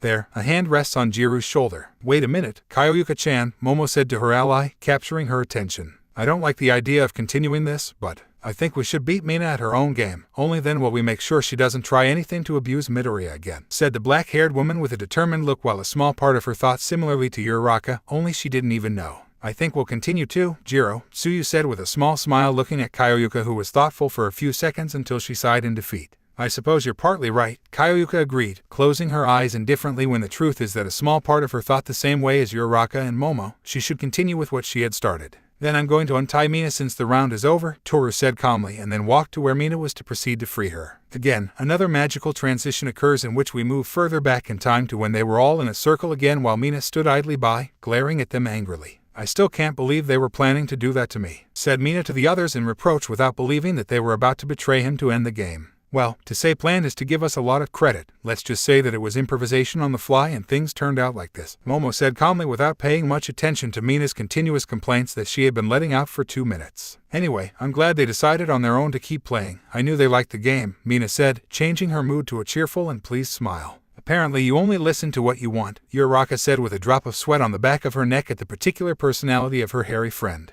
Either way, take a piece of paper for the costumes we'll be wearing next round, Kyoka said to the others calmly, taking the box in her hands so that Momo, Toru, Uraraka and she could start choosing their roles. Mina, for her part, discreetly approached Tsuyu, who was next to her. Hey, Tsuyu-chan, he said quietly, catching her attention. Very good job, you did great deceiving them, said Mina with a knowing smile to wink at the green-haired woman. I'm only doing it because of what you promised me, Mina-chan, Jiro, Tsuyu replied to the haired woman with a bit of seriousness and a blush on her cheeks. Sure, you just go on as you have until now and you will have your share of the prize, Mina replied, giving Tsuyu a few nudges of companionship and confidence. What are you two talking about? Come and take your papers, Uraraka said to Mina and Tsuyu as she motioned for them to come and take their papers. Okay, replied Mina with a big enthusiastic smile, raising her hands in amusement and then approaching, leaving Tsuyu there, who looked thoughtful as she watched Mina take a piece of paper from the box. Flashback. I have an interesting proposal for you, Mina said to Tsuyu with a sideways smile in the bathrooms. Jiro, said Tsuyu, puzzled as she raised an eyebrow. What proposal, Mina-chan? Tsuyu asked her hairy friend who had caught her attention. How does it sound that we share Midoriya, Tsuyu-chan? Mina asked Tsuyu with a mischievous smile followed by a flirtatious wink that made the frog girl blush a lot. What are you talking about so suddenly, Mina-chan? Asked Tsuyu, nervous and surprised at Mina's question that had taken her by surprise. At this, Mina began to walk calmly and her hands behind her back around Tsuyu, making her more nervous than she already was. You know, you and I helped each other win Midoriya and then we both shared it, simple, right? Mina said to Tsuyu with an innocent smile as if it were a simple matter. And I have no interest in that, Mina-chan, Tsuyu replied to her friend shyly and bowing her head with red cheeks. At that, Mina grabs Tsuyu's shoulders from behind her, causing the frog to flinch. Oh come on Tsuyu-chan, you can't fool me as easily as the others, Ashido said to her friend as she brought her mouth to her ear. You can tell from afar that you like Midoriya, or are you going to tell me that you don't like him? He asked Tsuyu in a playful tone, making his face turn as red as a tomato. And it's not that, exclaimed Tsuyu embarrassedly, causing Mina to tear herself away from her in amusement. And Midoriya-chan is kind, helpful, generous, honest, heroic, and very brave. It's impossible not to like him, Jiro, said the green-haired woman shyly and looking at the ground while an image of Izuku smiling at her passed through her mind, which made her feel a certain warmth in her chest. But it's more than that, isn't it? Said Mina calmly as she approached step by step to be in front of Tsuyu, who put both hands to her chest over her heart. I feel a pressure inside me when I'm close to him, and with these challenges that feeling becomes heavier and makes me feel a lot of warmth in my body as well as happiness, Tsuyu described, feeling the rapid beat of his heart just remembering that feeling that the green-haired man made him experience. That's because you're in love, Tsuyu-chan, just like I'm interested in Midoriya, Mina said, pointing to herself with a thumb and a big smile as she closed her eyes. Even if that's true, I reject your offer, and I can't think of being a participant in something as indecent as sharing it. Jiro, Tsuyu refused, looking away trying to stand firm in his decision. Mina shrugged her shoulders simply and began to walk with her hands on her sword back and forth with a stern expression. I'm being generous, Tsuyu-chan. The way things are going, you're going to lose and you'll be left out with no chance of winning the sexy prize, Mina said to her friend and then turned to look at him with an intense look that intimidated Tsuyu. I'm offering you the opportunity to share it in exchange for you joining forces with me. It's not a bad deal, is it? Said the hairy woman, forming a sideways smile on her face as if she were getting into her friend's mind to convince her. I'm not sure, Tsuyu said, shrinking in place uncertainly and playing with her hands. What we're doing, this game, everything we've done is wrong. We're doing everything taking advantage of Midoriya-chan's state. I don't think it's right, Jiro, she said without agreeing with the things that have happened. Well, whether you like it or not, there's going to be a winner and it's likely that it's not you, Mina said to Tsuyu, turning her back to him and then looking at him sideways with a slight smile. On the other hand, if you help me, you will receive your share regardless of whether you lose, added the hairy woman, causing the frog girl to look pensive at what she said. Tsuyu thought earnestly and with a finger on his chin. She thought, convincing herself of what she thought was the right way. I guess it's okay, Tsuyu said nervously, looking at Mina, who smiled broadly to turn to look at him and take his hand to shake it. Excellent, I'm sure our alliance is the best, exclaimed Mina happily, consolidating her alliance with Tsuyu with emotion. See, how did you know I like Midoriya-chan? Tsuyu asked Mina with some embarrassment once she let go of his hand. That's simple. Test number 1 was the way you stroked his arm, Mina replied simply, remembering that moment while Tsuyu blushed a little. The second test was when you licked his body in such a way. Lascivious, the hairy woman continued, smiling a little mischievously, while the little frog grew redder. The third was when you got upset when I said I would kiss him, and the last one was your attempted kiss when you were alone with him, Ashido concluded, amused as she watched her friend expel smoke from her head in embarrassment. Yu Uraka-chan told you? Tsuyu asked Mina, surprised to see that her friend knew what she had tried. Nope, but you just did it, Kyukuku, Mina said with a playful smile as she caught her friend in the trap and then laughed a little while Tsuyu covered her face in shame. In short, you're very obvious, Tsuyu-chan. The strange thing is that the others didn't notice, said the funny hairy woman looking at her new ally. Shame on you, Jiro, Tsuyu said, her face red and steaming from her head when she saw herself completely exposed. Mina smiled happily and then offered her hand to Tsuyu, capturing his attention.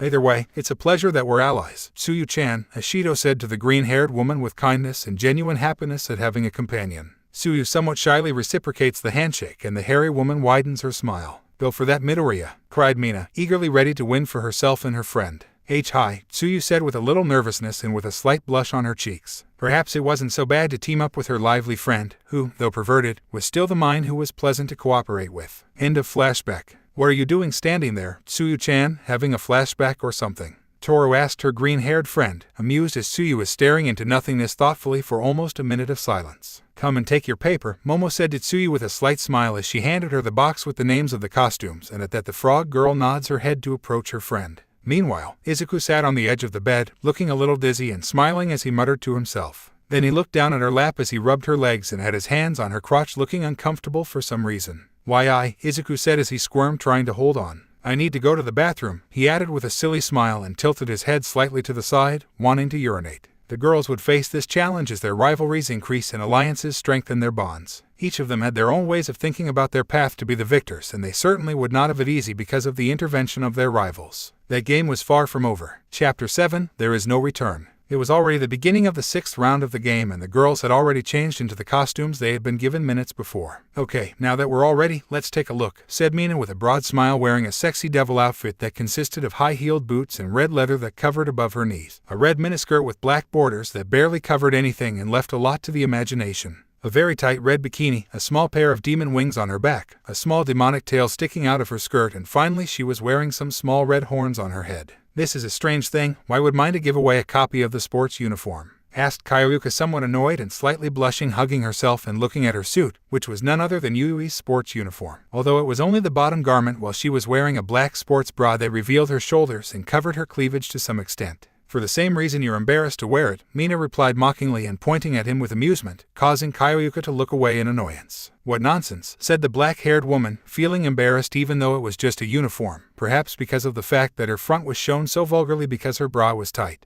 Now that's something revealing, Momo commented, blushing and embarrassed seeing her sexy cowgirl outfit, which was made up of brown leather cowboy boots up to the calves with fringes, a blue mini short tight to the thighs, a leather holster with toy guns and also with a rope wrapped on the side. She also wears a plaid shirt that revealed her entire abdomen and was tied between her breasts to cover them with some difficulty, and lastly she wore a cowboy hat while her long hair was loose cascading over her shoulders. A cowgirl suit for you, it's like you were born to wear it, Mina said to her friend, praising her for how good she looked in the suit and how sexy it looked. No comment, Momo replied, hugging Izuku's matryoshka and closing her eyes with a blush on her cheeks, as she felt deeply ashamed to wear such garments that were somewhat tight in the chest and butt area. But it's really a coincidence that Uraraka-chan got that cow suit, said Mina, amused, turning to see her brunette friend who was hugging herself trying to hide as much as she could. Uraraka's Vaquita costume consisted of a bra and sleeves with a cow pattern and black pants that leaves her right leg completely revealed, a pair of gloves and boots, as well as a belt with a gold buckle in the middle and a leather pouch around her waist. Her hair was also different with a pair of gloves and boots, one on each side of her head and with 2 strands of her hair running down the sides of her face to shoulder height. Her appearance resembles Lucy Hartfilia's star-dressed Taurus. This is embarrassing. Does it make me look fat? Asked Uraraka to Toru, blushing and embarrassed to wear such a suit. Not at all, Uraraka-chan. Let's just say that it looks good on you, Toru said to her ally and friend who seemed self-conscious about her figure, when the truth was that she looked really sexy with the right measurements to show off that suit in all its splendor, highlighting her butt and legs. I'm still embarrassed to wear it, said the brunette, shrugging her shoulders and hugging herself embarrassedly, because she couldn't help but feel that way at the thought that Izuku would see him that way. Why are you only wearing the apron naked, Toru-chan? Suyu asked her secret friend, who was wearing only a white kitchen apron with pink embroidery on the sides. Well, there was a red bikini, but since I'm invisible, that doesn't matter, exclaimed Toru happily and twirling around on herself, feeling lucky to be invisible in those moments, because she was used to being naked most of the time and there were no problems. Right, and don't forget Suyu-chan's little angel, said Mina, amused and playful, hugging her green-haired friend with an arm around her neck, causing Suyu to lower her head with a slight blush on her cheeks. Suyu wears an angel outfit that was made up of white stockings up to her knees, a small white dress that accentuated her breasts and waist, and a mini skirt that barely covered her white panties. She wears a small pair of wings on her back, a tiara like halo on her head, and she also wears white gloves up to her elbows. She's represented very well by her suit, as well as by you, Kyoryuka said, looking at Mina with a frown. I'll take it as a compliment, Mina replied with simplicity and an amused smile, letting go of Suyu and shrugging her shoulders with some mockery. It wasn't, Kyoryuka remarked angrily, because the truth is that Mina really behaved like a demon. It was fortunate that an angel like Suyu didn't behave that way. But it's funny, an angel and a demon in the same round, Toru said happily, looking directly at Mina and Suyu without really knowing that they are actually allies. And let's not forget Momo-chan as a cowgirl and Uraraka-chan as a cow. It's as if we were together, added Mina with an amused and innocent smile, seeing the black-haired woman and the brunette who, when they heard him, turned to look at each other with frowns.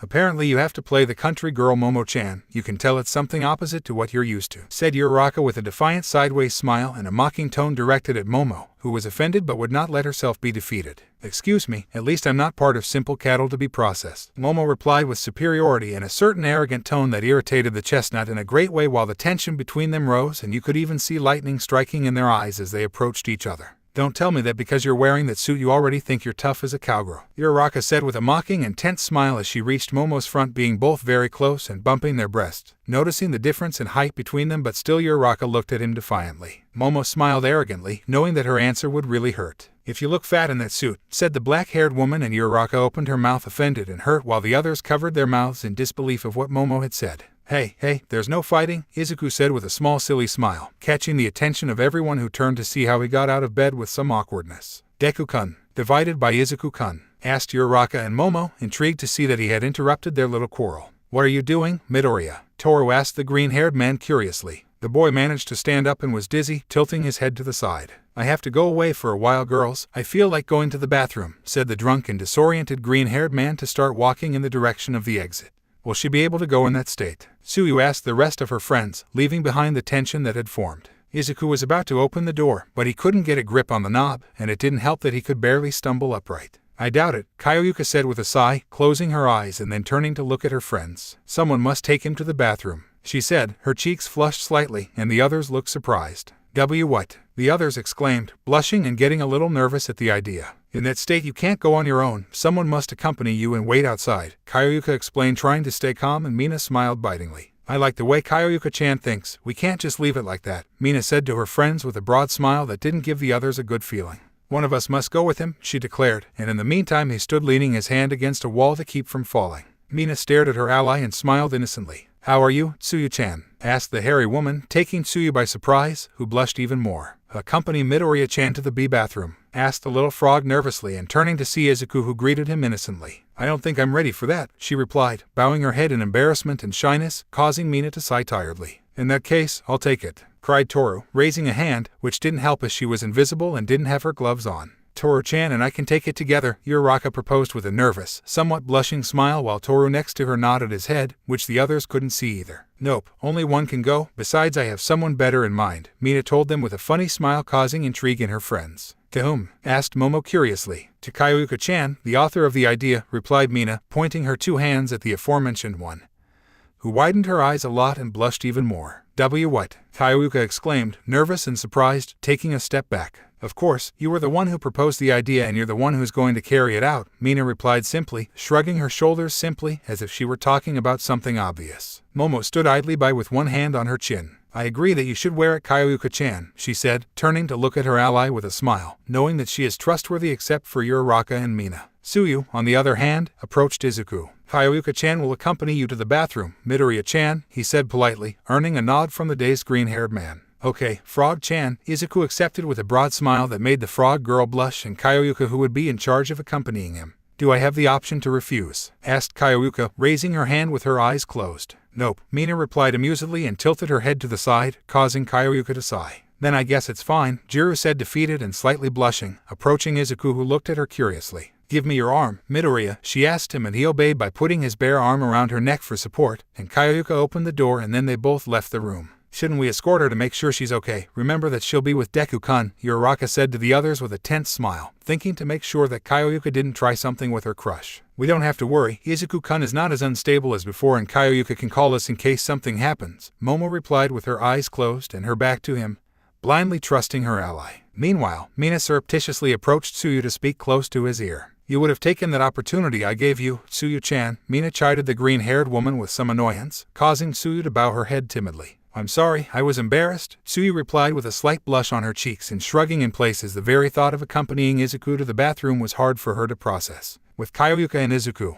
they were both walking through the hallways on their way to the bathrooms that were on the same floor. Izuku found himself stumbling from time to time, but luckily he was leaning on Kyoyuka, who was staring at the road with a slight blush on his cheeks, trying to ignore the fact that he felt the green-haired man's body very close to his. You smell good, Kyoyuka-chan, Izuku told her friend with an innocent smile. Thank you, I guess, replied Kyoyuka, raising an eyebrow, feeling a little embarrassed by the compliment until they had finally reached the bathrooms. We're here, now come in and do what you have to do, she said to Izuku, stopping and looking at him calmly so that he could go relieve himself. I'm a little dizzy and everything is spinning, Izuku said with a somewhat silly and adorable expression as his cheeks flushed. I need help, Kyoyuka-chan, he said to Jiro, bringing his face closer to hers, causing her to become nervous and blush more. And I can't help you, Midoriya. Yes, I'm a girl and I can't go into the boys' bathroom, Kyoyuka replied. She turned her head away with a nervous smile and sweated a little. Then I'll go into the girls' bathroom, Izuku said innocently and simply, giving a thumbs up. That's not the point. I can't help you go to the bathroom, Kyoyuka replied nervously, trying to make the boy understand.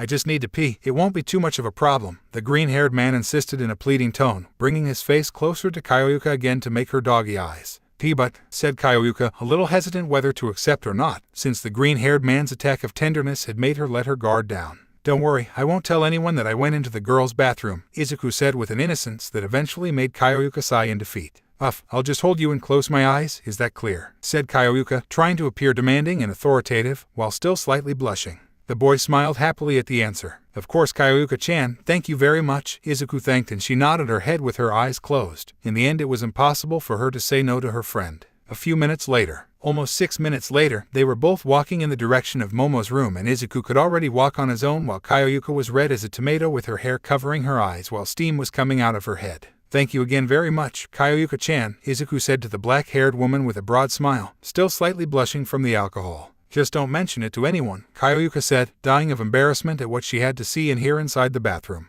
They continued walking in silence, and Izuku stared at Kyoyuka. "Let's walk hand in hand?" he asked innocently as he reached for hers. Of course not," Kyoyuka replied nervously and surprised, pushing her hand away. "Why, I washed my hands very well," Izuku said, ignoring the reason why her friend refused. "And it's not about that," said Kyoyuka, blushing at the green-haired man's request. "Then of what?" asked Izuku, tilting her head slightly to the side with innocent curiosity, which left Jiru speechless, and seeing herself cornered, sighed.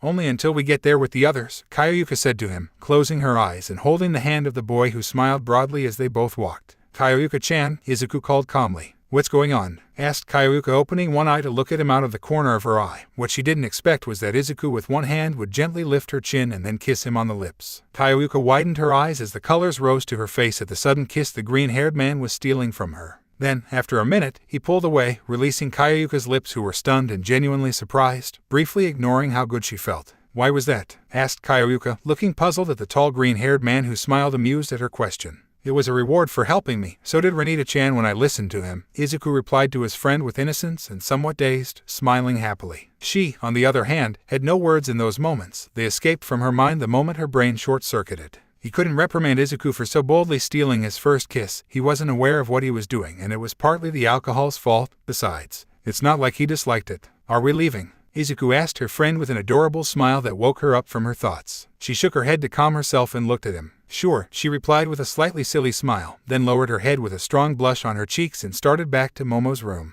In Momo's room, Kyoyuka and Izuku were already entering the room through the door, catching the attention of the other girls who were sitting in a circle. "We're here again," Izuku exclaimed excitedly, his hands in the air while behind him was a slightly blushing Momo. "How did it go, Kyoyuka-chan?" asked Momo to her ally and friend, who turned to see her calm. "I waited outside and there were no problems," Kyoyuka lied, thinking it was best to cover up what she really had to do, as well as avoiding telling about the kiss she had with Izuku. "In that case, I think we can get started," Mina said excitedly as Tsuyu approached Izuku. "Please sit on the bed, Midoriya-chan," Tsuyu asked with a sweet smile, and the green-haired man nodded. "Of course, Frog-chan," Izuku accepted simply, and so he did and went to sit on the edge of Momo's bed. "Then the first to challenge is Uraraka-chan," Toru said calmly, seeing his ally, who nodded his head. "I defy Kyoyuka-chan," Uraraka declared, causing her to sigh wearily. "Can't you really give me a break?" asked Kyoyuka rhetorically, already mentally exhausted from interactions with the green-haired man who somehow always managed to make a mess of her mind.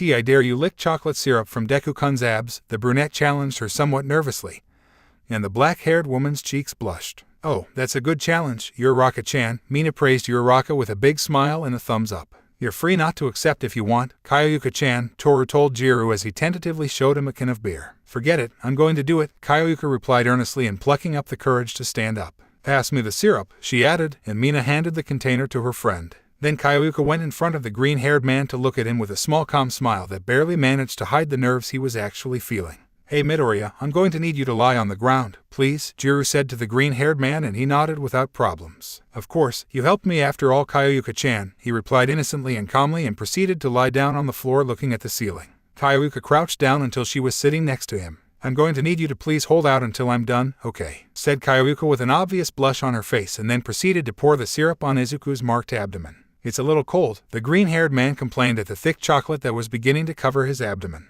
"Okay, start," Mina said to her friend, starting the challenge. I slowly lower my head to above Midoriya's worked abdomen and begin to shyly lick the chocolate resting on her skin. I have one hand holding a strand of my hair behind my ear so it doesn't look chocolate-stained, while my other hand rests on the floor. I slowly savor the sweet chocolate in my mouth as I move my head so I can lick the various spots on Midoriya's abdomen. To all this I feel my cheeks burning while the rest of my body begins to heat up. I feel a strange tingling sensation in my crotch that I have felt before, all because of Midoriya, that causes that reaction in me. This is all very unfair to me. First there are the things I had to do with him, accompany him to the bathroom, and Then he steals a kiss from me and then I have to do this. Is this all a divine joke or am I unlucky? Although it's not like I disliked the kiss he gave me, I still remember the texture of his warm and soft lips imprisoning mine firmly without giving me the slightest chance of escape. He caught me off guard, causing my mind to disconnect and that strange sensation in my chest to increase its intensity. That damn feeling has me confused. Now when I think of Midoriya I can't stop getting nervous and my heart is fluttering. I can't think with the same clarity, and again only the moment comes to my mind when our hearts were beating to the same beat.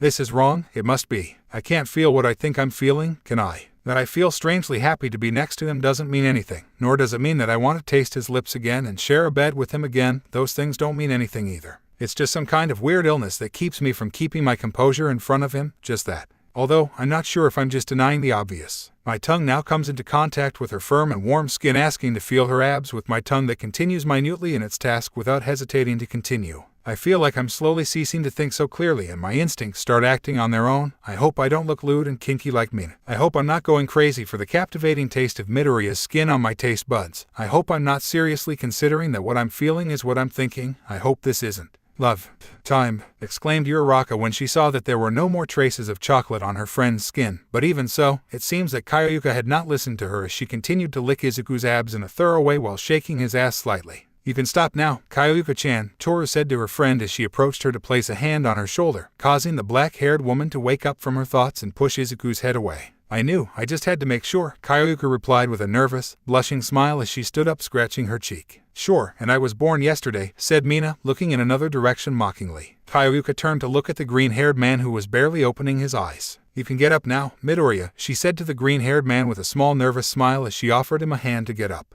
Kyoyuka-chan felt rich. I want you to do it again, Izuku said, taking Kyoyuka's hand to stand up with an innocent smile, making the black-haired woman more nervous. That can't be, Kyoyuka said, looking away with an even more noticeable blush on her cheeks. Why not? Asked Izuku curiously, bringing her head closer to Kyoyuka's face, which annoyed the others in the room. Well, Jiru tried to reply, but the closeness between their faces didn't allow him to think clearly and the words just didn't come out of his mouth. At that moment, Momo arrives at their side, separating them to look at Izuku with a cute calm smile. Because we're playing an Izuku-kun game, then we're not sure when we're going to lose, she replied, inwardly jealous of her ally's closeness to the green-haired man. At that response, Izuku slammed his fist into his palm. Oh, I understand. In that case, please don't lose, Kyoyuka-chan, Izuku said to Kyoyuka with a wide, cheerful smile, which made the girl blush even more and annoyed the others a little. Sure, I won't, Kyoyuka said with a faint, goofy smile on her face and playing with her jacks as she looked in another direction, inwardly happy for the boy's words of encouragement without knowing the reason. Well, then who are you challenging, Kyoyuka-chan? Toru asked her friend curiously, wanting to leave behind that honeyed atmosphere that had formed between Izuku and Kyoyuka.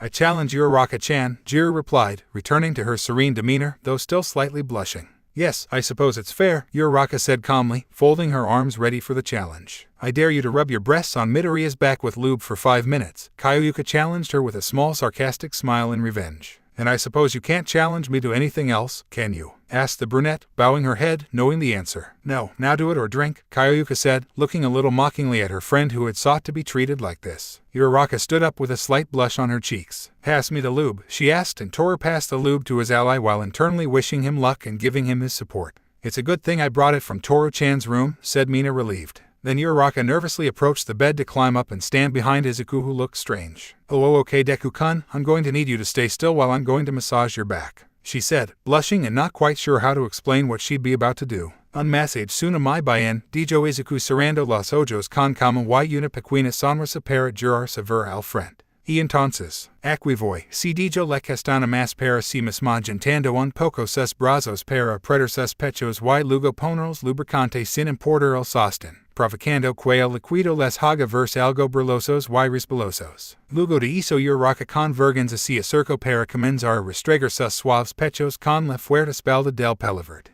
Que son esas cosas que se sienten suaves? Preguntó Izuku con curiosidad manteniendo los ojos cerrados mientras sentía como dos bolas suaves pero a la vez firmes se presionaban contra su espalda. Y esos son unos malvaviscos, Deku-kun, respondió Uraraka con demasiada vergüenza como para decirle a su mejor amigo y amor platónico que le estaba restregando los pechos en la espalda. Pudo probarlos. Preguntó Izuku bebando un poco de siendo mortar y comerse esos grandes malvaviscos. Uraraka's face turned like a tomato at Izuku's question. And you can't, she exclaimed nervously and closing her eyes, causing Izuku to become a little depressed. Wow, he said, puff out his cheeks adorably and then continue enjoying his stimulating massage. I'm going to kill Mina after we finish this stupid game. I can't believe I'm rubbing my breasts against Deku-kun's back. I'm going to die of shame if he remembers this tomorrow. I'm going to reach into space without stopping floating in shame. But I can't refuse to do these challenges. I must endure as best I can to save Deku-kun from the intentions of Momo-chan and Mina-chan. It's the least I can do for him who spends his time helping me and saving me when I need it. Deku-kun is my hero, and now that I'm coming to terms with my feelings again, I can't afford to give up on this silly game. I must win to show Deku-kun how much I like it without others being there to stop me. Unlike Mina-chan and Momo-chan, my love for Deku-kun is real and I won't let them take it away from me. And there is one thing I learned from Deku-kun is that I must never give up. That's why I can't do things by halves and I have to do my best. So I move my hands around Deku-kun's abdomen, hugging him from behind to press my breasts even more against his strong, warm, wide back. I feel how my body warms up more when my breasts rub against her skin, more specifically my nipples that are sensitive to every movement I make. The slippery lube only makes things worse as my breasts slide against each other and his skin, intensifying my senses and allowing me to feel more deeply the hardness of Deku-kun in contrast to the softness of my breasts. I continue to massage without stopping as faint gasps escape my lips. What a big and wide back Deku-kun has now that I realize. It is firm and worked. It is very noticeable that it exercises very well to stay in shape. It's true. He trains every time to become a better hero, a hero like All Might who saves people with a smile. That's why I feel like his back feels so reliable, like he can carry the weight of several lifetimes on it. Remembering those things only makes me fall in love with him even more. It's as if every bit of his being is a magnet for me, as if I unconsciously float around him like a planet. I'm just drawn to his gravity. My cheeks flush and my breath warms as I feel a familiar tingling in my crotch. I feel dirty for doing this, but I must continue. It is my duty, right? I must strive only for you, Deku-kun. I must make you feel good with my massage. I must make you feel my breasts in greater detail. I cling even tighter to his back, causing my breasts to press more against him, and in that way small moans involuntarily escape my lips as they further stimulate my nipples. I do this just for you, Deku-kun, and I'll never do this with anyone else. For me only you exist. You can stop now, you're Raka-chan, Toru said to her friend and brunette ally, who was really putting on a very perverted show by being so aroused as she rubbed her breasts so lasciviously on the back of the green-haired man who began to pant from the massage. Lost Chestnut was suddenly pulled out of her thoughts to focus her attention on her friends, where Mina showed her the screen of her phone showing how the 5 minutes were over. "Okay, your Raka," replied with a red face like a tomato of nerves and unable to look the others in the eye because of the shame she was feeling for having let herself go. Again they all stood in a circle and the brunette patted her cheeks to focus on continuing the game. "Now I'm going to challenge Momo-chan," your Raka said, fixing his serious gaze on the black-haired woman and his greatest rival at that moment. "Why don't you surprise me? Now the cow wants a fight," said Momo, smiling with pride and superiority, because she was fed up with the chestnut always choosing her to challenge. It was obvious that it was personal. Uraraka smiled tensely with a vein on her forehead at Momo's provocation. "I don't think you understand the position you're in, Momo-chan," said the brunette intimidatingly, her gaze darkening gloomily. "And what are you going to challenge me to now, huh, Vakita?" Momo asked, still smiling sideways and looking defiantly at Uraraka, who clenched her fists and bowed her head angrily. "You asked for it yourself," Uraraka said with her eyes closed, then pointed at Momo accusingly. "I dare you to lick honey from Deku-kun's lips," she challenged angrily, without much thought and assuming that the black-haired woman would not dare to accept. "Well, I accept, or did you think you were going to intimidate me with that?" asked Momo with a small proud smile without letting herself be overcome by the chestnut, and then stood up, leaving Izuku's Matryoshka in Kyoryuka's hands. "Pass me the honey to fulfill the challenge that you gave me," he added, extending his hand seriously, and then receiving the honey that Uraraka gave him annoyed. Then the black-haired woman approached Izuku, who was sitting on the edge of his bed. "What are you going to do, Momo-chan?" Izuku asked, for he now got used to the idea that something would be done to him if they approached him. "Well, I'm going to," said Momo, blushing and with a nervous smile trying to find the words to soften what she would do, but after a few seconds she gave up. "I don't have an explanation for what I'm going to do, just please keep that little mouth of yours closed while I fulfill my challenge, okay?" she said gently to him, who nodded his head. "Okay," replied the green-haired man with a smile and ease, causing Momo to be touched by his remarkable innocence of what he was about to do. "I'm going to need you to lie down and close your eyes, too, please," Momo asked the boy kindly as he climbed into his bed. "Sure, Momo-chan, whatever you order," replied the green-haired man with a sweet smile, and then lay down well on the bed to close his eyes. Then Momo settled on him to slowly put some honey on his lips, causing them to take on a provocative and desirable glow in her eyes. Then she set the honey aside so that it wouldn't bother and breathed calmly to herself. "Please don't remember any of this," Momo said quietly, looking up at the ceiling, asking some divine force that the green-haired man would have no memory of what was about to happen. I lower my head nervously to fix on my target, Izuku-kun's lips. I feel my heart pounding and my cheeks burning, causing a strong blush, while as I get closer, being that warm feeling inside me gets stirred. They look so desirable and provocative that I don't think I can control myself much. I must keep my sanity and refrain from advancing beyond the challenge. I can't give Uraraka-chan the satisfaction of comparing me to Mina. I shyly stick out my tongue, shortening the centimeters that separate us to finally make contact. My tongue collides with the soft surface of her lips, managing to feel the sweet taste of honey on them. I delicately begin to move my tongue gently in circles, delighting in the texture of her flesh and the sweetness on my tongue, in addition to her softness, warmth that only makes my mind soar trying to maintain control over my desires. I can't let myself be carried away by what I really want. Phew, I want to kiss him. See, of course, it's not the first time I've thought about it. Once in a while when I'm next to him, I've noticed his mouth and I've been entranced watching it while he speaks to me without suspecting that I'm not listening to him because I'm so absorbed in my thoughts. There are also times when I'm in my bed looking at the ceiling and I get to imagine how it would feel to kiss him. I deceived myself by telling myself that it was pure curiosity, but now I can accept that all that was because I am in love with him, and that's why I want to kiss him so much. If just the touch of his lips on my tongue makes me go crazy, then I can't imagine how good a genuine kiss between the two of us would feel. A kiss where we can both express our love for each other without problems. A kiss like in romance movies where only the two of us are left expressing their affection for each other without restriction. I want to experience that same with Izuku-kun. It's a shame that it can't be his first time since Tsuyu-chan came forward, but I still want to give him my first time. I want to give her my first kiss. I feel that little by little the honey on his lips is going to run out, and that doesn't suit me at all. I would like to slow down, but my body does the opposite. I run my tongue with more intensity over the warmth and softness of his flesh. I could get addicted to this, and I just shudder to imagine what a real kiss with him would be like. It even sounds exciting, the idea of a French kiss where his tongue and mine explore each other's mouths without shame and with the sole thought of loving each other. At some point I want to do that with you, Izuku-kun. I'm going to strive to make it so. You look very happy, Momo-chan, Mina said with a sarcastic smile as she watched her friend with her arms crossed, causing her to stop and turn to look at them. Too much, I'd say, Kyoyuka added seriously, her hands on her waist, glaring angrily at her ally. And is time up? Asked Momo, blushing in surprise as time flew by for her. There was never a time limit, you just had to wipe the honey from her lips, Momo-chan, Tsuyu replied with a frown and looking sternly at Momo. It was really impressive to see her with that expression. Ieto, and I, Momo tried to say, blushing and nervously, but the words did not reach her mind. Then she looked at her friends with innocence. Oops, I forgot, she said with a small smile and slightly sticking to her head as if she were forgetful. The truth is the only thing she could think of doing at that moment. Uraraka looked at him menacingly, as if he wanted to kill her with his eyes. How perverted. Stealing such a kiss from Deku-kun is something worthy of Momo-chan, Uraraka remarked, arms folded imposingly and with a seriousness from beyond the grave. That doesn't count as a kiss, replied Momo, blushing and annoyed to face the brunette who only looked away. Of course, whatever you say, said Mina, amused by the denial of the black-haired woman who was about to claim again, but the green-haired boy catches her attention. That felt the same as what I did with Renita-chan and Kyoyuka-chan, Izuku said with a blush on her cheeks and a cheerful smile, putting her hands to her lips that were somewhat salivated by Momo's tongue. What? They all exclaimed except Kyoyuka in surprise, and then they all glared at the latter, who had blushed. Oh hey Midoriya, and don't tell lies, Kyoyuka said to Izuku with a nervous smile and the faint hope of being able to get out of the trouble she was in. It wasn't a lie, it was when we were coming here, said the green-haired man innocently, looking at him happily, causing the others to only increase their anger and bewilderment. Did you kiss him, Kyoyuka-chan? Asked Momo, incredulous and speechless at how betrayed she felt in those moments. And it wasn't me, it was he who kissed me, replied Kyoyuka, excusing herself nervously, looking at her ally to clear up the misunderstanding. Then why did you want to hide it, Kyoyuka-chan? Asked Mina with a mocking smile on her face. Shut up, Mina, shouted Kyoyuka to the haired woman, closing her eyes in embarrassment and then taking a few breaths to calm herself. Just forget it and let's get on with this, okay? She said with a slight blush on her cheeks and opening her eyes to see the others. You're right, Momo said, calming down and trusting Jiru's word that Izuku had kissed her. I'll challenge Toru-chan, said the black-haired woman calmly, fixing her gaze on her invisible friend.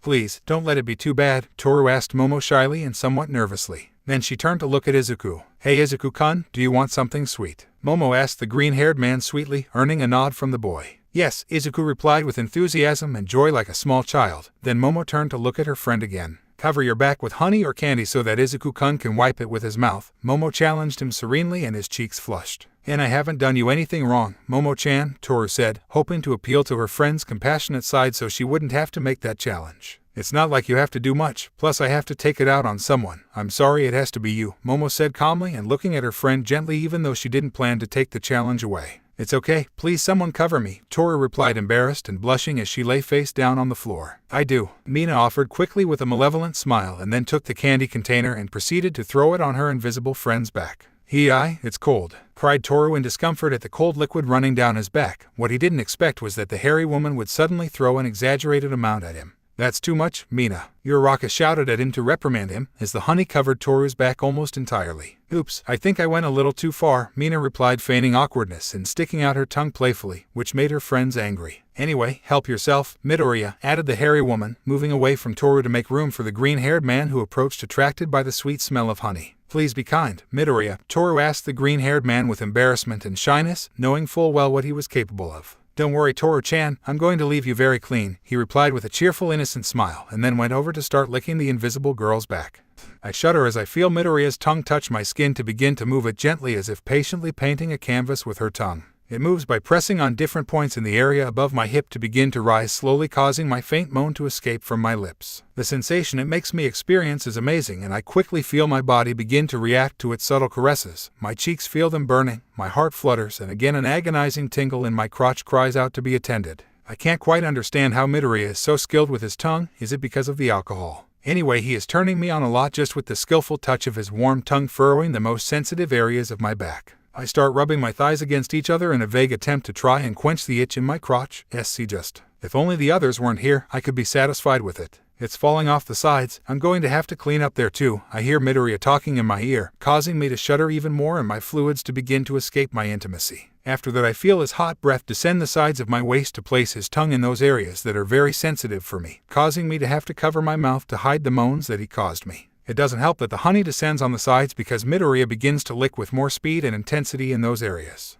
Not over there, I whispered with my hands covering my mouth, hiding my painful tone of voice from my friends. I can't let them hear how excited I am right now. Then I feel his tongue approach the top of my breasts and then descend to my left, passing his tongue in a line towards my chest, where I felt a thin line of honey. And not there. That's what my breasts are, I said with a broken voice and with some difficulty, so that it is only Midoriya who hears me like that. I can't allow her to stimulate my breasts as well, because at that moment she will really drive me crazy. But there's sweet Toru-chan there, and I want to taste it, she replied, breathing close to my armpit and then proceeding to lick the honey on the edges of my breasts that were pressed against the floor. I had to try harder to hide the moans that escaped from my lips, and his tongue traced a detailed path again in the most suitable places to warm me up a lot, making me agonize from the incessant desire that begins to grow in me. I want to please myself. I want to please Midoriya, who is making me feel so good. I want to be alone with him without worrying about others hearing me. I want Midoriya to be the only one who can hear me this way.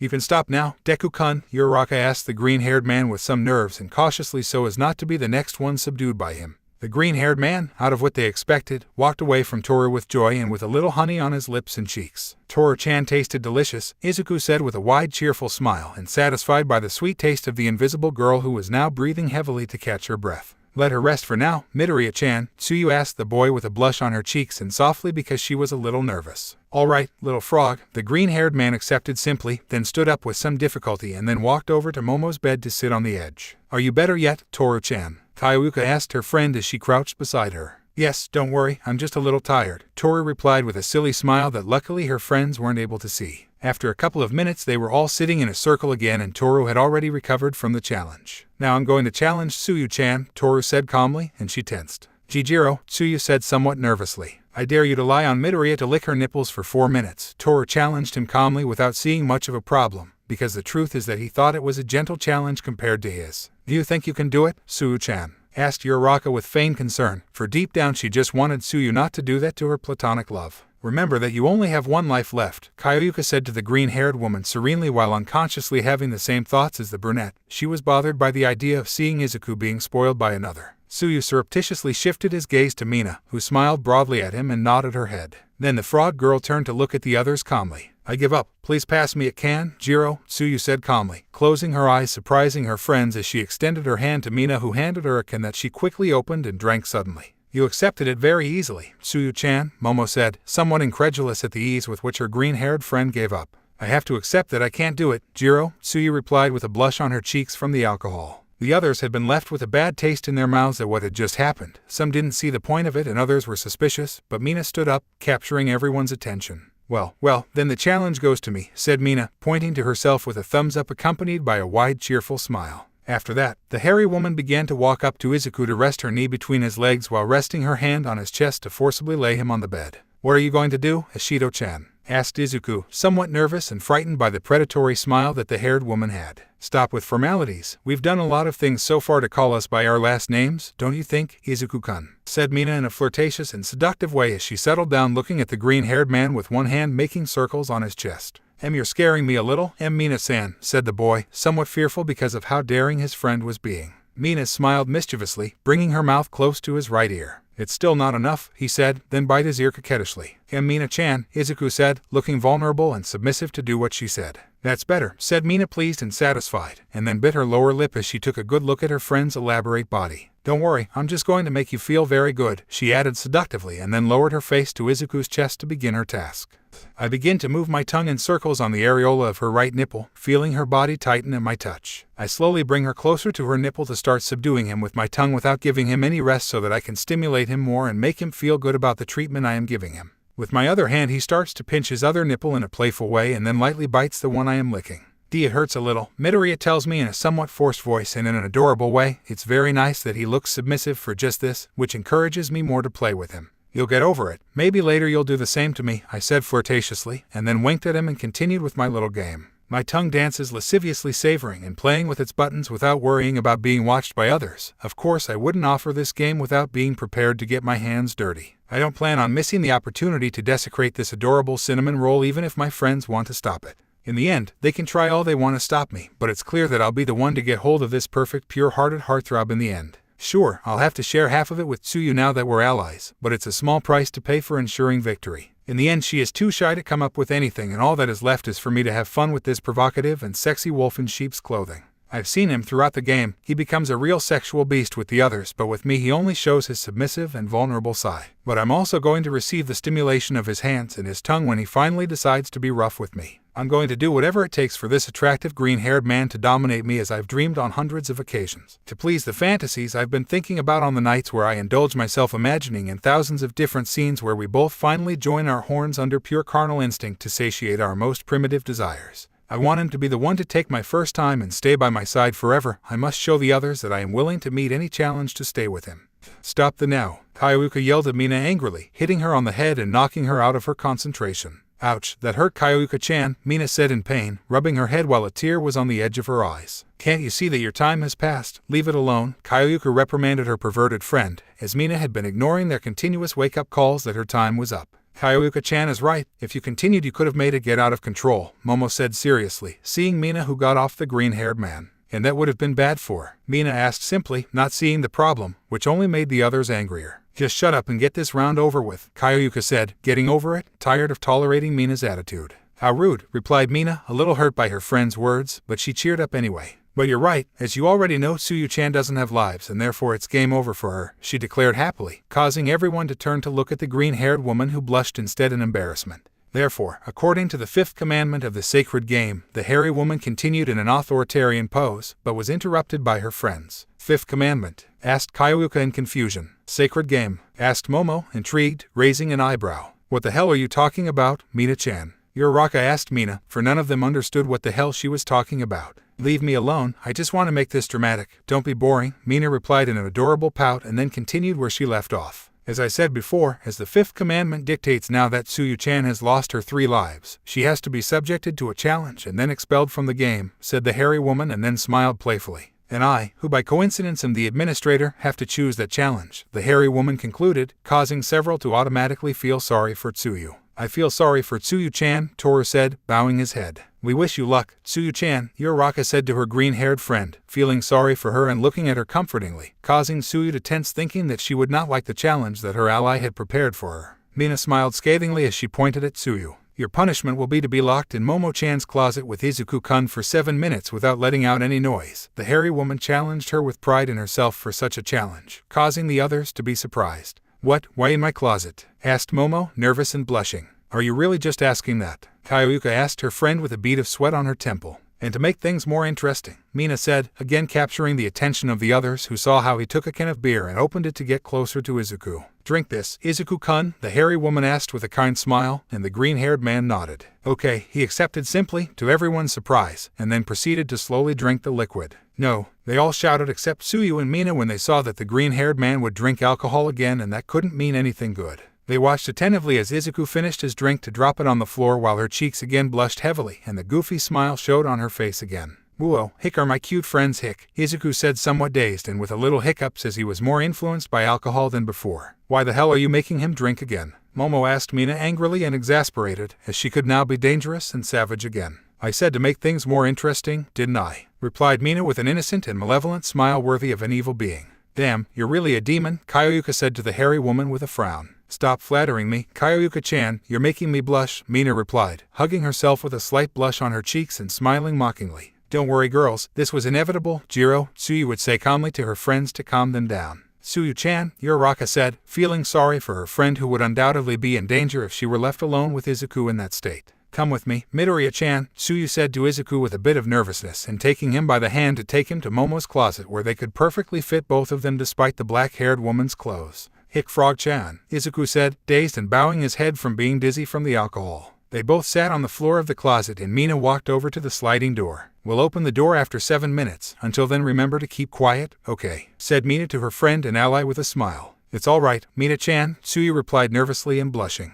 "And enjoy your sneak peek," Mina added and then winked at him in a flirtatious way to proceed to lock them in the closet, leaving them in the dark. Tsuyu shrank in place nervously and feeling her heart beat fast as the green-haired man approached her to smell him. "Sniff sniff, Renita-chan smells very good," Izuku said with a goofy smile and with his face very close to Tsuyu and then moved his hands to her hip taking her by surprise. In this way, using his natural strength, he placed her delicately on his lap so that she was resting on him, while one of his legs, which was raised, rubbed against the white panties of the frog girl. He nimbly began to kiss her neck as he placed both his hands on Tsuyu's buttocks and then squeezed them with desire. "And don't put your hands there, Jiro," Tsuyu said nervously and in a panting voice at the rapid beating of her heart and the tingling that she began to feel strongly in her intimacy that was pressed against his leg. The green-haired man began to play more with her ass, molding it and sinking his fingers into its soft texture, letting himself be carried away by his instincts that guided him step by step in the act of pleasing her in the best possible way. "You're soft and my fingers sink in. You remind me of Miss Marshmallow," Izuku said with a goofy smile as he kissed her neck seductively, but Tsuyu moved away a little to look at him annoyed and serious. She placed her hands on Izuku's freckled cheeks to look him straight in the eye. "You're not with Momo-chan, you're with me, Midoriya-chan," she would say with a vulnerable look and a blush on her cheeks. "Just think of me, please," Tsuyu asked with affection and some embarrassment, causing the boy to smile with joy. "Of course, yes Frog-chan, you're only for me," Izuku replied and then kissed Tsuyu's lips with a mixture of affection and passion that took her by surprise and she felt the need to focus on the kiss while Izuku resumed the movement of his hands on her soft and provocative ass.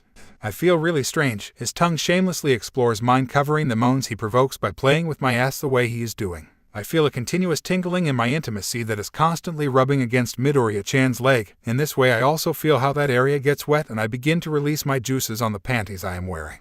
And Midoriya-chan," I moaned as I was freed from the kiss, trying as much as possible not to let my friends hear me. "I like your body, little frog-chan," Midoriya-chan told me in a hoarse voice and smiling as she began to kiss my neck again while moving one of her hands towards a breast to start massaging it with a skill that only makes me go crazy with every passing second. "I'm glad, Jiro," is the only thing I can say to her with an affectionate smile as I caress her green curls with my fingers with both hands. He continues to stimulate my breasts and asks, causing faint moans to escape from my lips, which he silences by kissing me again with intensity and passion without giving me any respite. I'm getting so aroused and I feel something getting closer every second I'm exposed to this great amount of pleasure. More fluids escape from my intimacy, also wetting Midoriya-chan's leg, which is increasingly wild in its attack. Something closes in and my body shudders every second. His fingers sink into my ass, moving my hips to rub my crotch harder against his leg, causing me to moan harder during the kiss I have with Midoriya-chan, who uses his tongue to take control over me. That something comes closer and my body twists at the moment when my mind goes blank and I can't think clearly, my vision blurs and I feel like I'm about to go crazy because of Midoriya-chan's ability. Tsuyu's body twisted as she reached orgasm. Tsuyu moaned loudly, but luckily Izuku's lips managed to silence the sound as best they could. But still a large amount of fluids were expelled from the frog girl's intimacy, and followed by that her body relaxed with several spasms and her mind went blank. The frog girl finally gave in and leaned tiredly and panting on Izuku's chest, who abandoned her attack when she saw him in such an exhausted state. Seconds later, the closet door opened, revealing Mina. "You were saved when the 7 minutes were barely over, Tsu, but what the heck?" Mina asked, surprised to see the state in which her green-haired ally had ended up. Her hair was very disheveled, her gaze was focused nowhere cloudy, she was breathing heavily with hot breath, her tongue was sticking out. Her body was suffering from multiple spasms because of her recent orgasm, and a large amount of fluids came out of her panties that wet the green-haired man's leg, in addition to the fact that her dress was down revealing the white bra. The others, upon hearing Mina, approached the closet worriedly, only to be surprised and very red. "Tsuyu-chan, are you okay?" asked Toru to her green-haired friend who couldn't even modulate her words because of the state of tiredness she was in.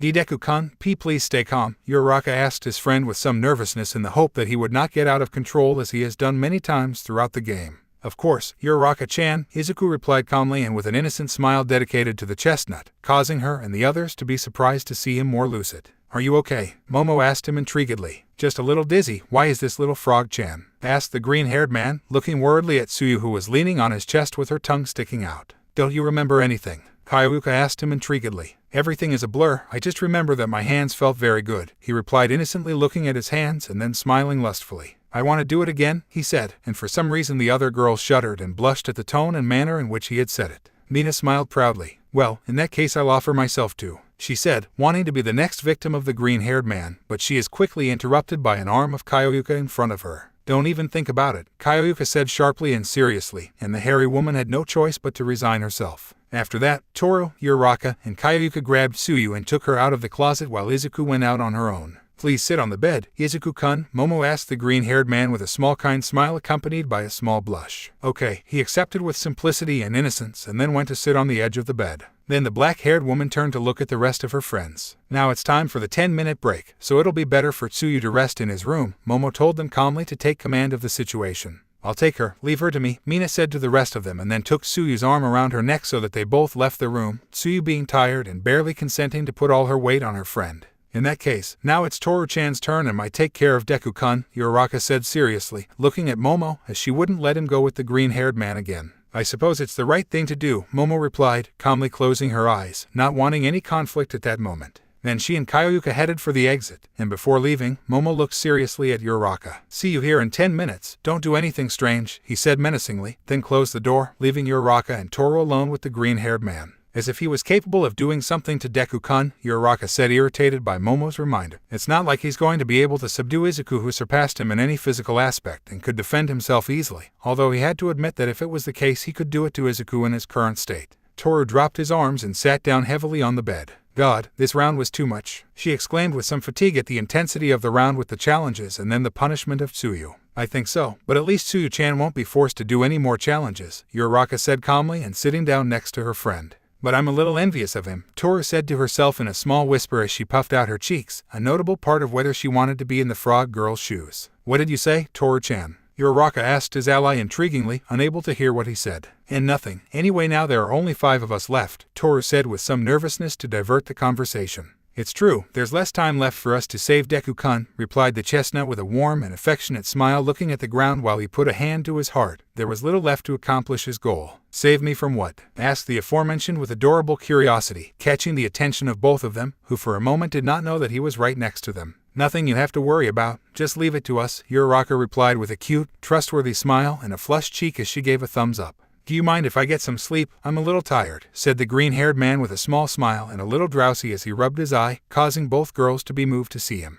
"Of course, Midoriya, rest as much as you like," Toru said affectionately to Izuku and he smiled and then settled into the center of the bed. "I love you girls, good night," Izuku told them with a sweet smile before falling asleep in Morpheus' arms, not realizing that his words resonated strongly with both girls who blushed and felt their hearts in a fist at such simple words. After that, they both fell silent, watching as Izuku slept peacefully with a peaceful face. "And what do you want to do now, Uraraka-chan?" Toru asked her friend to try to make conversation. "I'd like us to talk about something suspicious I've noticed," Uraraka replied earnestly as she turned to look at her friend. "And what is it?" asked the invisible girl intrigued. "Don't you think Tsuyu-chan accepted surrender too simply?" said Uraraka with a theory in mind. "In Kyoyuka's room, which Tsuyu-chan purposely surrendered?" asked Kyoyuka, curious at Momo's recent opinion as they sat on her bed. Momo nodded calmly, hugging Izuku's matryoshka. "It's just a small guess of mine, but it looks like he turned to look at Mina before surrendering voluntarily," the black-haired woman said thoughtfully, remembering that moment. "So you say it was planned?" asked the black-haired woman, interested in what it might mean if her friend was right. "Maybe, I don't know what she's looking for by giving up, but whatever Mina has to do with it," Momo said calmly, pointing all her suspicions at her hairy friend.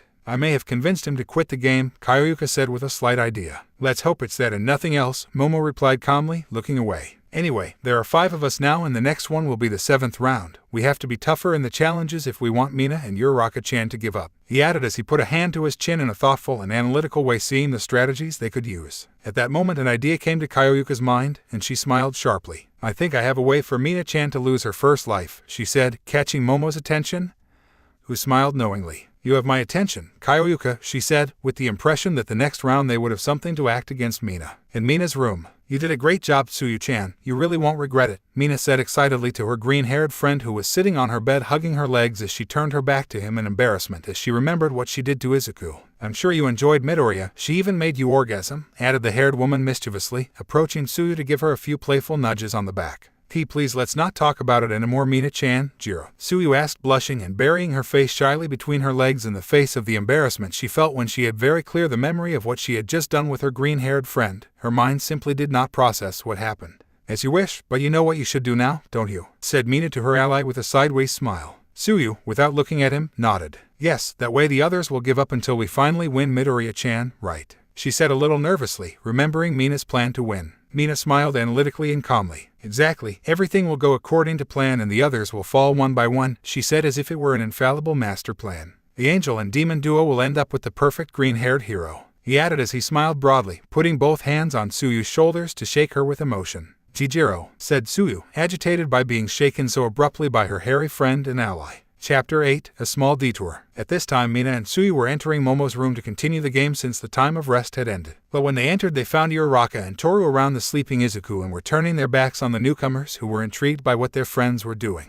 Now it's my turn, Toru said to the brunette excitedly, then pressed one of the boy's cheeks to keep his finger there for a few seconds. Pop, she said as she pulled her finger apart, causing the green-haired man to fidget and try to hold her finger like a little baby. How adorable, exclaimed Uraraka and Toru, shrieking excitedly at how adorable Izuku looked as he was still sleeping. What are you doing, Jiro? Tsuyu asked her friends curiously, catching the attention of these two who turned to look at them. Oh hello girls, we were playing with Deku-kun, Uraraka replied with a smile, greeting her friends who were intrigued by what she said. How? Asked Mina intriguingly, raising an eyebrow. Come closer and look, Toru said to Mina and Tsuyu, who came to the bed to see what they meant. It's simple, we just hold a finger on his cheeks for a few seconds, Uraraka explained while both she and Toru touched the freckled cheeks of the green-haired man with their index fingers. And when we take it off, added the chestnut at the moment when they both pushed their fingers away, causing the boy to look uncomfortable and with gentle movements of his hands try to find the fingers, failing in the attempt. Aw, that's cute, Mina shrieked with her hands on her chest and a blush on her cheeks while next to her Tsuyu covered her face with her hands while a little smoke came out of her ears. Of course, said Toru happily and looking at the hairy woman who nodded her head quickly. Midoriya-chan is very tender when he's asleep, Tsuyu said with some shyness, removing his hands from his face to see how the boy was still peacefully asleep in his place. What are you doing?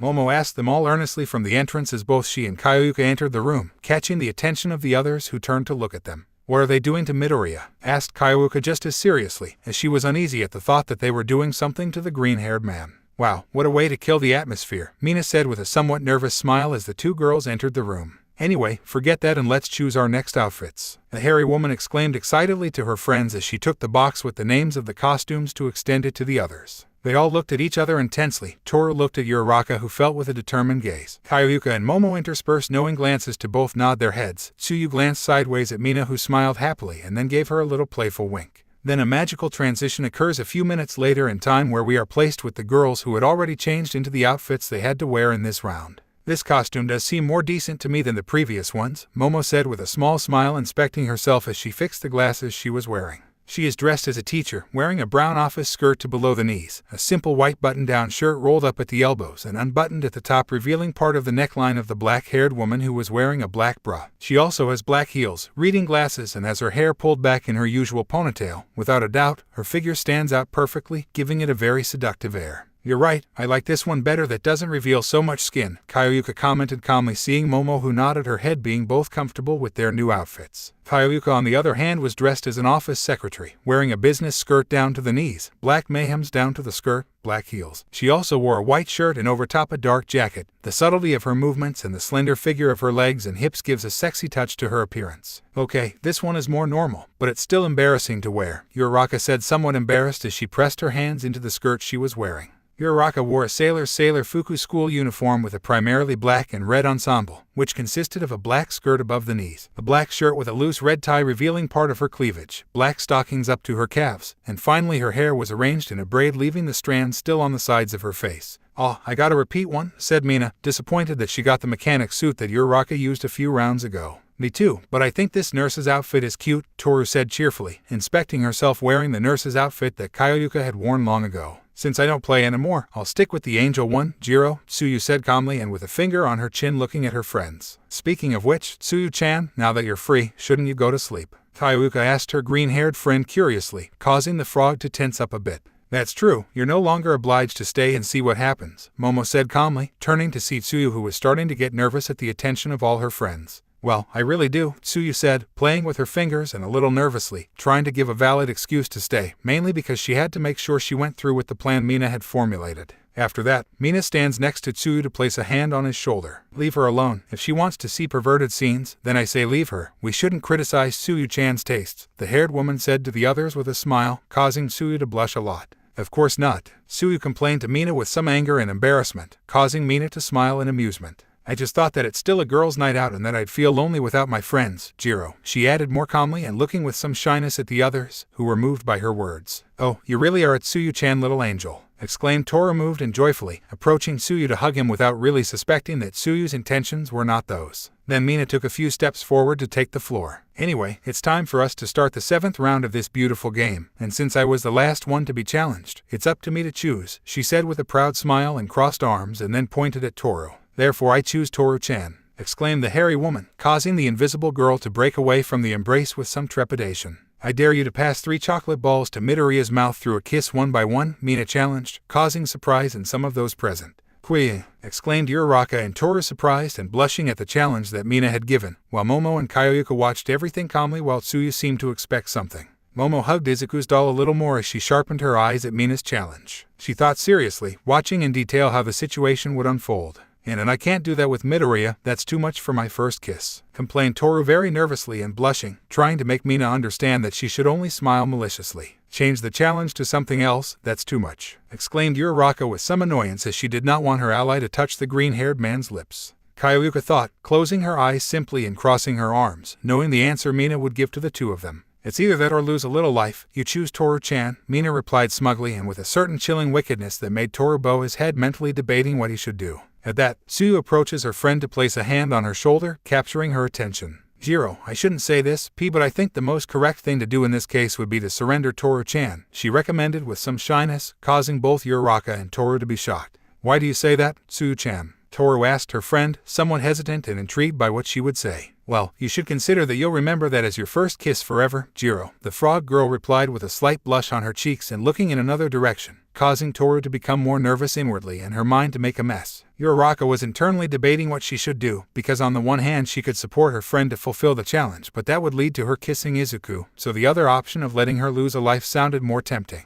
After a minute of thinking about it, Toru sighed in defeat, bowing her head. "What a bummer, just pass me the can," Toru said to Mina with an air of defeat around him, causing Mina to smile, pleased at the effectiveness of his plan. After that, Mina handed a beer to Toru, who opened it and then proceeded to drink from it all at once until she finished it and then sighed as soon as she assimilated the bitter taste of the drink in her throat. Uraraka placed a hand on her ally's shoulder to catch her attention. "Don't worry, Toru-chan, I understand you couldn't do it," the brunette said kindly and understandingly, causing Toru to rejoice at the support he received from his friend and ally. Kyoyuka thought, sharpening her gaze seriously and then looking relaxed. "Personally, I don't think that was as difficult a challenge as the rest," Kyoyuka said with her arms crossed and calmly, capturing the attention of the rest of her friends. "But what do you say? That was certainly hard for any girl to do," Uraraka said to her friend, not understanding how she agreed to such a challenge. "Well, I don't see a big deal, it's the truth," Kyoyuka said simply, shrugging her shoulders calmly, causing Mina to smile sarcastically. "Oh, it looks like we have a brave one here," Mina said with a certain malice in her tone as she looked at Kyoyuka. Momo thought in his mind as he saw how his ally achieved his goal. "Well, then the challenge passes to you, Kyoyuka-chan. Prove that you can do it," Mina said to the sexy secretary excitedly as she crossed her arms. "Of course I can," Kyoyuka accepted without hesitation and calmly and then approached the bags of chocolates to take 3 small balls and then began to walk towards Momo's bed. "What?" Toru and Uraraka asked, shocked to see the simplicity with which their friend had accepted such a challenge. Tsuyu and Mina were also surprised but kept that to themselves. Kyoyuka reached the edge of the bed to sit down looking at Izuku. Please wake up, Midoriya, I have a gift for you, she said to the boy with a small smile on her face as she shook him a little with one hand, causing the green-haired man to start waking up. Yoa, Izuku yawned sleepily and then stood up a little while rubbing his eye. Kyoyuka-chan, he asked, a little disoriented, seeing the girl in front of him who nodded her head. I've got something for you, Midoriya, some chocolates, Kyoyuka said with kindness in her tone as she showed the green-haired man the 3 chocolate balls that were in the palm of one of his hands. Chocolates, are you going to share with me? Asked the boy, smiling innocently and evidently attracted by the idea of the sweet. Yes, you just have to keep your eyes closed and I'm going to put them in your mouth, understand? Jiro said to the green-haired man with a certain flirtatious air and then poked his nose with a finger, causing Uraraka, Toru, Tsuyu and Mina to get a little jealous of his action. Izuku, on the other hand, smiled happily. Very well, he trusted Kyoyuka-chan. He accepted without problems, causing Kyoyuka to be moved and blush a little at how adorable the boy turned out to be.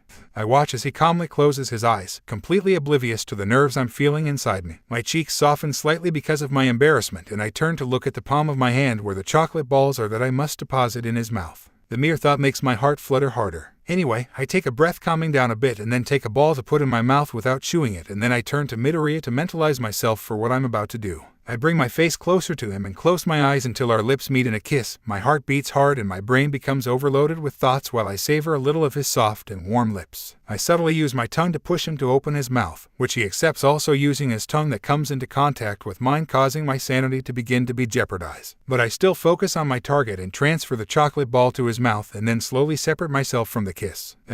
Delicious, he says without opening his eyes and tasting the chocolate I just gave him. He looks happy about it and I don't know if it's partly due to the fact that I had to kiss him. And now comes the second one, Midoriya, I say somewhat embarrassed, placing another chocolate in my mouth and then putting a hand on his cheek to get closer to him again to join us again in a kiss. I repeat the same process as before, savoring his lips while slowly passing the chocolate to his mouth. Once ready, I focus on moving away, but his hands rest on my cheeks to keep me attached to him without barely giving me time to breathe. Could it be that he doesn't want me to be separated? And it can't be that. He's still under the influence of alcohol and it may be due to any other reason, but even so, he makes me happy. Anyway, with a little effort I separate myself from him to observe how he tastes the chocolate. Do you like it? I ask him with some embarrassment and my cheeks flushed at the strange sensation so strong that I feel inside me. He in response nods his head without opening his eyes and makes me feel satisfied with myself. I place the last ball of chocolate in my mouth and then subtly approach it to bring our lips together for the last time, focusing as much as possible on enjoying the sensations it makes me experience. I feel the warmth of his mouth against mine and the pounding of my heart rumbles in my ears, and I'm not so distracted that I don't notice what I feel at this point. I wish I didn't feel what I feel. I didn't ask to feel it, but in the end it's something I couldn't help, and before I know it I'm already enjoying this show of affection with Midoriya a lot. I'm in love with him. I would like to be this way forever, without having to compete with the others to get him as a prize. He doesn't deserve that. I wish that things could just be normal, that I could get close to him without fear of others intervening or in the opinion that Momo is going to have. Surely she has feelings for him too. Anyway, it's too late for me to back down. Both she and I must prevent the others from winning. I do this for him. I walk away from the kiss as I fight with myself not to kiss him again. And that's all of them, Kyoyuka tells him, catching his breath after the long kiss we had, and he, in turn, finishes eating the chocolate I gave him. I want more, he said, opening his eyes in an adorable pout and puffing out his cheeks a little, causing me some amusement, and I smiled at him amused. Then I subtly approached his ear with a faint smile on my face. Maybe later, I said seriously. I certainly can't think about leaving him after going through this. I plan to make him mine. Kyoyuka stood up with her eyes fixed on her friends. See, that was nothing, Kyoyuka said, returning to her relaxed and collected demeanor, crossing her arms under her breasts. Though Kyoyuka-chan, I have a renewed respect for you for that. I hope I have to do the same soon, Mina said to Jiro with a sideways smile as she subtly applauded him with some admiration. You'd like to, Kyoyuka whispered to herself with a wicked smile, then pointed at Uraraka. I dare you, Uraraka-chan, she added with a frown, pointing to the chestnut, which was a little startled and then blushed. Go ahead, Uraraka answered, hugging herself with some embarrassment and hoping for an easy challenge. It's a simple challenge. You just have to kiss Midoriya with an ice cube in your mouth and then both melt it with your tongues, Kyoyuka challenged with a small smile on her face while the others except for Momo were surprised. Are you feeling good, Kyoyuka-chan? It looks like you're behaving just like Mina-chan, Jiro, Tsuyu said somewhat nervously when she saw the intensity her friend was having now. I have to agree with Tsuyu-chan. I never expected you to give a challenge like that, said Mina smiling with some nervousness looking at Kyoyuka. Not even she would have thought of such an idea for a challenge. I still don't hear your answer, Uraraka-chan, Kyoyuka said, her gaze fixed on the chestnut that was blushing and noticeably affected by the challenge. And I, Ieto, said Uraraka indecisively and in a complex mental debate about what she should do, something that was more than noticeable for the others but specifically for Mina, who looked sideways at Tsuyu. Mina said to her ally with her eyes, a sign that was understood by the green-haired woman, who nodded her head and then slowly approached Uraraka. You know, Uraraka-chan, I've heard that someone after being drunk starts remembering the things he did. Jiro, the frog girl, commented calmly, causing Uraraka to tense up. I'm only saying that because I don't think you want to ruin the friendship you have with him, Jiro, Tsuyu added in a very subtle passive-aggressive tone, putting tension into the chestnut that put its hands to its head. Uraraka thought somewhat sad and defeated at the end and then let out a sigh and let her shoulders drop. I give up. I can't do that with Deku-kun, she said as she lowered her head and held out her hand to Kairyuka, who calmly handed her the can of beer that the chestnut drank suddenly. Then pass the challenge on to me, Kairyuka-chan, asked Mina excitedly, raising her hand asking to be next, being internally satisfied with how her plan was going perfectly. Jiro, on the other hand, smiled calmly. I don't think so. The challenge goes to Momo-chan, she declared as she pointed to her ally, who remained calm and closed her eyes. I agree to do it, Momo accepted calmly and then approached Kairyuka to give her Izuku's matryoshka to take care of. What? Exclaimed Uraraka and Mina, surprised by the ease with which the black-haired woman accepted the challenge of Kairyuka, who they presumed to be their ally. Momo turned to look at them with her hands on her waist. That's how you heard it. I can't afford to lose at this point, she declared seriously, looking at both of them, who could perceive a certain hostility in her tone despite the fact that she was stoic. After that, the sexy teacher Momo took an ice cube from the beer crate and then went to her bed, where Izuku was currently sitting looking at the ceiling, until he noticed that the redhead was approaching him. Are you going to give me chocolate too, Momo-chan? Izuku asked Momo curiously and tilting his head slightly to the side. It's a little different than that. I'm going to need you to copy what I'm going to do, okay, Izuku-kun? Said Momo with a slight smile and a faint blush on her cheeks as she sat next to the boy, who looked a little strange. I don't understand very well, but okay, count me in, Momo-chan, Izuku replied with a wide, cheerful, and innocent smile that touched Momo. Close your eyes, she asked him kindly, and he obeyed without any problems. I stay for a few seconds appreciating his face, his freckles, his slight blush from alcohol, but above all his subtle features that are more noticeable when I am more focused on noticing them. My heart races, causing my beats to ring in my ears, and I feel my cheeks burn with fury at the mere thought of what I'm about to do with it. Technically this doesn't count as a kiss, right? So there's no problem. I place the cold ice cube in my mouth, being able to feel how it contrasts with the temperature of my tongue and palate. Anyway, I turn to Izuku and place my two hands on his freckled cheeks, and then I slowly approach him, in which I close my eyes, ready to focus all my senses on the experience we are about to experience. I get closer and closer, feeling his breath on my face, and finally join my lips to his in a shy contact. I begin to inexpertly use my tongue to try to force him to do the same, and to my surprise he reacts instantly to join his tongue to mine to begin to dominate me completely, with no choice but to follow his will. Without asking permission, he takes possession of my mouth and uses his hot tongue to rub it against mine and consequently come into contact with the ice that is slowly beginning to melt in my mouth. That embarrassing sound is drowned out by our encounter as the intensity builds, and I instinctively wrap my arms around his neck to go even deeper into what we're doing. I'm completely his right now, no matter which way I might think of it. I can't find any other way to describe what's happening. It's driving me completely crazy and addicted to this strange feeling that only he makes me experience. I truly love him. I say that without hesitation for a single second, and I'm more than determined to make him feel the same way about me once this stupid game is over. Our tongues continue to battle each other passionately while the ice is about to melt completely, which is bad for me as it would mean the end of this show of love that I have with him, but the others don't have to know if the ice melted. They have no way of finding out, so I can continue to love Izuku without any problems. He is everything to me.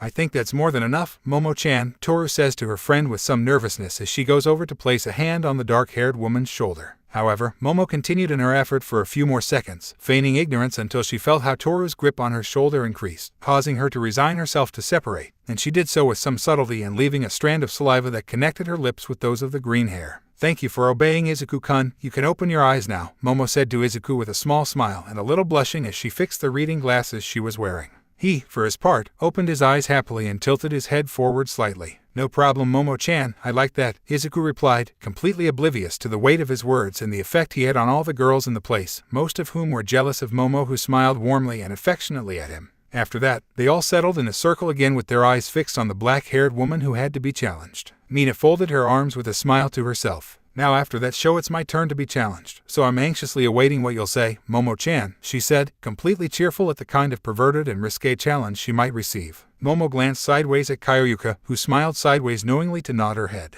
In that case, I dare you not to touch Izuku-kun again for the rest of the game, Momo challenged with a certain air of superiority as she saw the hairy woman who widened her eyes in surprise. What? Mina exclaimed, very surprised and a little startled. You heard it very well, you won't lay a finger on him again for the rest of the game, Momo declared with authority and a certain seriousness, looking at her friend while the others were surprised by the challenge except for Kyoyuka, who was only amused by seeing Mina's expression. That's not valid, exclaimed Mina, looking at the black-haired woman with some anger. Why not? Asked Kyoyuka with folded arms, drawing attention to her. After all, there's no rule that forces you to come into contact with him in a challenge, so we can challenge you without any problems on the condition that you don't touch him, Jiro explained smugly and with a small proud smile that irritated Mina. Momo nodded calmly as she fixed her glasses. It's like Kyoyuka-chan says, and in my opinion it's a difficult challenge, so it's valid at this point, it's simply completely acceptable as a challenge, Momo said with a withering look and an argument that Mina couldn't face. Kyoyuka tucked a strand of hair behind her ear and then smiled at the hairy woman with a wry smile. Now the most important thing, do you accept or not? She asked in a venomous tone imitating Mina, which left her with a chill down her spine. Just remember well how Momo-chan and I put our lips together with Midoriya's, wouldn't you like to experience that? He added in a suggestive and provocative tone to further corner Mina. Mina exclaimed in her alarmed mind and being overwhelmed by the alliance of the provocative Master Momo and the sexy secretary Kyoyuka, who seemed to radiate an aura of superiority. Flashback. Several minutes ago in Kyoyuka's room, the two girls were talking about their plan against Mina. Then let's go over the strategy, Kyoyuka said calmly, resting her hands on her bed. Momo nodded serenely as she hugged Izuku's doll. The first thing is to keep a low profile to draw Mina's attention to Uraraka or Toru so that she challenges them, and depending on what you think, she will start with difficult challenges to take lives. Momo began with her eyes set on her friend. That's right, it's most likely that none of them will accept the challenge, so I'll attract Mina's attention so that she passes the challenge to me and I'll fulfill it, Kyoyuka continued with her eyes closed and crossing her arms. After that, you'll challenge the one who's left with something complicated to give up and pass the challenge on to me, Momo added, also closing her eyes seriously on how the plan would continue.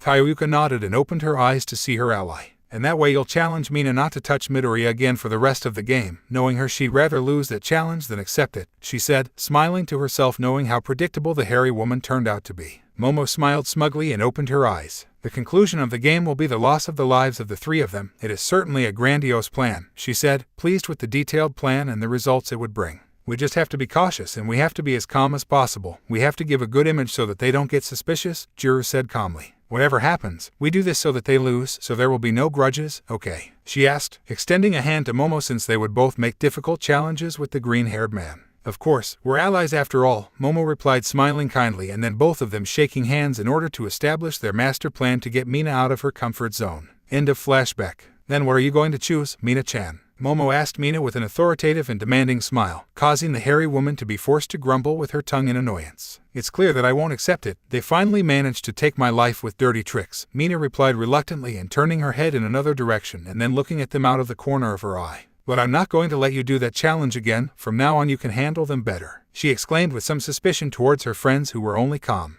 Then, just as several had been waiting from the beginning, Mina took a can of beer to open it and then proceeded to drink its contents, losing her first life in the process. This is absurd. 3 of us have lost lives in the same round, Uraraka said frustrated, bowing her head at the thought that her team was at a clear disadvantage against the rest. Are you frustrated, Uraraka-chan? Is it because your team is closer to losing? Asked Momo proudly, hitting the nail on the head and causing Uraraka to widen her eyes in surprise. Team, how come you? The brunette was asking when she noticed how the red-haired woman had known that she had a team, but she was interrupted by Kyoyuka. It's more than obvious to see, you and Toru have been a team for rounds, Kyoyuka said simply and easily as she shrugged her shoulders, causing both Toru and Uraraka to tense up when they were discovered. Oh hey girls, we're all a team against Mina, do you remember it? Toru said to Momo and Kyoyuka, trying to dispel suspicion and not be discovered. Enough of this farce, Uraraka said earnestly, rising to his feet, capturing everyone's attention. Yes, Toru-chan and I are a team so that you don't beat Deku-kun either, what's wrong with that? Asked the chestnut, crossing his arms imposingly as he glared at Momo and Kyoyuka, who were not affected and also stood up.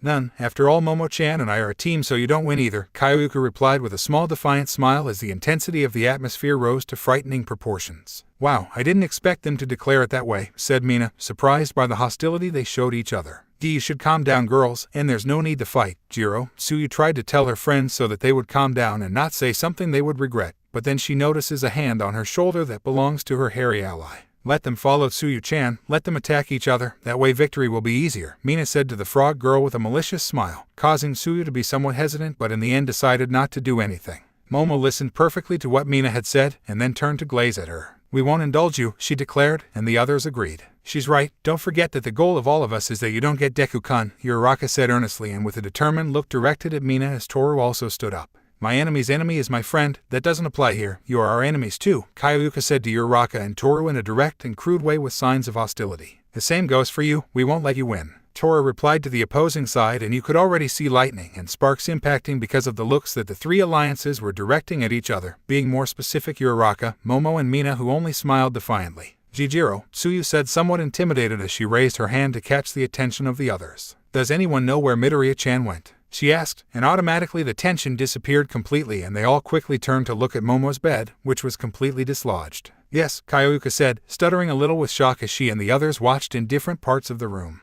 Said Momo incredulously and paralyzed, leaving a silence that in seconds they would all break with a, "He's gone," they all exclaimed loudly and shocked, and then panicked. "The door is locked. Where the hell did he escape?" Mina exclaimed in alarm to her friends as she stood up to see them. "Out of the window," cried Toru, and they all turned to look at the window of the room, which was open, and the night breeze undulated Momo's red curtains. After that, they all went to the window to look for the green hair, who must be somewhere outside. "Look over there," said Uraraka to the others forcefully as she pointed to a point in the sky. They all automatically looked in that direction and observed a silhouette receding into the air while leaving a trail of emerald rays so characteristic of the One for All that they all knew. "He's on his way to the B-class dormitories," exclaimed Momo, shocked, seeing in the direction in which the green-haired man was jumping. "We must stop him before they see him or something horrible will happen," Kayuka said to the others forcefully and with some nerves inside her at the trouble they got themselves into. "Let's go now," they all exclaimed decisively, and then at great speed they left Momo's room in pursuit of the prize that had escaped them. In Class 3B dormitories. Meanwhile, outside the B-class dormitories was Tetsu quietly admiring the night sky while the gentle breezes and sound of nature gave him a sense of familiarity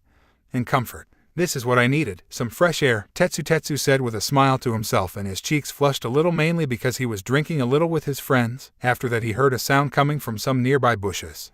Who is it?" he asked, looking in that direction cautiously in case it was some animal or perhaps a student. To his surprise, from the vegetation, Izuku comes out with a goofy smile and swaying a bit while waving at the B-class boy with a wave of his hand. "Always," Izuku greeted calmly as he approached Tetsu, who was intrigued and confused to see him there. "Midoriya, what are you doing here at this hour? It's almost 11:30 p.m., Tetsu asked the green-haired man curiously, since it was honestly late for him to be out of his class's dormitories. "Of course, Tetsu-kun, but I'm very thirsty," replied the green-haired man with a relaxed and somewhat hesitant tone without erasing the smile from his face. The truth is that having drunk a little of the ice cube made him want to drink something cold. Tetsu smiled broadly with excitement as he slammed his chest with a fist. "In that case you can join us. The boys and I are drinking a little in the common room. Do you want to join us?" he offered his partner and friend in a friendly and cheerful way, receiving a nod from Izuku. "Of course, I want to drink with you," Izuku replied with a thumbs up, thinking he would drink water as he staggered a little, making a small effort to keep his balance. "That's very manly," exclaimed Tetsu, excited at the response of the green-haired man who was usually shy and nervous. "By the way, why are you almost naked?" asked the gray-haired man with a big smile, barely noticing that detail. "It's comfortable," Izuku replied simply. "Excellent, in that case I'll do it too,"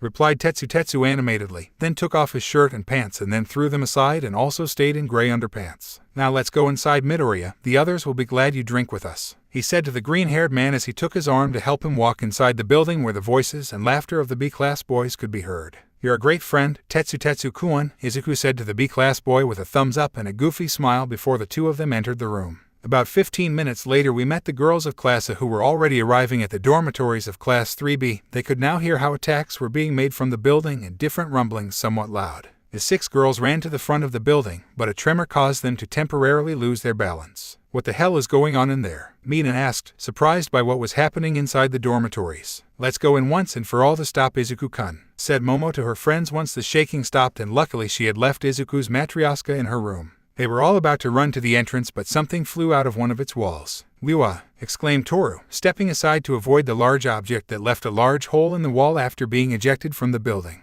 The girls curiously approached the object that had left a trail of destruction on the ground, and when they get close enough, Momo creates a flashlight to reveal someone familiar to them. "That's Shishida," Uraraka exclaimed in surprise to see the B-class student and his beast-like appearance completely motionless on the ground as his body returned to normal. "There." Kayuka cautiously approaches the boy to take his wrist to check his pulse and also placed his jacks on his chest to hear his heartbeat. "He's still alive, he's just unconscious," Jiru told his friends calmly and relieving them all, and then they started the march inside the dormitories of Class B. In the common room of the building, They all enter and find the mess that was inside with all the male students who were defeated and injured in different areas of the place. There were noticeable craters on the walls and floor, multiple scales nailed to the ceiling. There were drill marks on the furniture and also on the floor having some depth. There were also solid onomatopoeias nailed to the walls and some were scattered around the place. In one corner was Honuki with half of his body sunk in the ground that he had softened with his quirk. There were also several signs of Bondo's glue around the room, implying that he was trying to catch something, or more specifically, someone.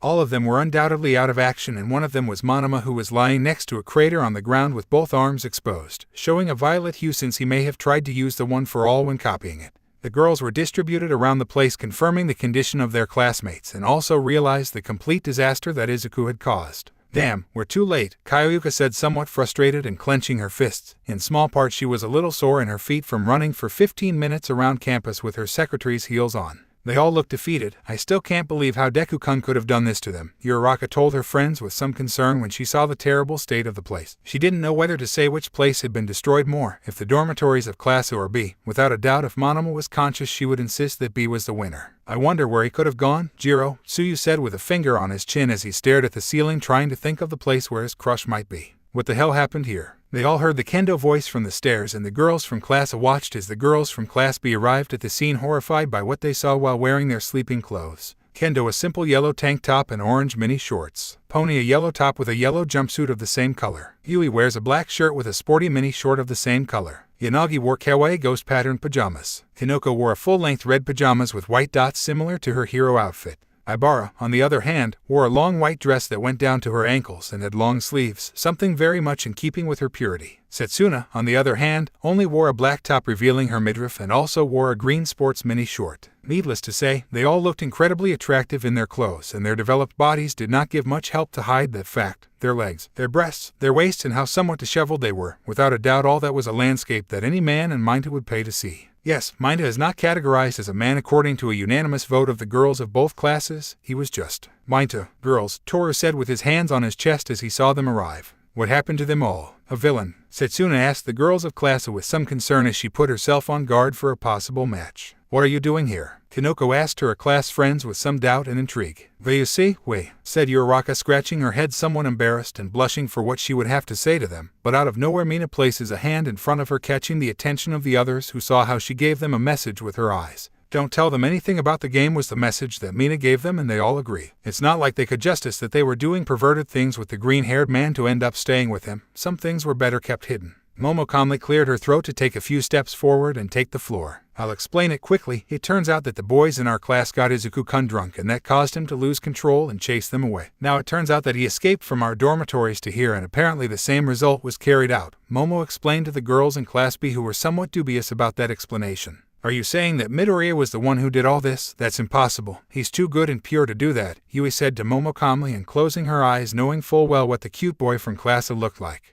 You have no idea, Kodai. He really becomes a real beast, Toru replied in a more than convincing way, as she was someone who had experienced for herself how wild the green-haired man could be. Anyway, it's like we told you, and now Midoriya is free in the academy out of control because of the boys, Kyoyuka told the B-class girls with firmness and a certain seriousness to show that she was serious. Holy God, I hope the trouble ends for Midoriya and anyone who stands in his way, Ibara prayed, clasping her hands in prayer as she closed her eyes. And shouldn't we tell some teacher? Asked Kanoko to all of them with some shyness and fear at the thought of what the kindly green-haired man from Class A who had caught her attention could do. All the girls in Class A tensed up at that question. And no, they all exclaimed, scaring the girls in Class B a little. If a teacher finds him in that state, he will get a fine, and the truth is that he just ended up drunk to protect us from a drink that the boys wanted us to drink. Deku-kun in theory is not to blame for everything he is doing, said Uraraka to all of them with his hands held on his chest, not wanting his best friend to get into trouble without actually being to blame for what happened. What's he doing? Okay, then let's have cool heads to face the main thing, Kendo said seriously, and with his hands on his waist taking the floor. Why are you dressed that way? The president of Class B asked the girls of Class A, who stiffened at the question. Yes, I was wondering that too, but I thought it would be rude to say it, Yanagi said monotonously and calmly, also wondering why the girls were dressed that way. An angel, a mechanic, a nurse, a secretary, a teacher, and a middle school student.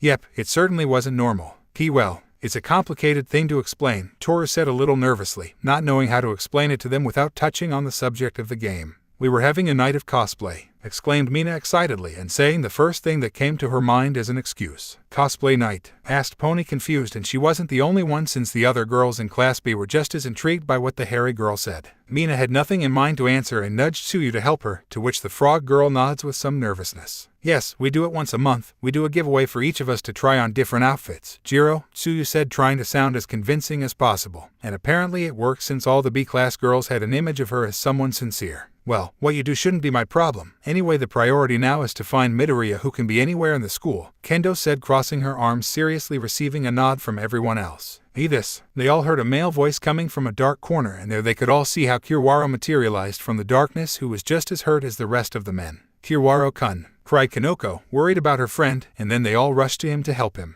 Are you okay? Kendo asked Kiwaro with some concern at seeing him so hurt. What happened? Momo asked the B-class boy, intrigued, wanting to know how it all ended so badly. Kiwaro complained a little about the pain and with some difficulty concentrated on answering. Midoriya. Tetsu brought him to drink with us, he said, having the full attention of the 13 girls. It was fun at first, but he started drinking all the alcohol we had. He continued to reminisce about that moment, then coughed a little. We tried to reassure him, but he had completely changed. That thing wasn't Midoriya, Kiwaro said, remembering the intimidating figure. That thing? Asked Kanoko fearfully and with a certain chill, and she wasn't the only one in that state. Yes, that escaped anything I could see in an abyss of darkness. I just hope it doesn't kill them all, Kiwaro replied with some difficulty, before coughing a little harder than before, remembering the way the creature had killed all the boys. Do you know where he went? Yanagi asked his friend curiously. He nodded. He's here. In the dormitories. He hasn't left here at any time, Kiwaro replied, causing everyone to feel a cold breeze on their necks, causing them a frightening sense of fear. Do you say he's here? Asked Tora with noticeable fear in her tone as she hugged herself, trying to feel protected. Tengen. Be careful, was the last Kiwaro could say before he lost consciousness at the bewildered sight of the girls in both classes who had been left with a bad taste in their mouths. Is anyone else as scared as I am? Asked Kanoko openly as she looked at the others present. Me, replied Tsuyu, Toru and Ibara, raising their hands, all evidently frightened by the sudden atmosphere of fear left by Kiwaro's words. Momo made an effort to stay calm and took the floor. Okay, we need to stay calm and work together to fix this problem, said the class vice president, trying to take control of the situation. I agree, it's our duty to stop Midoriya before a teacher gets here, seconded the president of Class B with her arms crossed in agreement with her black-haired friend. First things first, we must. Momo was going to say until out of nowhere a sudden cut of all the lights in the building interrupts him and causes some of them to scream in fright. A blackout? Uraraka asked, alarmed, looking for her friends until Momo used the flashlight she created to illuminate the mist of darkness, giving more visibility to all those present who approached each other to see each other better. Kairyuka peeked through the hole in the wall that Shishida had left to see outside. There's only no light in this building. In the other places there is, Jiro replied with some discomfort, noticing the lights coming from the lanterns or the other bedrooms. He turned off the power generator. Kendo asked, surprised and noticeably affected to hear that. Where's that? Mina asked the orange-haired woman curiously and with a nervous smile. Kendo turned to look at her with a tense smile and trembling a little. And I don't even know, he replied with noticeable discomfort growing inside him at the fear that was growing inside him. He knew the place much better than she did. So they're telling me we're in a building alone and in the dark with a runaway Midoriya? Asked Ibara, hugging herself with some trepidation as she looked at the other girls present. After that, a cold, whistling breeze entered the building through the hole in the wall, and the night sound gave a much spookier atmosphere to the Class B dormitories, which were completely dark. Yes, replied all the others, each with a bad feeling that something bad was about to happen. Even the small thought of fleeing the place crossed their minds and didn't sound at all far-fetched. A little detour in the innocent game that led to the search for the missing and uncontrolled Izuku in the dark dormitories of Class 3B. It only remains to be seen how events will unfold for the girls of Class A, who now had more help from the girls of Class B, but were nevertheless now in a territory where the green-eyed predator was in complete control. Well, a different kind of minigame. Chapter 9, Seek and Hunt. We met the 13 girls from the class who were in the destroyed common room of the dormitories of Class B, which at that time was without electricity. Not long ago, the power had gone out because of Izuku, who was somewhere in the compound, leaving the girls intimidated by the new environment that had formed. Oh okay, first of all we must calm down to put things in order, said Momo, trying to appear calm while with her flashlight she illuminated through the mist of darkness so that her friends could see her. See, how do you want us to calm down in a situation like this? Asked Kanoko fearfully and frightened as she looked at the vice president of Class A. But it's no use being frightened, we must act, exclaimed Uraraka, plucking up the courage as much as possible to lessen the fear of the rest, which served to lower the tension to a certain extent. Okay, first of all we're going to need more flashlights since I don't plan to stay in the dark here, Setsuna said seriously and placing her hands on her waist as she looked at the rest who nodded in agreement with her. I'll take care of that, Momo replied decisively to proceed to create lanterns for everyone and a small lantern that she placed on the floor to illuminate the common room a little. Then they all turned on their flashlights to start looking in different directions to check the place and the boys of Class B who were still unconscious because of their battle with the missing and dangerous green hair. Now how should we continue? Yanagi asked the girls in class calmly and neutrally, quickly getting used to the scary environment. Momo nodded. First things first, we must. She was about to say but is interrupted. I'll call the ghost hunters. They'll take care of Midoriya, exclaimed Pony with a tense smile catching the attention of the others who had beads of sweat on the back of their necks and didn't know whether to take what the blonde said seriously. Just because fear doesn't mean I'm a ghost, Tsunotori-san, Kyoyuka said calmly and closing her eyes and then sighing. After all, maybe Pony said that out of fear and it was understandable. This wasn't a situation they should be in. Momo came to the same conclusion as her ally and decided to take the floor. Let's make this clear. Are you all determined to help Izuku-kun? Asked Momo to all the girls in Class B with relative seriousness and firmness. Now with the recent power outage, it's normal if they don't want to put themselves in a bad situation and decide not to look for Izuku. There, Tsuyu nods his head, catching everyone's attention. Well, I honestly don't think we should involve them in our class problems, Jiro, Tsuyu said dressed as an angel saying what she really thought. After all, her friends in Class B didn't need to be compromised. It's true, at the end of the day this was caused by the boys and it's up to us to fix it. You don't have to risk it, Tora said to the girls of Class B in a kind and generous way to encourage them not to make an effort to look for the green hair. Mina nodded her head with her arms crossed at what her friends had said. Besides, it's not like they know Midoriya well enough to take a risk for him, says the haired woman, smiling relaxed and somewhat amused, since it's not possible that they would put themselves at risk for someone they hardly talk to. But to the surprise of her and the other girls in Class A, the girls in Class B had blushed slightly and were a little nervous even though the darkness helped hide their flushed cheeks a bit. Well, I really consider Midoriya to be a great friend and I want to help him, Kinoko said with some shyness as she squeezed her hands over her pajamas with a little embarrassment. I'd feel bad if I didn't help him after all he's done for me, Yui said with her calm face slightly blushing as she looked in another direction and held her arm. I think the same, and if he gets punished, I won't be able to tell him my opinion about the book he lent me, Yanagi said, keeping his expressionless face as he played with his fingers a little. Ibara pulled his arms to his chest as he lowered his head slightly. He has helped me in many things besides supporting me in the botany club. It would be a despicable act not to give him my help, said the saint of Class B with a little embarrassment. And I don't want Midoriya-san to be punished. He teaches me Japanese and tomorrow we were going to meet, Pony said a little nervously as she squeezed her fists over her yellow jumpsuit. Well, certain things happened and I'm willing to help you, Setsuna said, crossing her arms with a small blush on her cheeks as she looked away in another direction. All the girls in class were experiencing a mixture of feelings, as a surprise since they didn't expect that Izuku was going to get along so well with the girls in Class B to the point where they wanted to risk themselves to help him. But they were also jealous for the reason that other girls were somehow interested in the green hair. After all, their reactions were enough to reveal that. And you, Kendo? Momo asked her orange-haired friend with a stiff smile and trying to be nice, but still some jealousy came through. They all watched the Class B president playing with her fingers while shrugging her shoulders, blushing. She became a little nervous about the question and tried to find the right words to answer. And I have a duty to help you as the representative of Class B. Now it's also our business as we have entered our dormitories. Kendo replied, trying to appear as calm and confident as possible. But even that could not completely fool the rest as they could still see the blush on her cheeks. Mina thought between annoyed and amused, because although she was irritated by the superficial interest of the girls in Class B, it would be good for them to find Izuku successfully. Still, Momo cleared her throat to continue. Then with everything said and done, what we must clearly do is find him, find a way to calm him down without violence, and then take him back to our bedrooms, she explained as clearly and calmly as possible to put aside her jealousy. Kendo nodded earnestly at what he had said. I agree, for that you have to analyze the current situation. We don't have electricity, the boys won't be of help, and Midoriya is a possible danger, she said, crossing her arms recapitulating the current situation. That's why in order to find him we have to divide into a group to cover more space in the search, Kendo added, looking at the other girls. Okay, does anyone have a better idea that isn't so cliché? Asked Mina openly, looking at the others. Excuse me, asked Kendo, a little offended by what the haired woman said, to which Mina shrugs her shoulders. Not to offend, but clearly everyone here has seen horror movies, and if we split up it's more than clear that we'll be less safe, Mina clarified calmly, looking at Kendo as she explained her point. And Mina is right, separating us is a way to make it easier for Midoriya to ambush us, Tora seconded somewhat nervously, just imagining being alone in the dark corridors knowing that Izuku could be lurking. Setsuna placed a hand on Kendo's shoulder. It's not for nothing, Itsuka, but I agree with them. It's clear that the second mistake of a group of young people is to separate inside a dark building. The first mistake is to be inside in the first place, and we already made it, Setsuna said calmly, agreeing with Mina and Toru. She didn't want to be one of those characters who die to go down to the basement alone. Kyoyuka cleared her throat to speak. Well, there's no other way to do it, it's the most efficient way to find him, besides that we are 13 girls in total. We could form 3 groups of 3 and 2 groups of 2 people, Kaioyuka proposed, crossing her arms seriously, to which she earns a nod from her ally. There, Momo arranges her glasses with authority. Yes, if we go individually we will be at a disadvantage, but if we are accompanied we will have more opportunities to calm him down once we find him, said the black-haired woman, sounding actually convincing in part thanks to wearing her teacher's outfit that gave her a more professional air. It's like they say, plus we can form the group so that the combination of the quirks can work against him, Yanagi says neutrally, earning a nod from Momo and Kaioyuka who agreed with her.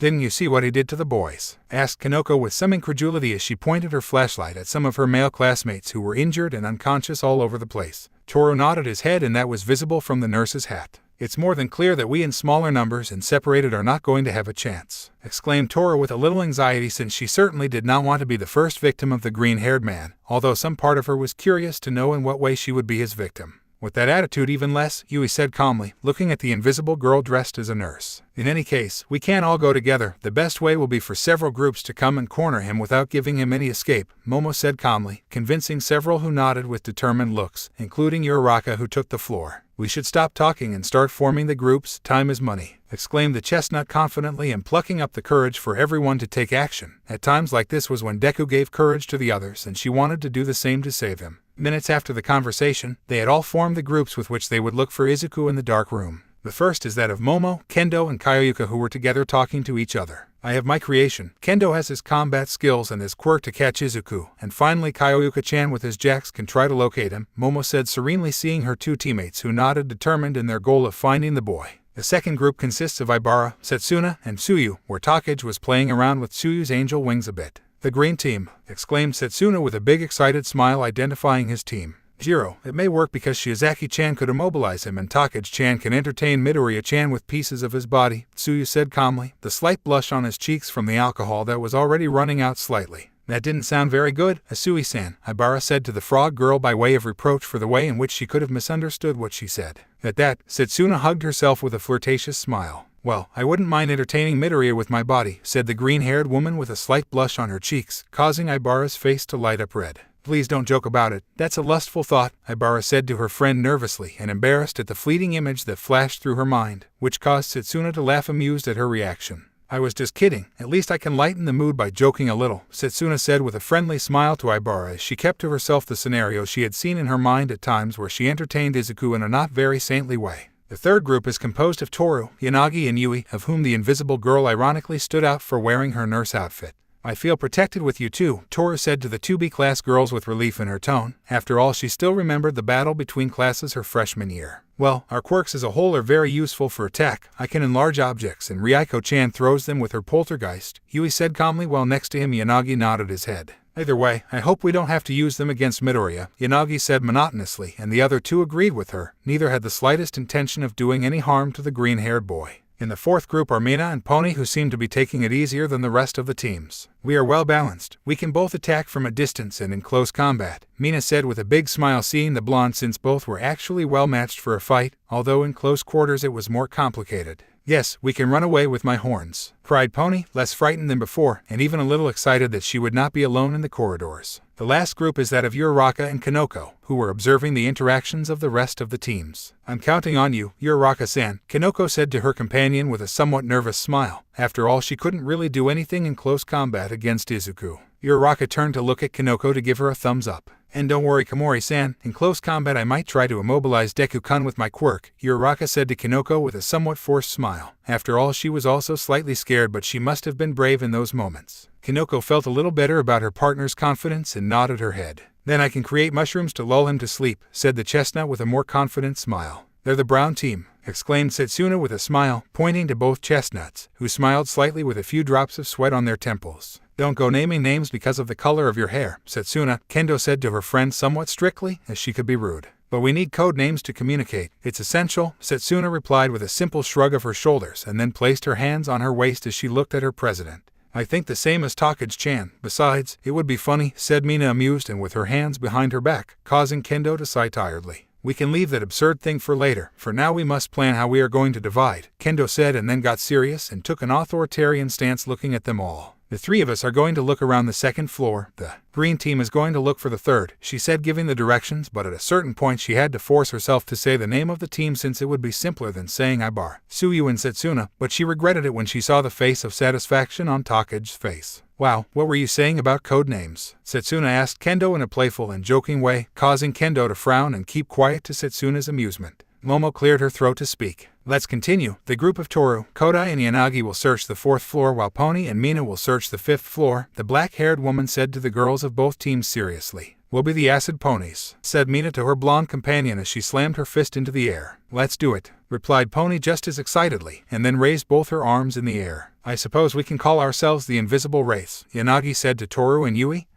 who agreed and nodded. And where shall we look? Hinoko asked Momo curiously since they hadn't mentioned her or Uraraka. Kendo took a few steps forward, catching the attention of both chestnuts. You will search this floor and stand guard in case Midoriya wants to escape, the B-class president replied calmly and with a slight smile. It's a decent thing, that's fine with me, said Uraraka, smiling relieved and calmer since it was unlikely that they would ever be attacked on the first floor where the men were still unconscious. Hinoko agreed with her friend that on the first floor they had more space and she could create mushrooms with more freedom to move around. Now the best thing will be for us to start looking. Does each one have their own lanterns? Asked Momo to all of them, and so the others nodded their heads, each one having their flashlights on. Does each group have its communicators? Asked Kyoka calmly, and the 5 respective girls in each group nodded as they looked at their walkie-talkie-like devices with which they would communicate. With all that said, I wish you all luck. Remember that we must find him and calm him down. If possible, do it without violence, said Momo in a serene and authoritarian way, earning the nods of the 12 girls, and then they all went in the direction of the stairs except for Kinoko and Uraraka, who kept the lantern.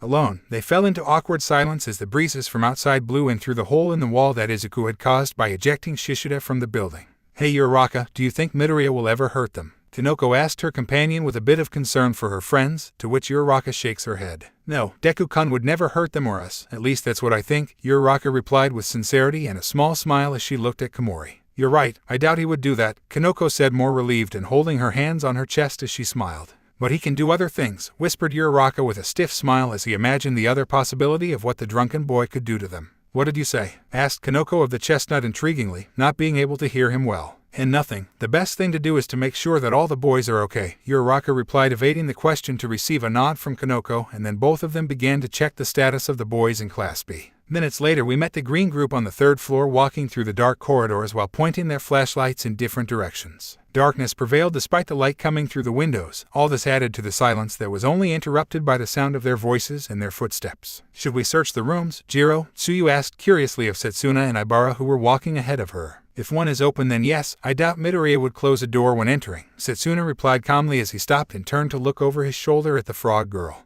I pray that Midoriya hasn't destroyed belongings in the rooms, Ibara prayed with her hands clasped in prayer as she closed her eyes, then turned to look at Tsuyu. I have a question, Asui-san, he said calmly, catching her attention. You can call me Tsuyu, Tsuyu said calmly, and the B-class saint nodded. Tsuyu-chan, what time did you find Midoriya in that state? Ibara asked Tsuyu curiously, and Asui placed a finger on her chin thoughtfully. Well, it was about 8 p.m. and we didn't find him in the state he is in now. He was asleep, Jiro, Tsuyu replied, being honest in that aspect since after all it was true. And did you also fight with the boys in your class? Setsuna asked Tsuyu, and Tsuyu nodded. Jiro, he left the common room very destroyed. He was asleep on a note from the boys who explained how they had drunk him, Asui replied calmly, causing Ibara to be somewhat incredulous. So you left him there asleep in that drunken state without even covering him with a blanket? Asked Ibara, clearly surprised because according to what they have been told they arrived at 8 o'clock and now it is almost 12 o'clock at night. So during that period of time the girls of class let the poor boy sleep on the floor of the common room. Tsuyu became a little nervous when she saw that she couldn't answer truthfully, and she couldn't think of what to answer. Well, we didn't really leave him lying there on the floor, but, said Tsuyu until the sound of a door caught the attention of the 3 girls. SHH, did you hear that?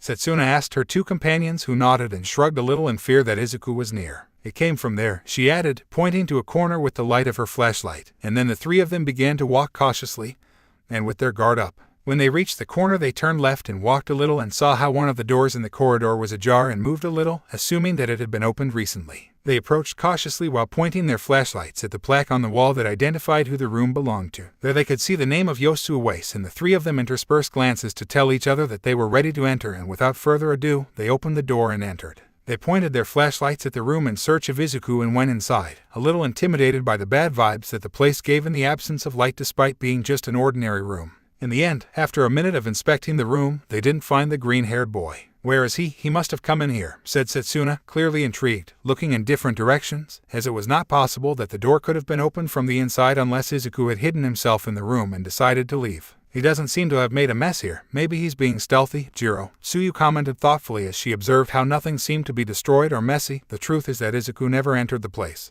Excuse me, look here, Ibara said to his companions with a little nervousness as he pointed to a specific place on the wall with the light of the flashlight. It was a ventilation duct that was open and looked somewhat bruised. The ventilation? It's true that a person would fit in there, but I doubt if he could move freely, said Setsuna, doubtful if she really believed that the boy would be able to move through the ducts. Either way, we must tell the others, Jiro, Tsuyu said seriously, looking at her friend who stared at her for a few seconds until she covered her mouth to hold back her laughter. It's hard for me to take this seriously when I see you dressed like that, said Setsuna, amused and trying not to laugh since after all Tsuyu was still dressed as an angel. If this were a movie it would definitely be a comedy or a parody of horror movies. Meanwhile on the second floor we met the group of Kendo, Kyoyuka and Momo who had just turned a corner to continue looking in different directions by shining their flashlights. So what they did was cover him with a blanket and take him to his room, right? Said Kendo, summarizing what both girls had told them about the way they acted when they found Izuku on the floor of the common room. Exactly, we couldn't leave him there in that state, Momo lied calmly as he continued walking and pointed straight ahead. And how did you find out that he had escaped? Kendo asked the two girls in costume curiously. Well, I heard it. It made a noise in his room and when we went to see he had already escaped through the window, Kyoyuka replied, clearly telling a lie, but he said it in a way that was convincing to the orange-haired B class. After that, the Kendo communicator began to play and the girl took it to bring it to her ear to listen to the transmission. What's wrong? Kendo asked calmly to hear Setsuna's voice on the other line. Don't call us the executive team, Setsuna-chan, Kendo said, frowning somewhat annoyed with her friend. No, you don't have to say change all the time, just speak normally, she said somewhat exasperated while Momo and Kyoyuka felt sorry for their friend. After all they had Mina on their side and understood the feeling. Do what you will, Kendo said, sighing wearily to hear what Setsuna had to say. What? Events? She exclaimed, surprised at what she heard. What's going on? Momo asked Kendo, intrigued, as the girl cut off the communication to turn to look at them seriously. Apparently, Setsuna, Asui and Ibara saw the vent in Yosukun's room open, so they assumed that maybe Midoriya is using them to move around the building. Kendo notified, with a little concern that this would turn out to be true. After all, the ventilation ducts connected to all the rooms in the building. That sounds absurd. It's not like he's a monster from a horror movie, Kyoyuka said, reluctant to believe that Izuku would enter those narrow places like a predatory monster. We can't rule anything out. For now it's best to try to locate him with your quirk, Momo said to her ally and friend calmly, and Jiro nodded, accepting the request to the quirk. Kyoyuka approaches the surface and rests his ear on the wall while plugging his two jacks into the wall to begin concentrating on the sound waves that gave him a mental image of the bodies moving within the radius of his perceptual range. He visualized them, 3 figures moving on the upper floor and 2 figures sitting on a sofa on the first floor talking. The boys being unconscious did not make any sound with which to locate them, but he was sure that they were still there. After a few more seconds, Kyoyuka stepped away from the wall to look at her team. Unfortunately, I can't hear around the whole building. I only managed to locate the green team upstairs, and below would be the boys next to the brown team, Jiro said, identifying the teams by their nicknames when he saw it simpler. Then we must assume they're on the upper floors, Momo deduced, with her arms folded and thinking that Izuku might be on the 4th or 5th floor. We must warn you, Kendo said, but he stopped because he refused to say such ridiculous names. Come on, say it. We know it sounds absurd, but it's a way to identify them better, Kyoyuka said to Kendo with a small smile and placing a hand on his shoulder, causing the orange-haired to bow his head in defeat. To the team of the acid ponies and also the invisible wraiths, Kendo said tiredly. So then Kyoyuka and Momo let out a little funny giggles at those names, and Kendo joined them in at least having a little fun despite the situation they were in. Meanwhile, Yanagi, Yui, and Toru walked through the halls of the 4th floor, with the nurse girl walking behind the B-class girls. So we were cosplaying and playing to challenge each other, Toru said happily as he tried to make the lie they had been told convincing. I just asked you how they found Midoriya, Yui said, somewhat tired of listening to Toru ramble without having answered the question he asked her almost 5 minutes ago.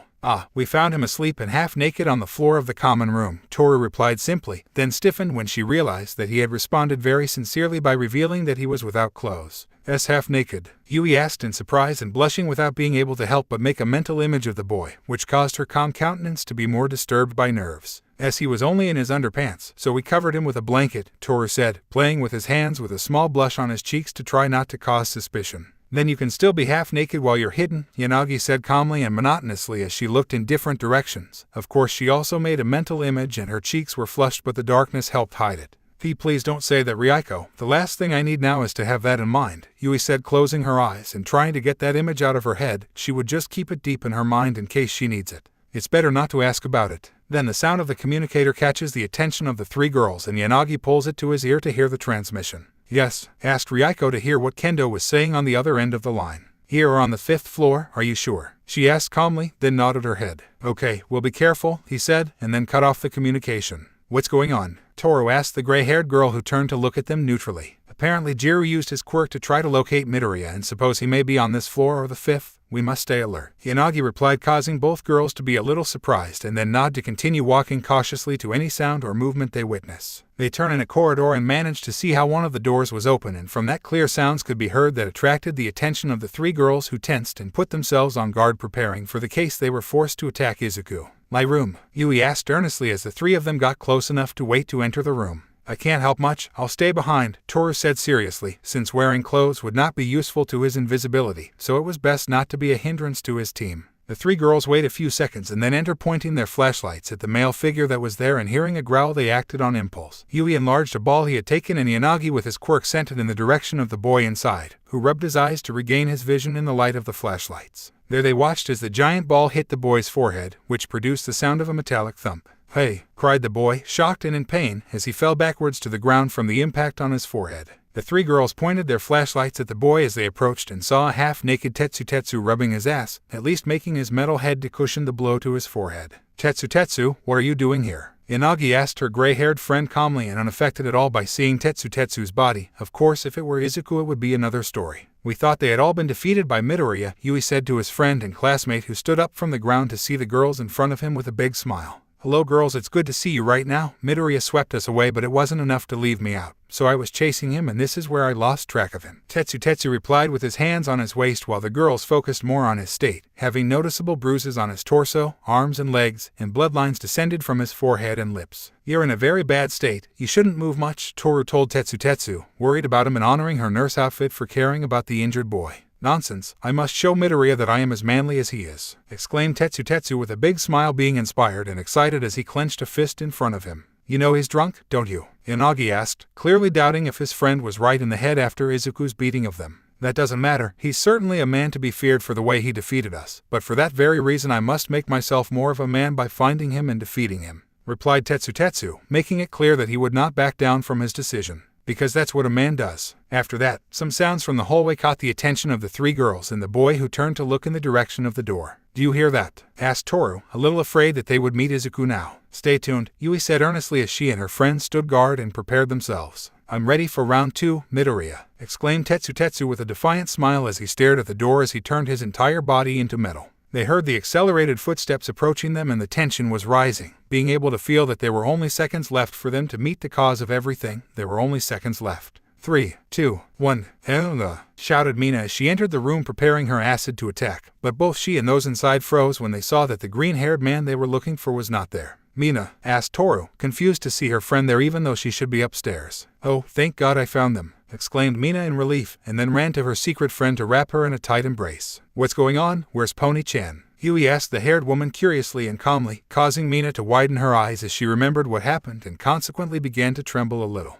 It was really scary. We couldn't do anything, Mina said with fear in her voice, remembering what had happened a few minutes ago on the top floor, causing intrigue in the others. What are you talking about? Tetsu asked Mina intriguingly as she returned her skin to normal. Tetsu, how come you're here? Mina asked the gray-haired man curiously as she barely noticed his presence. Just tell us what happened, Yui said to the hairy woman in a more serious way as she wanted to know what happened to Pony. Mina nodded and proceeded to speak. We were looking on the 5th floor. Pony and I went to Honkuni-kun's room and at first glance we didn't find Midoriya, but, she said, leaving a silence in which her expression darkened and she seemed a little more frightened than before. But, Yanagi said, wanting the girl to continue explaining what had happened. But he quickly exited the vent without giving us time to react and used his quirk to trap Pony with his black whips. Mina continued, recalling the moment that was still fresh in her mind and causing the rest to be surprised. I tried to free her, but he gave me a look that left me paralyzed, added the hairy woman, lowering her head, causing the shadow to cover her eyes, which prevented the others from seeing the blush that was on her cheeks as she remembered the look she received from.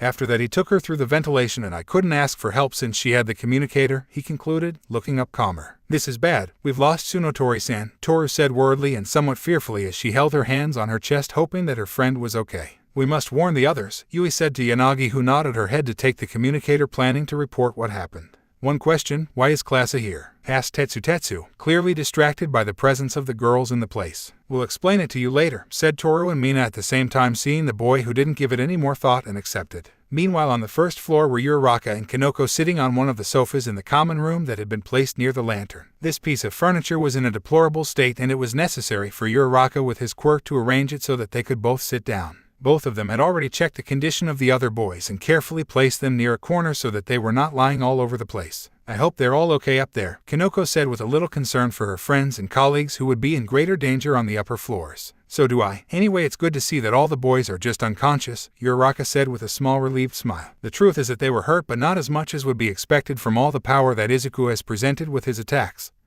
So I could say he didn't attack to kill. I still can't believe that the boys in clase have abandoned Midoriya in such a state. It seems to me something very wrong of them, Kanoko said to Uraraka, frowning a little under her bangs that only revealed her left eye. I thought so too, but maybe they had their reasons, Uraraka replied calmly and looking away from the ceiling, causing the little chestnut of Class B to be intrigued. What do you mean? Asked Kanoko curiously, seeing the way the boys finished. Surely ours had it just as difficult against Deku-kun, and maybe even several were knocked out. I guess the best alternative in that case is to take the wounded and flee, Uraraka explained calmly, understanding a little of his friends who must have made an effort to stop Izuku. I guess it's true. It's hard to imagine that Bakugo would want to run away from Midoriya, Kanoko said, smiling a little amused as she scratched one cheek, causing Uraraka to smile the same way as she nodded her head. Right, because of their fated battle between men, Uraraka said, and then they both laughed a little and then remained in a comfortable silence for a few seconds until Komori decided to speak again. Anyway, I don't like that Mina threatened him like that. It's clear that Midoriya was going to accept, Kanoko opined, clearly disgusted with Mina's actions and presence. In reality, both she and the rest of the girls did not approve of his existence, to the point where they no longer saw him as a human being, just like a pervert.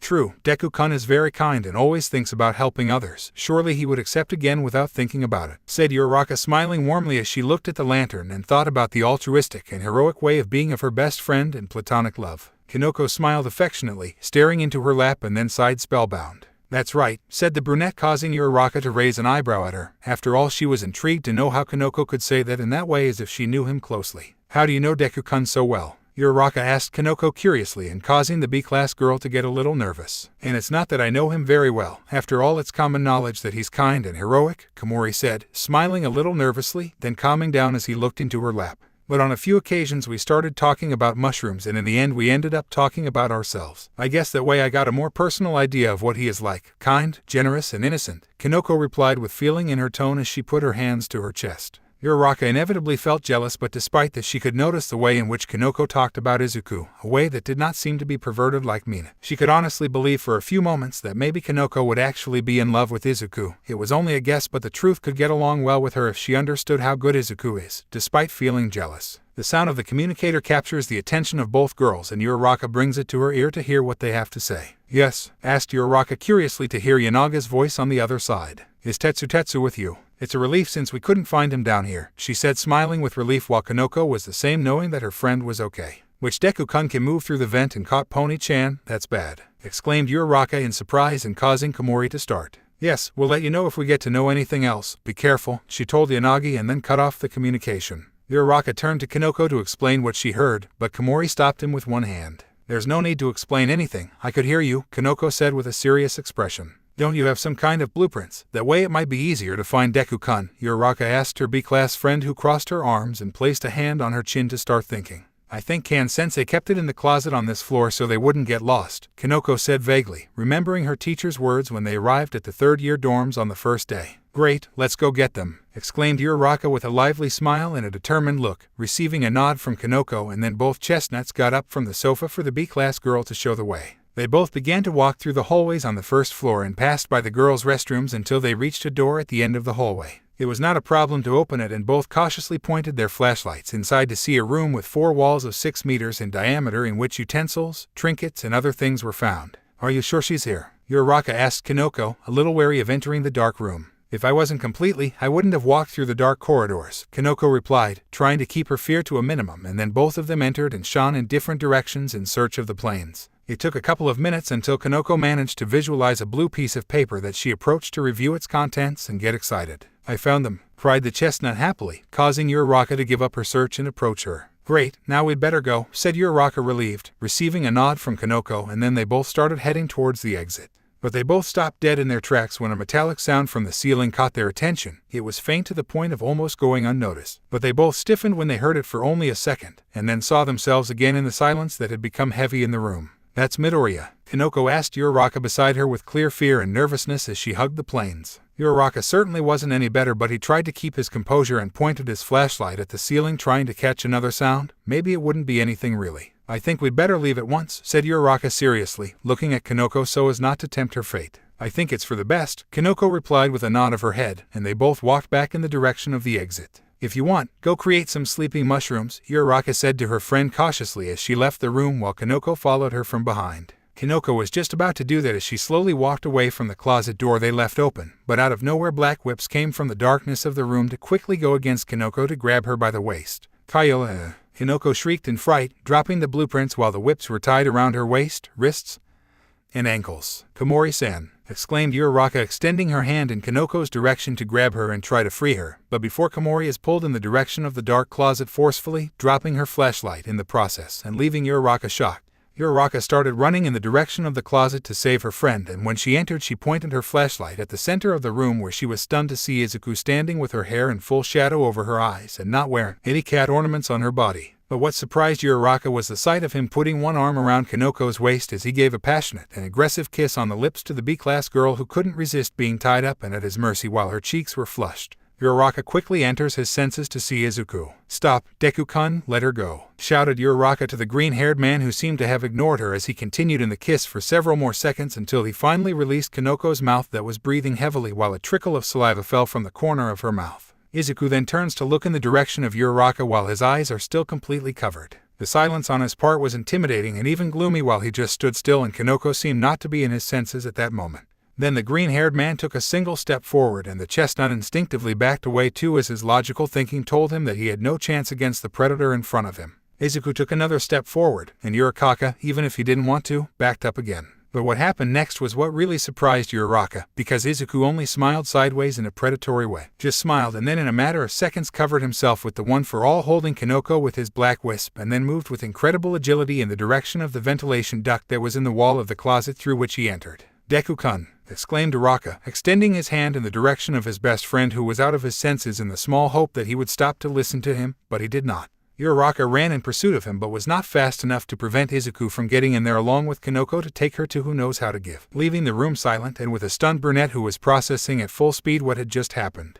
She yelled to herself, mentally alarmed, to grab the communicator and head to the hallway where she took Kanoko's flashlight and the plans for the building. The group of Momo, Kendo, and Kyoyuka were walking around the second floor until they heard the sound of the communicator, to which Kendo gives it to Momo to respond to. "What's wrong?" Momo asked curiously to Uraraka, who began to tell her what happened, which caused Momo to widen her eyes. "What, Komori-san, too?" asked Momo, surprised and causing Kyoyuka and Kendo to be equally shocked. "What, did he catch Kanoko too?" Kendo asked, surprised and worried about her brunette friend who was in Izuku's hands at the time. Momo continued to listen to what Uraraka was saying. "You have the plans for the building. I understand. That's very useful for sure. We're on our way. Stay on guard and we'll all regroup to formulate a strategy," Momo said seriously, and then ended the communication and looked back at her teammates. "We'd better hurry," Kyoyuka said with a serious look on her two friends' nods, and then the three of them started running in the direction of the stairs. At one point, after turning a corner, Kyoyuka's ears hear the faint sound of metallic thumping, which causes her to stop in her tracks to look in different directions for the source of the sound while Kendo and Momo continue to run, leaving her behind.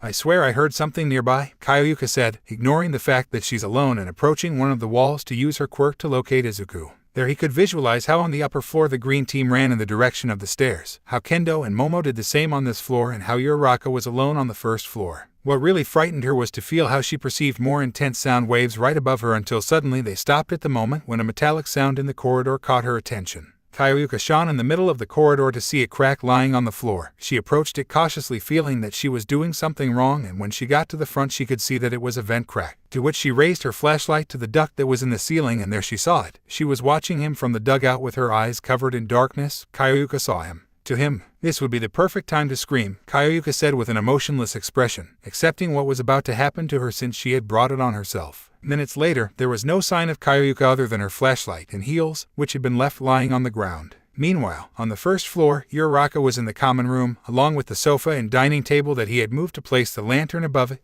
along with the plans for the building.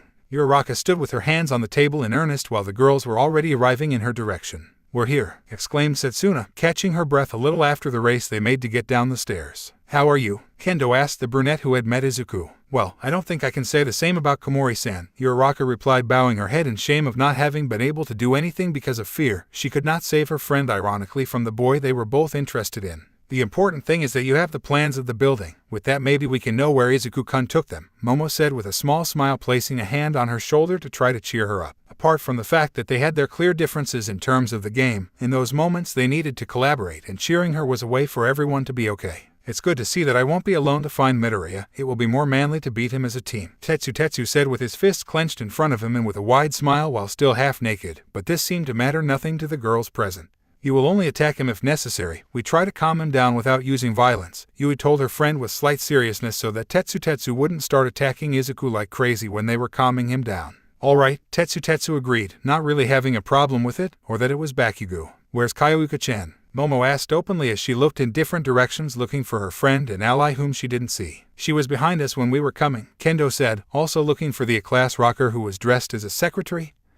"Hard not to see her." "Don't tell me her," Toru began, coming to a bad conclusion as he put his hands to his mouth. "He caught her too," Mina completed with the flashlight shining on her face from below, causing Ibara to be a little scared. "Good God, please don't let anything bad happen to them," Ibara prayed, clapping her hands together, a little frightened and really worried about her three friends. After that, the sound of static is heard from one of the communicators which belongs to Setsuna. Everyone looked at her intrigued since no one was calling her, and before that Kendo came to a conclusion. "Pay attention, it's from Pony-san's communicator," exclaimed Kendo attentively, and then took the communicator and activated the speaker so that everyone could hear the transmission. "Aha, please stop Midoriya." The sound of female moans and English words was what everyone heard from the communicator, and at that they stiffened. "What the fuck?" Setsuna asked, surprised by the sound of gasping and breathing on the other end of the line. "That's Pony's voice," Yui said, blushing and incredulous as she heard her blonde friend's voice like that. "And no again, Midoriya, and don't touch there," said another female voice in a broken voice, and then moaned sweetly. "That's Komori-san," exclaimed Uraraka, surprised to hear her friend also making such sounds as well. "Sex. What's Midoriya doing to them?" asked Ibara, blushing at the sinful sounds coming from the communicator. "I think it's obvious to know what you're doing to them, Jiro," Tsuyu said, also blushing and with a finger on her chin as she inevitably rubbed her thighs as she remembered how she herself made those sounds in the closet with Izuku. "Why is he doing that to them?" Kendo asked with her cheeks flushed and clearly nervous when she heard those kinds of sounds coming from her friends. She couldn't even get a picture of what Izuku would be doing to them. "And no, we don't know either," exclaimed Toru, nervously, shaking his hands in front of him, looking very suspicious. "You guys are hiding something from us," Yanagi said seriously and sharpening his gaze looking at the girls of clase. Since it was not at all normal that someone drunk, in this case Izuku, was going to do that for no reason, so they were the most suspicious. Momo shook her head, trying to keep her composure. "See, of course not. Everything is as we told you. Now apparently Izuku-kun is behaving like this because of alcohol," she lied, trying to keep the truth hidden. "Because perhaps it was their fault for getting him used to acting in a perverted way because of the game. This happened in a softer way when Izuku had subjected them to her, Uraraka and Tsuyu in bed." Please let me rest? That's a lot," said a third female voice that attracted everyone's attention again when they recognized her. "Kyoyuka-chan," exclaimed Momo, taking the communicator away from Kendo in the hope that her friend would hear her. "See girls?" asked Kyoyuka from the other end of the call. "Where are they? Tell us something to save them." Mina yelled to her friend in a slightly upset way. "We are, next to the G generator," Kyoyuka replied in a choked voice as she breathed her breath back. "The generator, where is it?" Kendo asked the girl from Class A, hoping to get the location to rescue them all. "Nuo, don't press there," Kyoyuka moaned and then began to pant and moan tenderly because of Izuku. After that, everyone heard someone take the communicator to bring it to their face as they could hear the breaths. "3 down," was Izuku's voice in a way that was both deeper and more intimidating and imposing, which caused some of the likes of Mina, Setsuna, and Toru to shudder at the tone used. After that, the transmission is cut off, leaving them all in a sepulchral silence in which everyone processed what they had just heard. Some were simply still confused and embarrassed by the moans, but others were a little frightened by Izuku's voice. "Okay, I think it would be appropriate to call a teacher to help us," Tetsu said, breaking out in a cold sweat, acknowledging that he was a little scared and that they could use professional help. "No, they would punish Deku-kun for something that is not his fault," exclaimed Uraraka, denying the option as he looked at Tetsu seriously. "Hirwaro said you brought Midoriya. How was he when you saw him?" Setsuna asked his gray-haired friend curiously, catching his attention. "A little dizzy and he behaved a little strangely, but he was still friendly and I invited him to drink with us. After a few bottles he started drinking it all by himself, and when we tried to stop him it became that. Tetsu replied calmly, remembering the chain of events. It's your fault that he's behaving like this. If he hadn't drunk more, then this wouldn't happen, Momo said to Tetsu accusatorily as he pointed at him, and Uraraka, Tsuyu and Mina agreed, but then Kendo stands in front of his friend to defend him. Hey, we're not here to blame anyone, we need to save our friends and stop Midoriya, Kendo told the class girls firmly and seriously as they had to focus on what's important at the moment. Itsuka is right, we can't start arguing silly, Yanagi said calmly and neutrally as he took a few steps forward. Jiro said they were next to the generator. We need to see the blueprints to know where that is, Yui declared seriously, capturing the attention of everyone who coincided with her and noticed the blueprints that were on the table. These show the structure of rooms, drains, electrical system and also ventilation of the entire building. After analyzing for a few seconds, they see that the generator is located 4 meters below the bedrooms and that it is only accessible by a single elevator located in a room on the 5th floor. Another means to enter would be by means of the ventilation system, but the path was a drop of several meters high to the underground room where the generator was. What kind of gimmicky access is this? Setsuna asked annoyably, scratching his head in exasperation at such a ridiculous way to access the generator. This reminds me a bit of Resident Evil, Tetsu commented, recalling the implausibility of the Arclay mansion for so many reasons. Then we need to find that room and take the elevator down to the generator, Momo said, crossing her arms and with a serious look on her face as she fixed her glasses. We also have to watch out for vents where Midoriya can try to catch us, Kendo added, sharpening his eyes sternly at how complicated the task would be. There's something strange to me, Uraraka said as she sat on the couch looking into her lap. What's the matter, Uraraka-chan? Jiro, Tsuyu asked her brunette friend curiously. Deku-kun could have taken me too, but he didn't, Uraraka replied, remembering the moment Izuku stared at him and moved slowly forward. Maybe because I knew that if you touched him I'd be at a disadvantage, Yanagi said calmly, considering Uraraka's quirk and Izuku's way of thinking. I don't think that's it, when he was in front of me. He smiled and left, Uraraka clarified, remembering that smile that for a moment caused his whole body to shudder, not completely from fright but from the alluring sense of danger that he gave off. As if she were enjoying her hunt, Mina commented with her mouth slightly open and with a small blush on her cheeks at the mere thought of being the prey of the boy who gave pleasure to the girls he caught. Now she wished she had been the one to be caught and not Pony. Earlier he said there were 3 less, referring to Pony, Kanoko and Jiro. Surely he's just enjoying this as a game, Ibara theorized a little thoughtfully as she had a hand on her chin looking at the rest. But you have to think about it, then he wants to win since he took the ones that were more dangerous to catch him, Momo said calmly, thoroughly analyzing the actions of the green-haired man who had kidnapped her 3 friends. You're right, Pony has great physical strength and with her horns she could chase him or else run away, said Mina, coinciding with the black-haired woman to realize the danger that the blonde represented. Kanoko could have created several mushrooms to put him to sleep or paralyze him, Yui said, acknowledging the possible threat the chestnut posed to the boy. And Kyoka-chan could use his quirk to try to locate him, Toru continued, his hands clasped on his chest, actually feeling a little scared at the thought of how well Izuku had chosen his prey. He's meticulously selecting to hunt us down and in the end be victorious, Setsuna concluded seriously, and his hands on his waist while more than one swallowed hard at the mere idea of being the prey locked up with the predator that had so far taken 3 of them. They're giving him a lot of thought, he just wants to catch us and that's it, said Tetsu smiling simply and a little amused by the drama the girls were giving him. I don't think he'd want to catch you, otherwise he'd knock you out, Setsuna replied, smiling mockingly at the gray-haired man. I can't wait to see him try it now, exclaimed Tetsu with a defiant smile and clenched a fist in front of him. Anyway, we already know what we need to do. Go to the secret elevator on the 5th floor to go to the generator and stop Izuku-kun, Momo said with an authoritarian and serious demeanor while all the others agreed with her. Now that they were all together they had more chance of achieving it. Are you all ready? Kendo asked the rest seriously, earning everyone's nods. Here we go, said Uraraka, getting up from the couch with a determined look, ready to go through all that situation to have Izuku back and take him back to the bedrooms where he would finally end the stupid game created by Mina. Jiro, Tsuyu said a little nervously but determined to do her best to stop and get back the boy she has a crush on. Thanks for watching, legends. If you enjoyed this story, make sure to like, share, and subscribe for more epic What If Deku stories and fresh updates. Hit that bell so you never miss the next upload. See you in the next one.